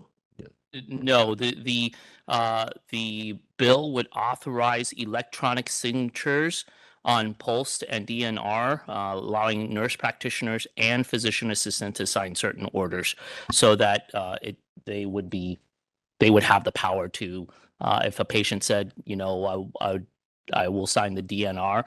Currently, it has to be countersigned by a physician. The law would allow that signature to be countersigned by nurse practitioners and PAs. The POST is the restraining order. Just for the public member, POST is this restraining a patient. It's a big deal from the public health and Department of Public Health to hospital organization that any patient need to restrain. We have to document it, the reason and duration, just what the POST is about. Thank you. I think we're talking about a different.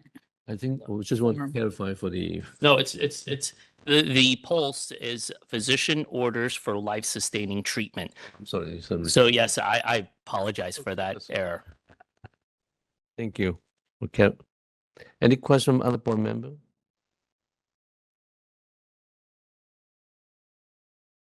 Okay, so it's only what 2:30 p.m. and we're not supposed to start tomorrow until tomorrow.